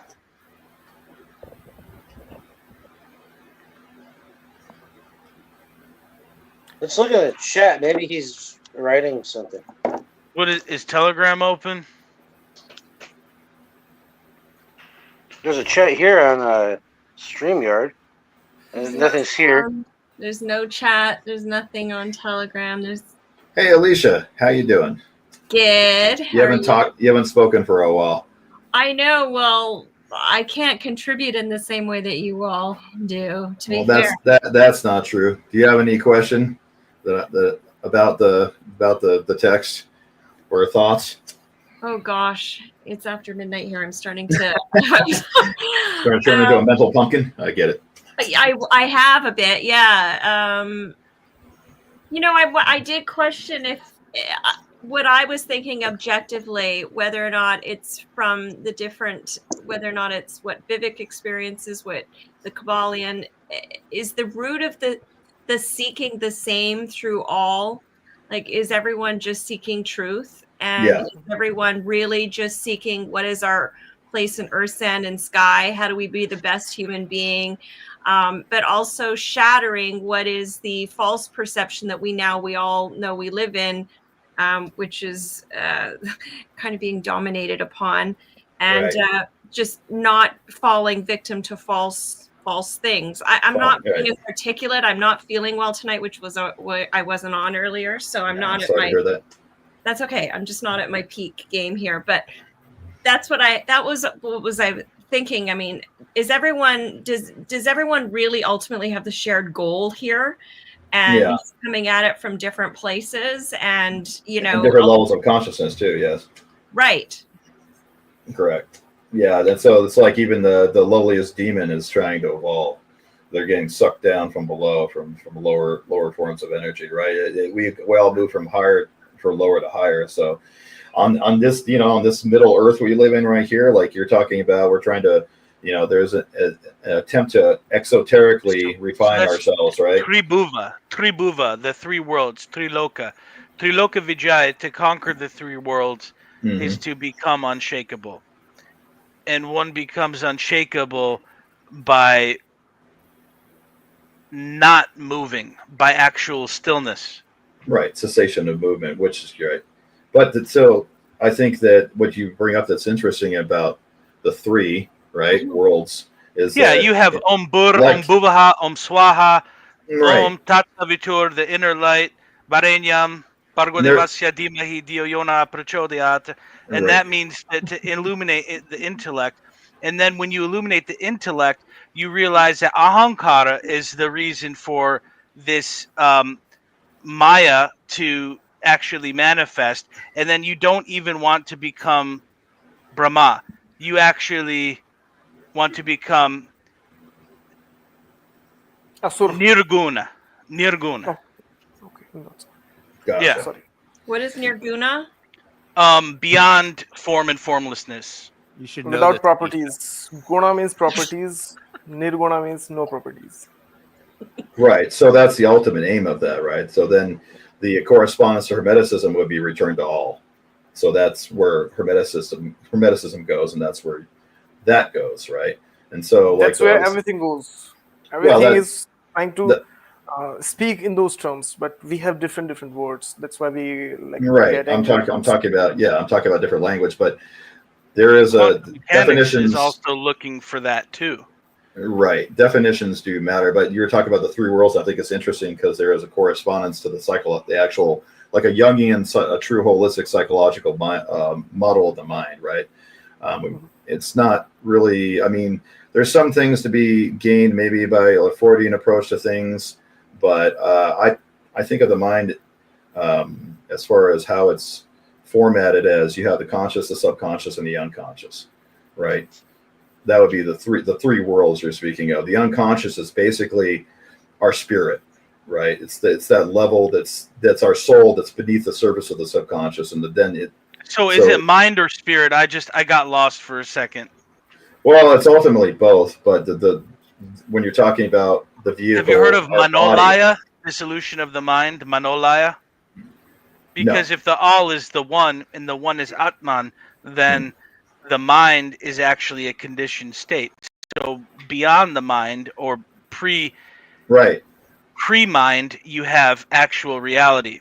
So, Well, so, in yeah, the so we have- systems of Pravritti Marg and return to the source as in Advaita, or even Vishishtadvaita, actually even Dvaita Vedanta and Shuddhadvaita, they all are looking for this thing. That's why they're called darshans or viewpoints, because it's a particular way to view.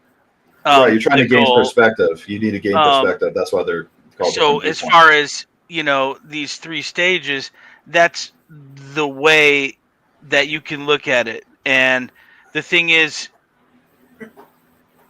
it may not be possible to do that with the mind, because more subtle than the mind is certainly not reality. in this, certainly not in this world and in this body, in this current Yeah, in this world. manifestation. Isn't We it? have already done this in Hinduism. This and mind Buddhism. causes all the bodies.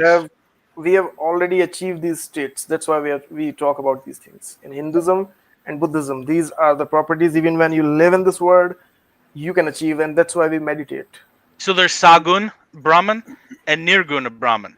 There's reality with form and formless, and then beyond that you have Nirgun. You have before that you have Shunyata, which means both of those things are possible within reality. Right. So getting back to the model I was speaking of, minds, the unconscious, subconscious, and conscious. It's a pretty useful way to look at it, because what you're talking about is we're talking about Hermeticism. We're talking about we're individuated spirits that evolve and move up and reincarnate, and we move up through the spectrum. So your unconscious is your soul. That's the actual spiritual you, right? Then your physical vehicle in this current incarnation, and you have your level of vibration, your current level of consciousness, and then you have your subconscious, which is actually the sort of the intermediary between your unconscious, your soul, and your consciousness. It's the middle ground. But see, no one's ever defined what the soul is, and that's why if you look at a flow chart of Sankhya, you actually have Purusha, and then you have all the evolutes of Prakriti, which is nature. You have the gross elements, and then you have the more subtle elements. Well, I'm defining soul for you. By It's you. itself. You're But a soul. soul is not mind. Chaitana is not Atma. I'm not. I didn't say. Well, whatever. I'm saying you're a soul. You're an individuated spirit.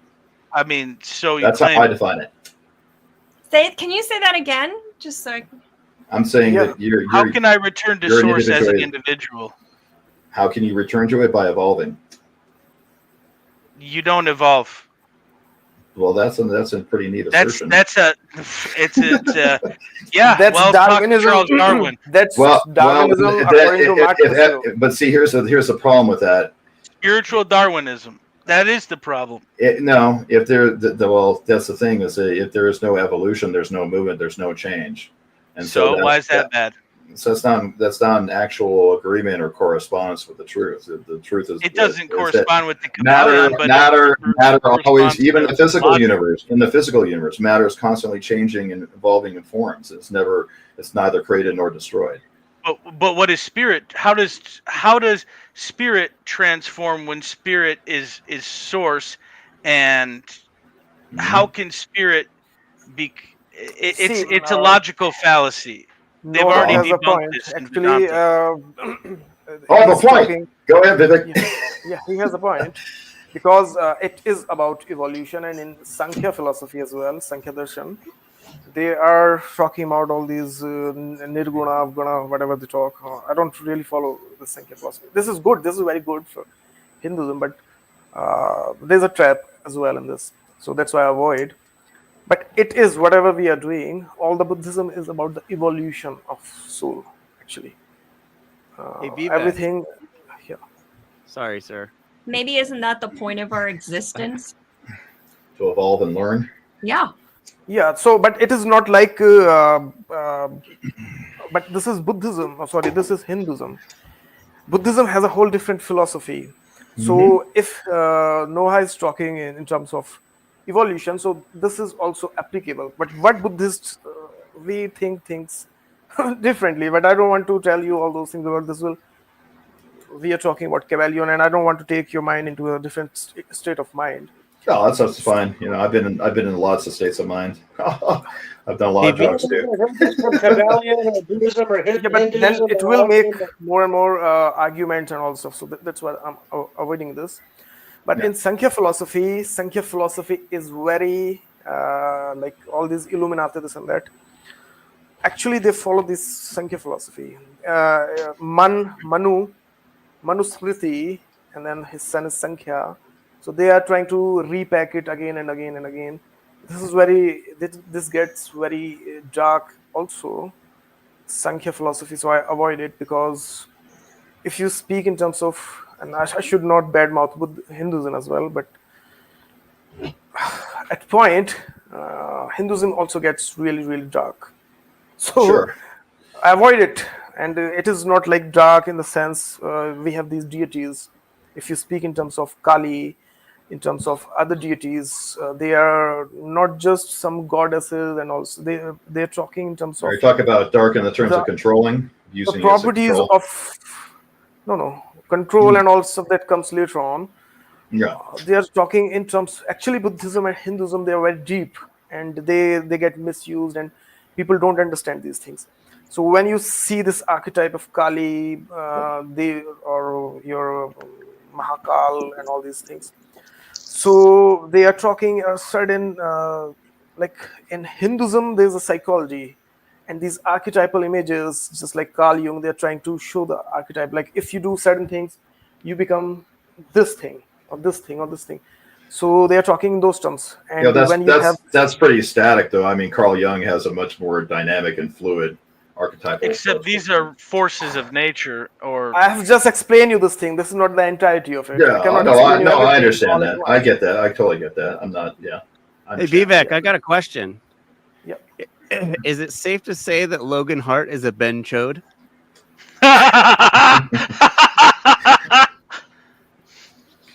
Yeah, but if Logan Hart is a backstabber, he backstabbed his own friend. He's a narcissist and a psychopath and no. Yeah.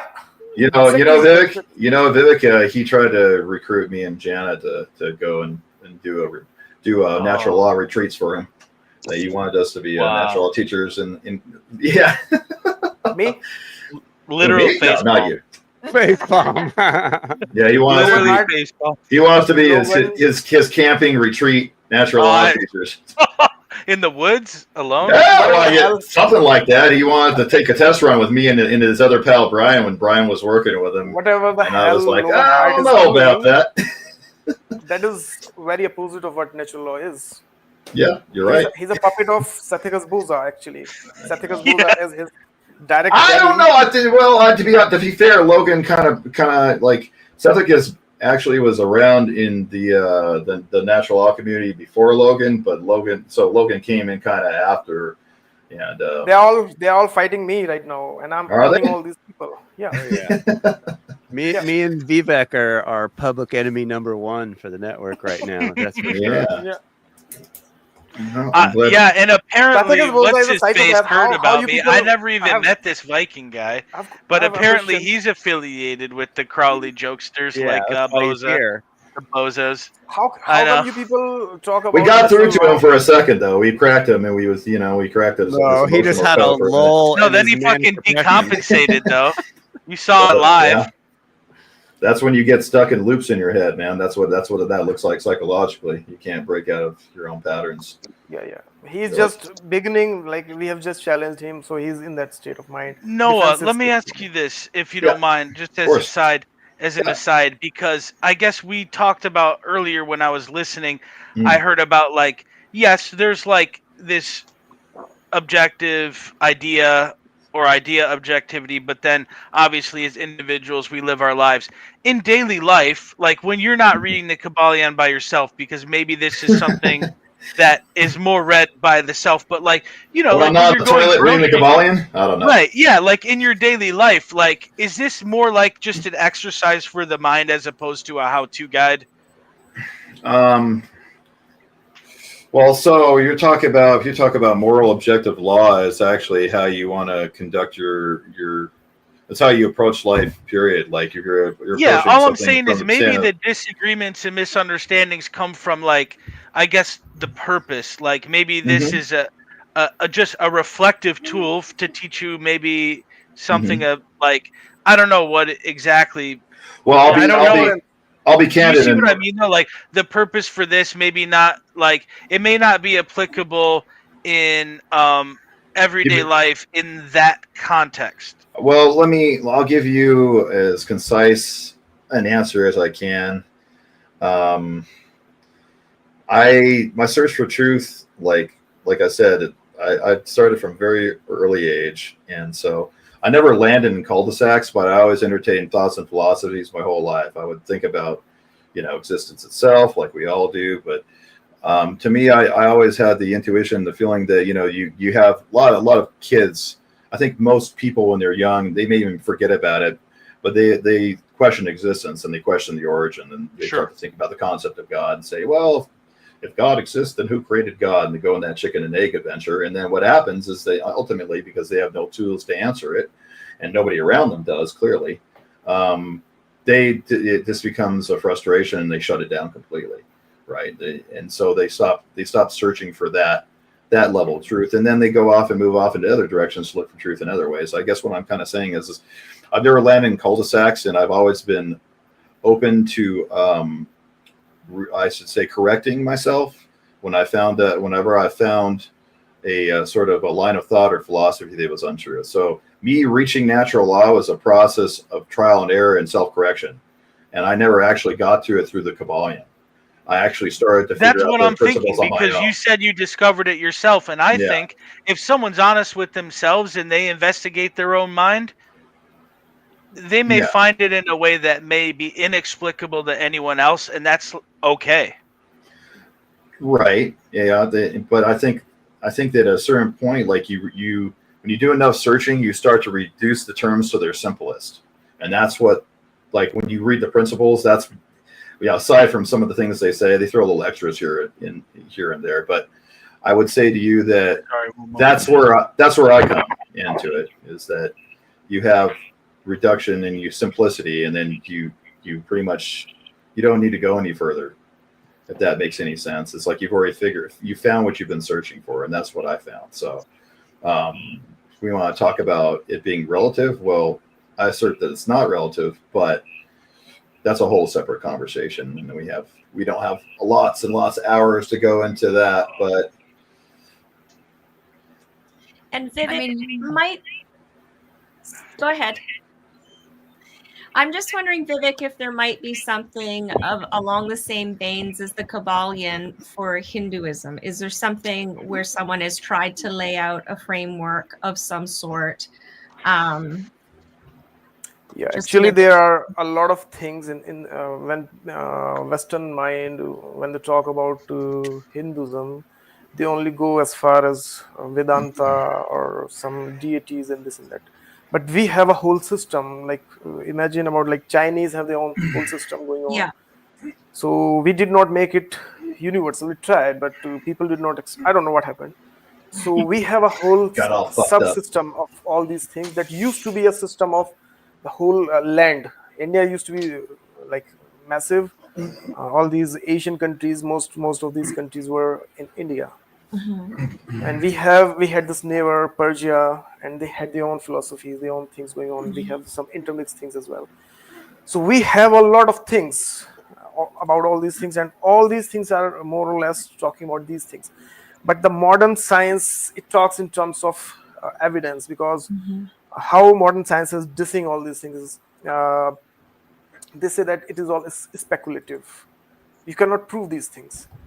Like, for example, science also says that psychology is in a way not science. It is a pseudoscience or speculative work, or one day like I have certain state of mind, but next day it cannot be like that. So which is absurd. This is exactly how this is the case. So when we talk about all these philosophies, they are all like, we have a lot of stuff about all these things. Buddhism is what Noah is talking about, natural law, this and that.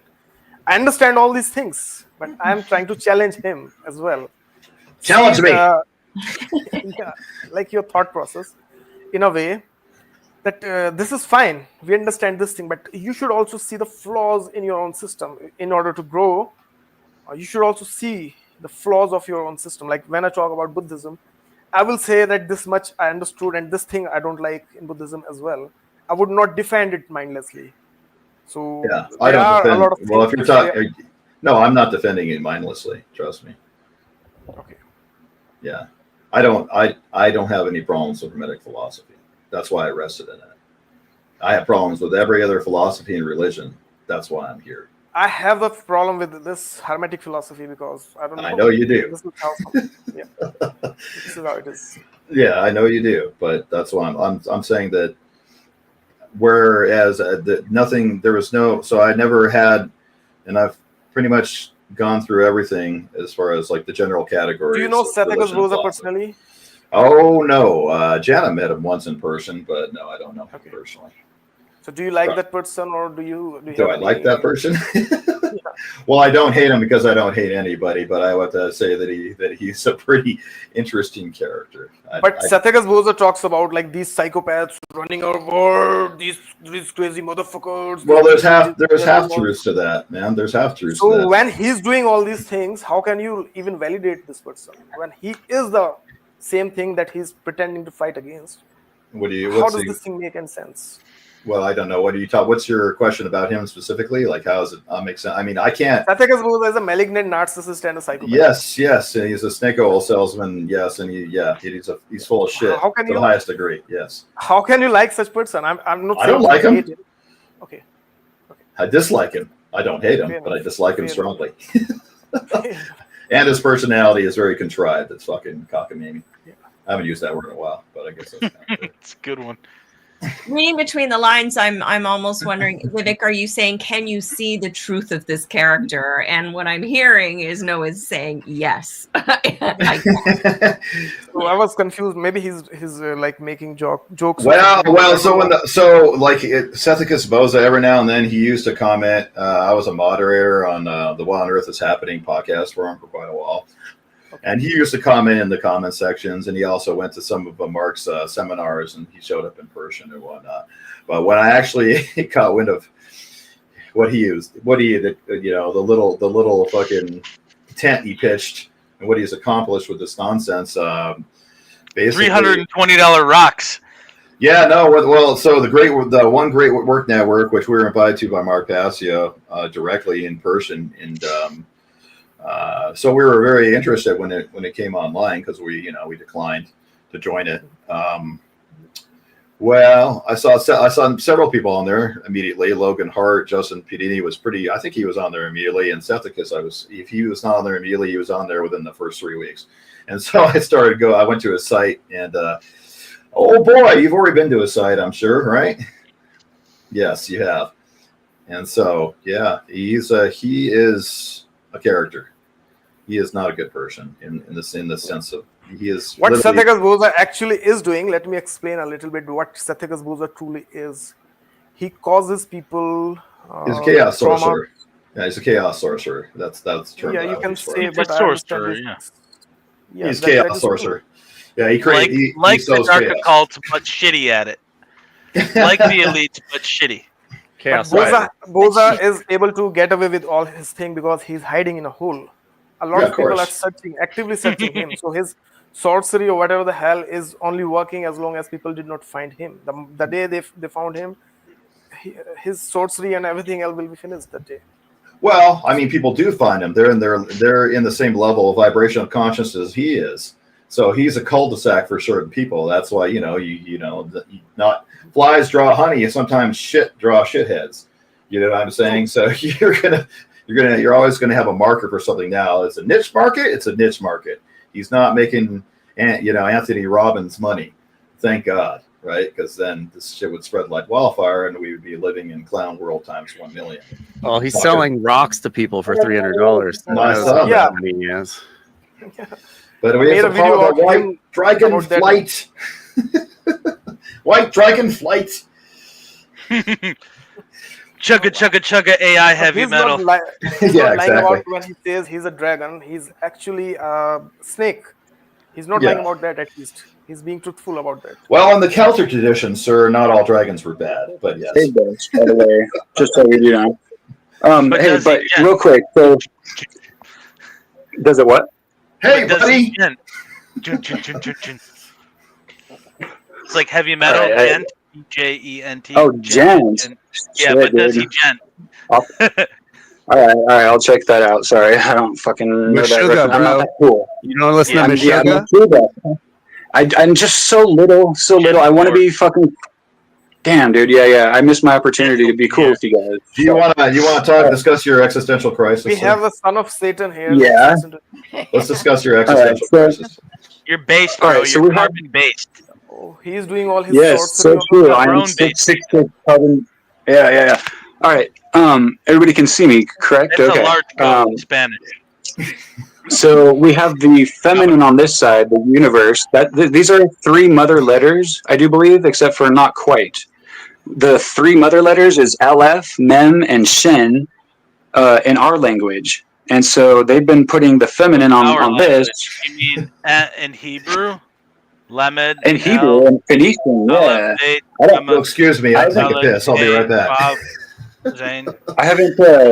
I don't know our language yet, so thank you. I need to study, but I mean, I've studied Aramaic from actual theologians. Shit, dude, I'm an idiot when it comes to that. So I'll learn from you, who knows a bit about it, and we can be friends, right? So here's a meditation with symbols, like Alistair was doing, because there's a truth beyond what we battle over.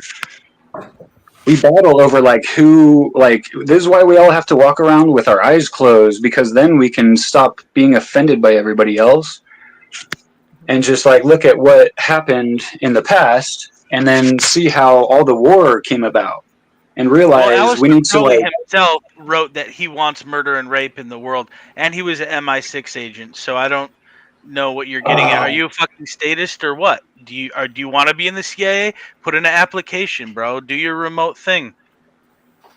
Oh man, I don't like control like that though. That's not my thing. I don't even know really what you're talking. I do know what you're talking about. You're talking about the control part, but I don't want that. Not at all. About Not even the in Golden Dawn and the British aristocracy. No, and I don't MI6. agree with them. I'm exposing them. Yeah, no, What I'm saying exposing is it all. your boy Crowley created the predecessor to MK Ultra.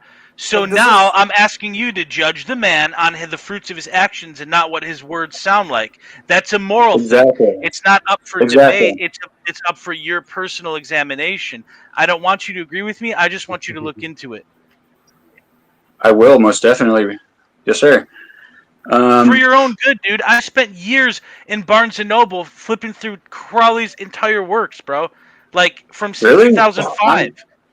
I'm just now coming upon him. I came up with the same give it time conclusions as him, but not conclusions. Just okay. Yeah, That's give it time. Great beast. Can you answer one question of mine? Yes, sir. Whatever you are doing, is it making you healthy or is it making you unhealthy? Making me unhealthy body-wise, but it's very fulfilling spiritually. Yeah, but it's a trap, dude. You can have that without the we cannot see negative. this in you right now. Can what we are able to see in you, whatever you are doing, what I come back to. It is like sorry, no. I fear for the world. I fear not so much for people. I fear for Mother Earth. Is that fair to say? And is that innocent, or am I wrong? What happened to Mother Earth? Do you have a YouTube channel? Why do you fear for Mother Earth? Because we use her as a slut, and she forks out everything she has money-wise, and we turn Babylon into imagery, bro. Look war at against Babylon each other. working in Jack Parsons and L. Ron Hubbard. But look, even if we Okay, go, let me ask you, Darin, can I ask you one even question? if we go extinct, but even if we go extinct tomorrow, Mother Earth is going to survive us. You understand? It's I not going understand. Well, anywhere. we don't know. Do we believe that though? We're throwing trash into her fucking her oceans and stuff. It'll take a million years, but Mother Earth will renew itself, and we will no longer be here. And that'll be okay. Fair enough. That shall be the fair story enough. of us. I don't even think it would take a million years. No, it won't. But if you follow Mark because you were in his class, Mark said also that you should read Crowley last. So what I'm saying is, you jump into Thelema out of order is bad. Into it because Crowley, the reason Crowley came up with Thelema is because he didn't understand You left his out 9, own bro. meditation that he claimed became to so understand. lost with his telema, correct. this and that. In the end, toward the end, he became Buddhist. Yeah, he got swallowed by his own doctrine. Correct. I mean, Yeah, that's the I thing. don't know everything. I don't claim to. In Buddhism, and it killed himself in a bad way. He's in hell now in Naraka. Yeah. All right. So I don't claim to know absolute Roast truth, chicken. but you know, I know saying, something do about what you truth. want and Great enjoy what you Beast. get. Great I Beast think- 666 son, do you have your own YouTube? I think magic needs a roast chicken. Oh, did you rename yourself Great He's Beast roasting 666? himself I with see. his own magic. I Those don't are get my that words. reference. So you guys are laughing amongst each other at my expense, and that's cool with me. Well, that's projection. No, you are doing this thing and you are playing victim. You're doing this to We are not yourself, asking you brother. to do all- It's self-mortification, and it's not healthy. And self-denigration as well. But it's also Fair enough. it's Fair enough. pathological. It's not even actual. We understand that you proper understand a lot of austerity. things. We are not saying that you don't understand, but this is not the way to show all This these is not things. tapasya. This is like you are trying to Yeah. hijack the session. This is very Exactly. Okay. Fair Y'all enough. is Fair love, enough. bro. Y'all is I agree. love. We all love you, bro. It's okay. Ah, fuck, dude. I don't know that enough. That's why I fear. But You're thank loved you by- so you're- much, dude. Yeah, Thank you're you, loved by other- you're loved by the universe, man. Don't worry about it. Right. Man, you're too kind. Stop being so kind, please. It makes me embarrassed. Do you know yoga? I can't be responsible for your I'm embarrassment. learning. Do you know about the Hope you are there, and I love it. I love it. Vishuddha chakra? That's me, though. I'm responsible for my Vishuddha embarrassment. chakra is Okay. above the Anahata chakra, and in between that is the Kala chakra. So if you slow down and you actually listen to yourself talk, you'll realize that you don't mean what you said. For sure. I agree. Okay, that makes sense, I guess. Yes, okay. All right. And do you guys do that too, then? Well, let me ask Right? you I this. know you No, will. well, let me ask you this. If you still, I would highly suggest for you. I think it might actually be a real benefit to you because you seem like a person capable of logic, but you're kind of right-brained, which is not an insult. It's just you have more of an artistic mind. I would highly suggest going and actually trying to learn the trivium. The trivium might actually help you balance your mind a little bit. Yeah, logic. Thank you. So here, let me write these down. Let me write these down. Okay. Don't use the trivium as religion, but but actually try and study the trivium a little bit. Because your emotions are an indicator of dissonance. What was the Hindu yoga word I should look up? Eastern guy, what was the word? You said I should look into yoga. Yeah, Western guy, tell me what you're asking. Guy. No, you don't need that. Just try study the trivium a little bit. That would be my suggestion. Try and get some. Stay away from the lema. Just play. Yeah. What about in those yoga? other What about systems, yoga? Eastern or Western, you have to have a prerequisite knowledge of the trivium, or it'll destroy you, bro. Exactly. Okay, You'll destroy yourself by the look power up, of your own mind in an unhealthy Okay. way. Yeah. for sure. So I won't look up Thelema until the end, and then I want to look up the trivium. And what was the yoga side? Waste your time with Thelema. That's Mark just including that in his shit for a dumb reason. Mark Pestio is also a charlatan.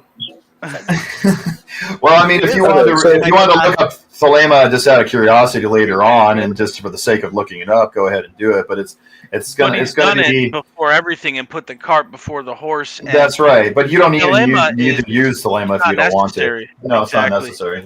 It's really not. And It's not necessary. Yeah. And it's also What the evil. fuck? Spiritual people, they talk about growth and progression and whatever the hell they talk about. But you cannot see, especially in these like Mark Pestio, this person right now, you cannot see anything that they are behaving like grown-ups or something. So how can they even talk about all these things? So this is like really, when I look all these things from the Western point of view, and when people talk about all these things, then they bash us Indians and all this stuff. And when we look at all these things, so we laugh or we cry. But when they don't understand it, it's because What it is even doesn't going make on? any sense. That's what he's trying to tell you humbly. yeah, He You don't doesn't need understand to it because it practice- doesn't make sense, you wizard don't guy. need to practice all this. Yeah. First practice. the normal common things of the world, become a What are you human doing first, Freemasonry and maybe then logos, try these Wisdom? things so that these things would not affect you negatively, or just Wizard negatively. guy. Maybe Damn. this Are you trying to? I'm Are you trying to show me signs and sigils to put a spell on me? What do you think? I Who do you guess think so, invented yeah. So here, let me- mathematics? Who do you think invented mathematics, wizard guy? His ancestors and my ancestors. Okay, I'm native Mesopotamian. Western. See, Western man. you Yeah, don't yeah. understand. Like our people invented mathematics. Let him Hindus say. I and don't care. Mesopotamians. Okay, I'm and so used to we all know these that things. it has its uses and limitations. So you're just hurting yourself, dude, by looking into that. That's all we're saying. No, hey, that's fair enough. But it was all a necessity too for us to be alive today. So I'm willing to sacrifice all that you guys are worried of me, doing to myself for We the are sake not of truth. even considering you right now. Don't worry about it. We are not thinking about you. We are not even considering you. You are free. You are free to do whatever. And We you are have to not think, in your seeing you I'm one negatively to either. spit on, I guess, then, huh? Is that what you're saying? Well, in your pursuit of spiritual knowledge, you have to really be mindful, because you can go down some really dark paths without knowing that you're even going down them. And if you don't have I know, but if you don't have a guide, like certain people have guides in their life and certain people don't have guides in life. So you need to understand you have to become your own guide, and you have to protect yourself from the knowledge that can corrupt you. You can become corrupt by knowledge. You can have mind viruses. Straight up. What's happening? Just to give you and shit. And stop.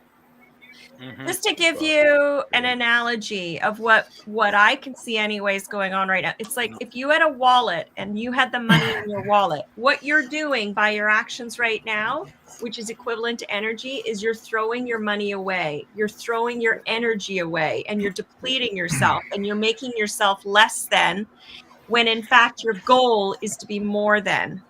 So How do I subscribe to you guys? How do I subscribe to you guys' channels? I want to communicate with you guys and follow you guys. You guys are like my new best friends, if that's okay with you.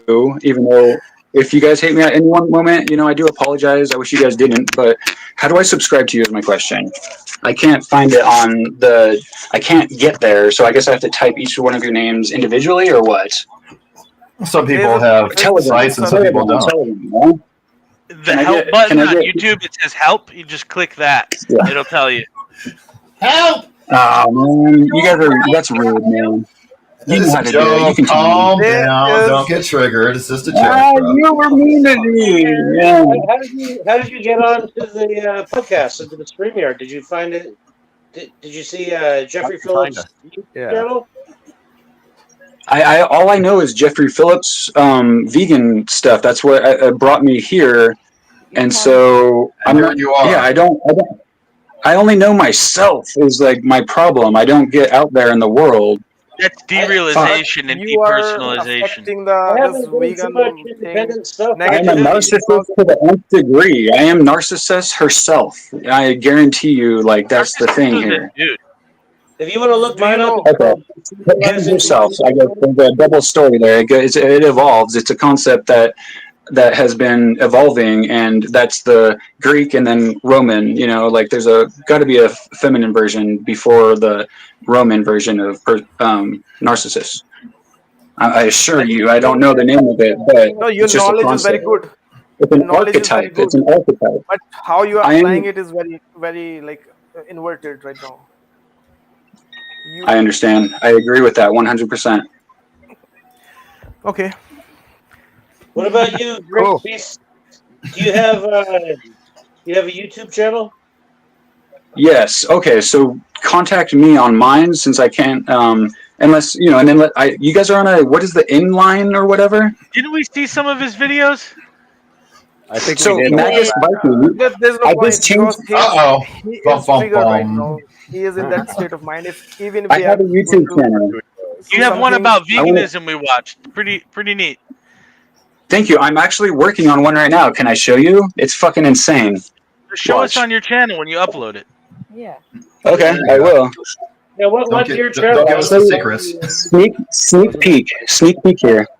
but there's no sound. He's talking about vegans are the most hated activists group, and blah blah blah. And then I'll skip forward a little bit.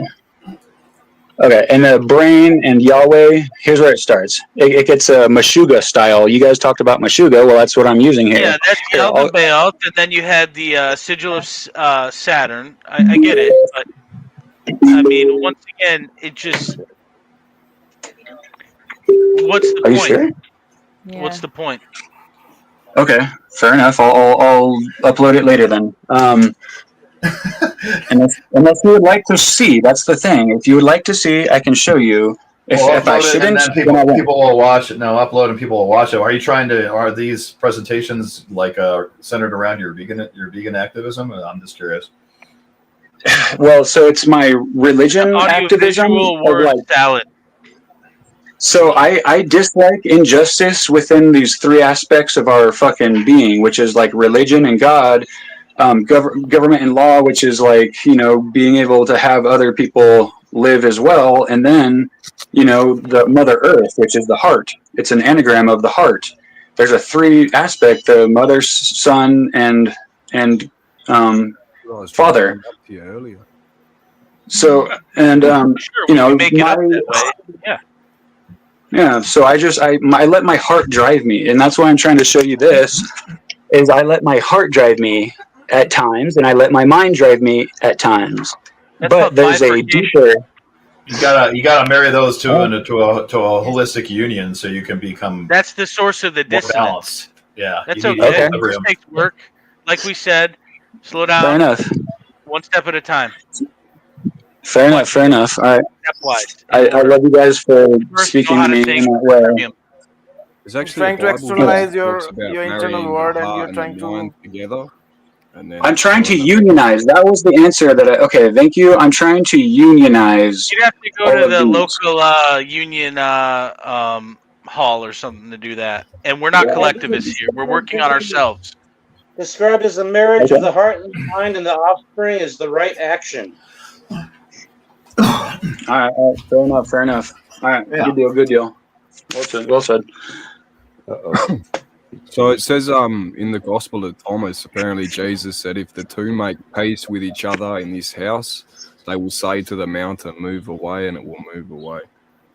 I think it's talking about the heart and the mind, like bringing the two together. Here's what Alistair Crowley said. Contradiction equals unity, and 0 equals 2. And I just changed my name from Magus Viking, from like my old ego Viking. That's my blood, and then Magus is what I've gotten into this conversation with you guys with, and now I'm calling myself one magic, 0 fool 1.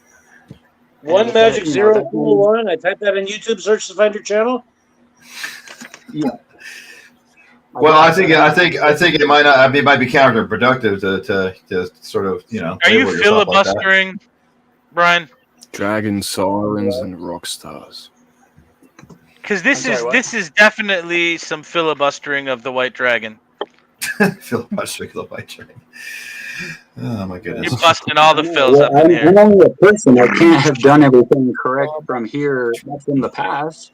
I'm just a person. I have to be able to learn from like you guys who know very well, and I grow and just like you. He's being You're learning from me as well. Yeah. I'm learning from. Like I said, through yoga, we know that you don't know what you're talking about, and you don't mean what you're saying.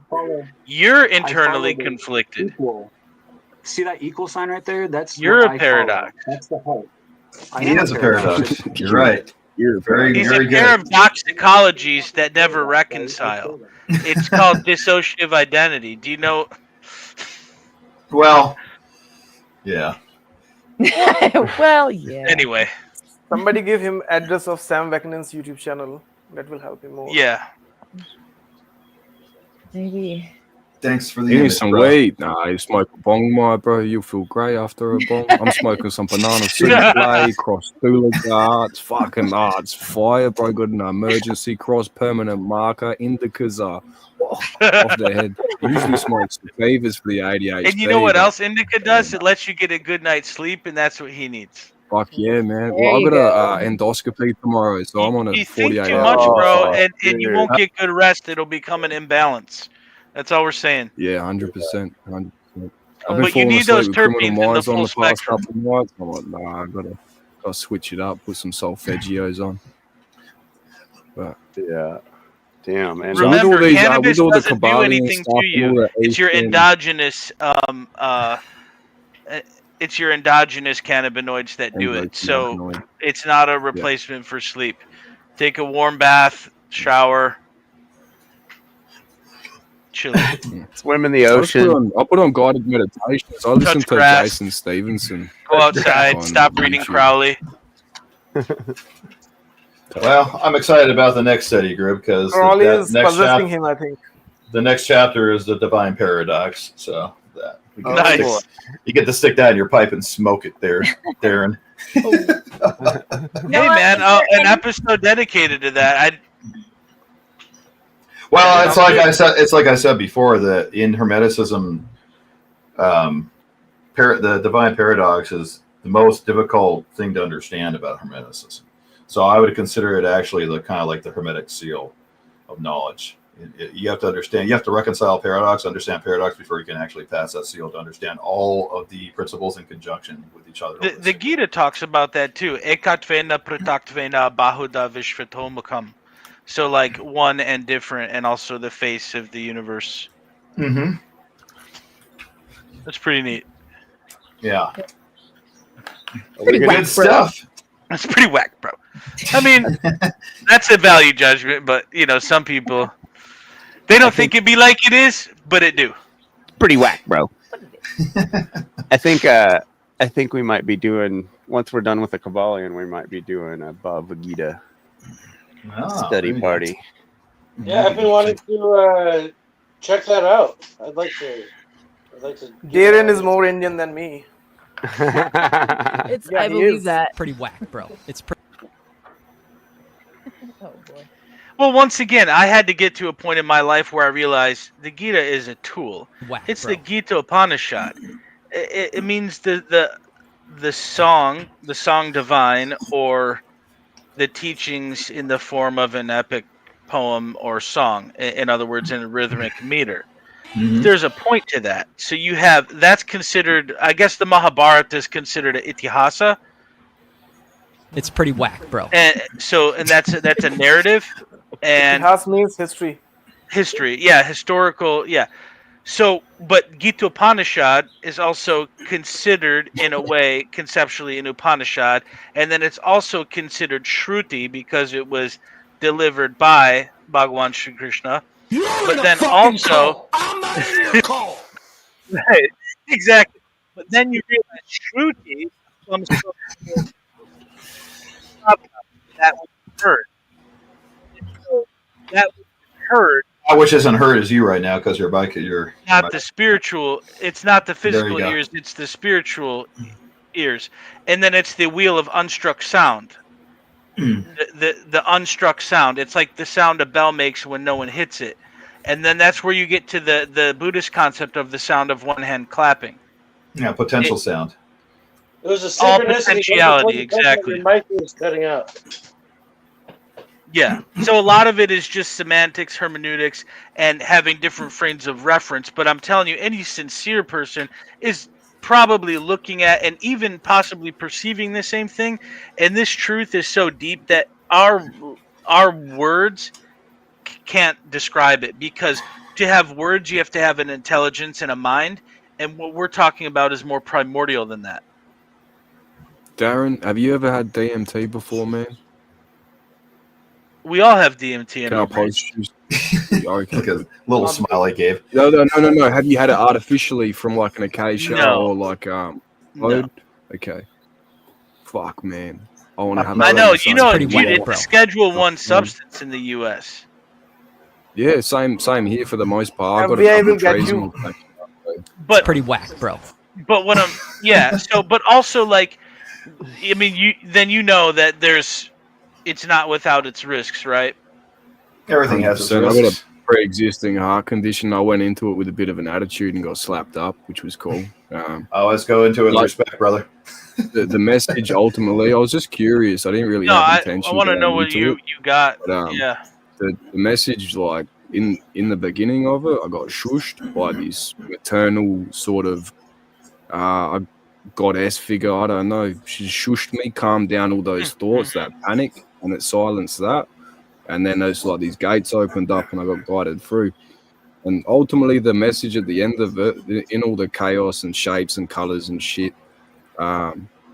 it's literally word for word. It didn't say it. It wasn't spoken like out loud. It was like telepathic almost. You know what I mean? So it was like everything's gonna be okay.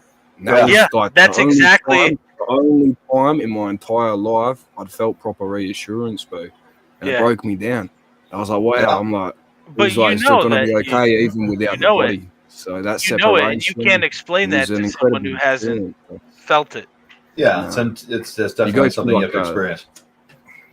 Yeah, the pillars of creation and shit. I try to like make sense of one of the places I was going through, seeing these like massive pillars right beside me. They were fucking huge, man.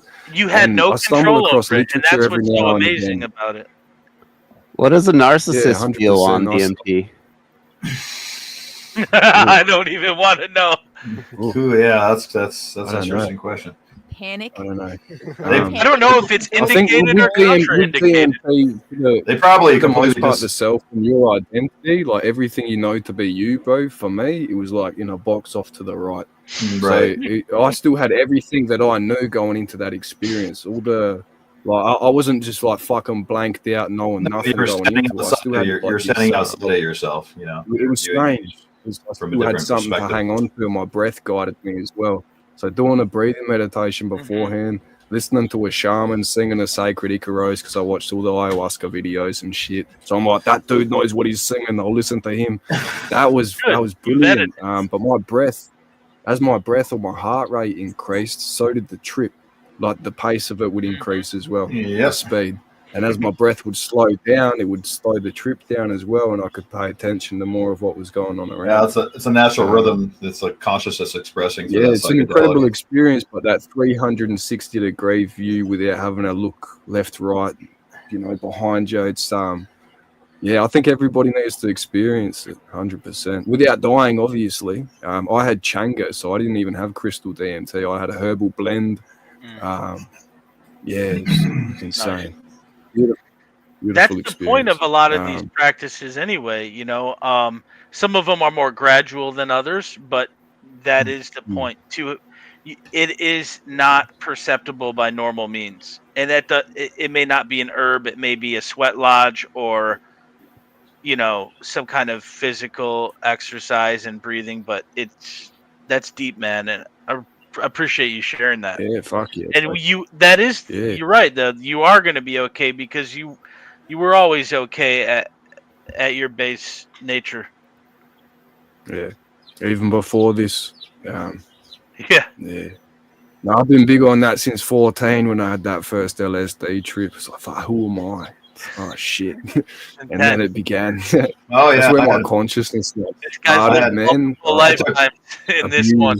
I took acid for the first time when I was 14 too, man. I did it twice. Yeah, fuck yeah. Did you abuse it for 6 months and have an ego death? No, that was my other friends. Well, I did have an ego death, so the first time I ever did it was the best time. First time I ever did it was the best experience. Sadly, but yeah, I understand.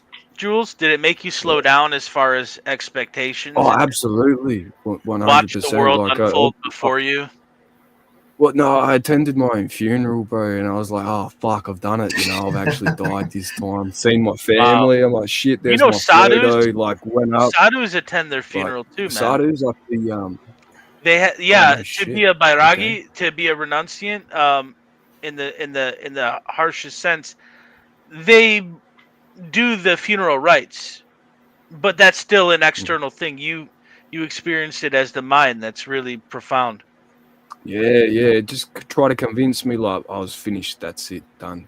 Like, but how did it make you? I was just panicking the whole time because I was young, and scared. scared, man. I Death kept therapy, fighting the whole death way therapy at through a it. I young didn't let age go. is pretty I didn't intense. let go, so, yeah, I didn't let go, and that's what fucked me up a little bit afterwards. Developed a stutter and shit, and it was a bit to come back from, bro. But I was like fucked through up for a long literature, time. reading Terence McKenna, Alan Watts, and actually like trying meditation, and then having that first astral projection as well, like outside of the ego death, you know what I mean? Because my first LSD trip, that was like the first out of body experience, but I wasn't aware of it properly. It was like an ignorant thing.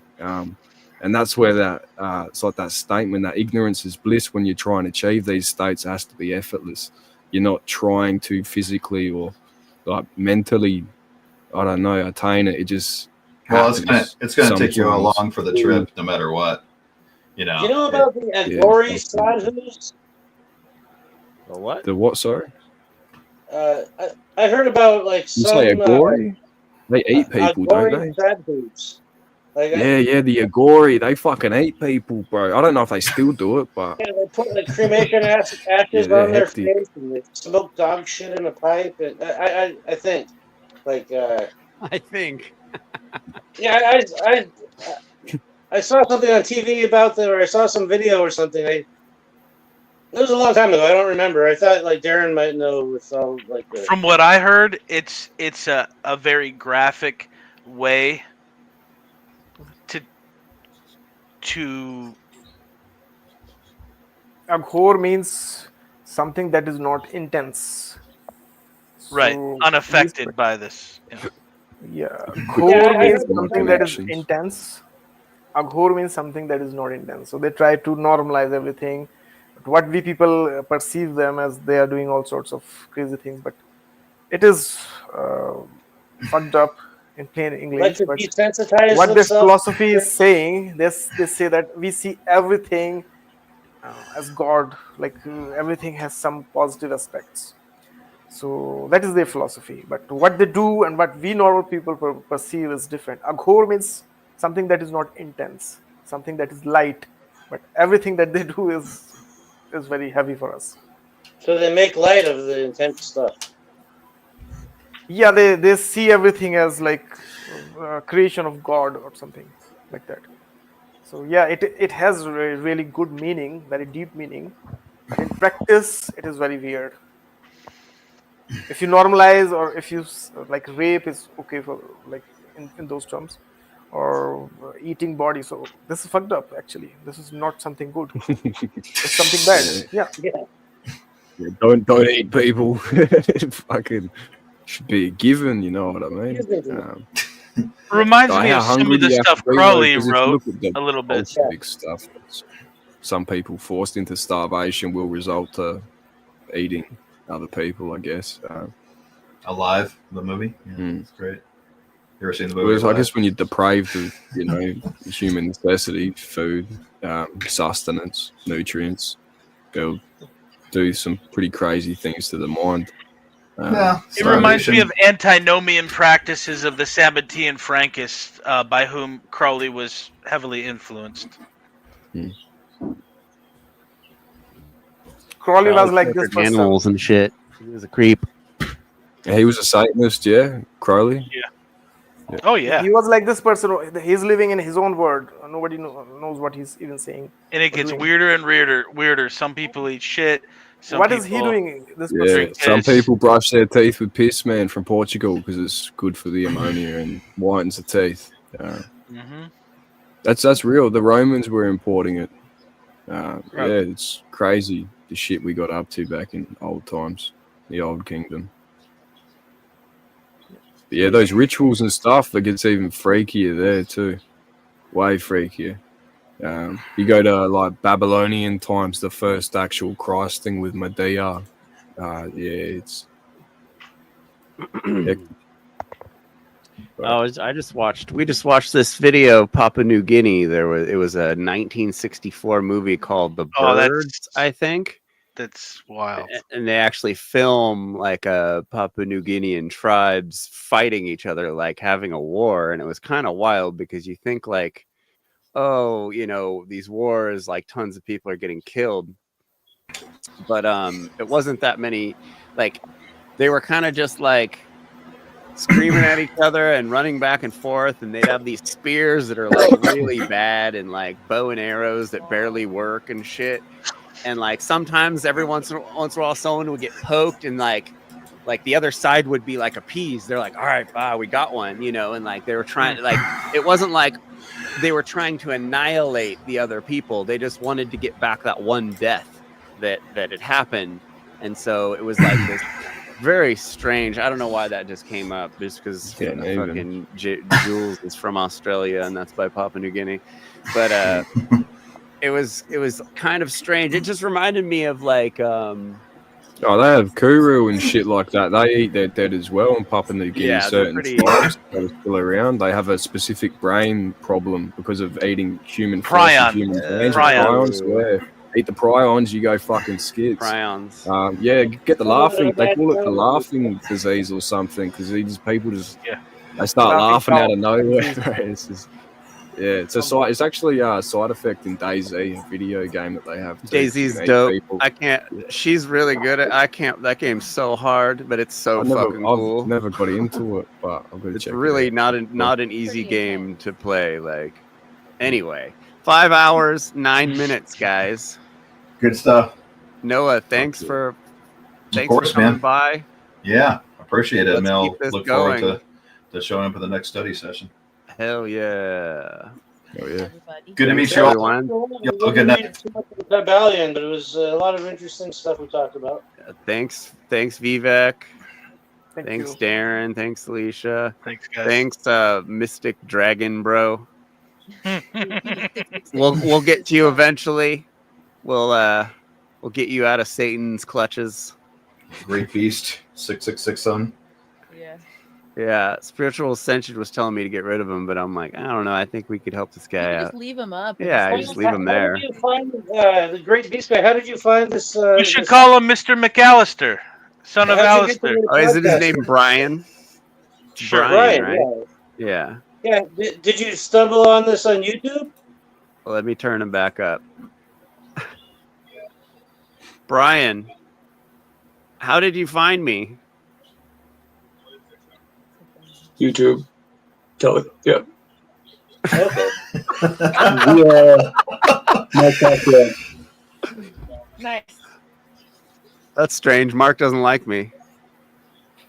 Mark doesn't like me either. Mark doesn't like fries. That's fucking priceless. Oh, that's funny shit. But the thing, I don't like any of you, and you don't like me as well. Just to be sure. There you go again. There you go again. Keep poor baby, bro. Keep carrying your cross. It's okay. Yeah. Ci sono due cruci. You gonna come on the I call podcast myself Sunday? You So come on the podcast next Sunday? I came across this understanding through simply, obviously, I've been through it my whole life. I was meant to be me because I was born and I didn't ask for it. I've got to be me. Maybe you did, and that was part of the contract. You had to like erase your memory. You know what I mean? You got to. Maybe he'll tell us something that doesn't have to do with him at some point. Well, That you would be should tune interesting. in next Wait, week. who's he? Yeah, next Sunday. It's about what happens when darkness invades the psyche and the Some impact moted B. thereof. Some moted B. We'll probably do this again in 2 weeks after the next episode, this next Sunday after that Sunday. When Yeah, darkness invades, would that be a good time to share a retention story? Going on a month and getting attacked by a succubus? I don't know, man. You tell me. You tell me. That shit's real a good as story. fuck, bro. Incubus, succubus, whatever you want to call it. They're All monsters. kind Don't of trust cubuses them. all Don't over you. trust no succubus. Cubuses. They're evil. They're fucking evil. Don't trust them. Save your chi, lads. Don't be batting off watching no porn. It's bad for the mind. All that. Pawns, plural pawns. I'm gonna hop off Sirens. and say good night, all. Bye, Good Alicia. night. Bye bye. All right, everyone. Till next Much love. time. Peace. Thanks for everyone showing up. Get some good sleep. Eat carbs. Yeah, especially you. Drink Great Beast. water. Get some sleep. Hey, don't Yeah. fuck no Sleep. succubuses. Sleep, Yeah. No Mystic, buses. Mystic Dragon, whatever your name is, Brian. Get some sleep. He's not gonna listen. He's got a date with the succubus in like 5 minutes. Yeah. Thanks for hanging out, Jeff. Jeff had shit. some big insight tonight. Thank you, Vivek. See you guys Peace. later. Peace. Bye, guys. Bye bye. Bye bye. Do the Mark Passio.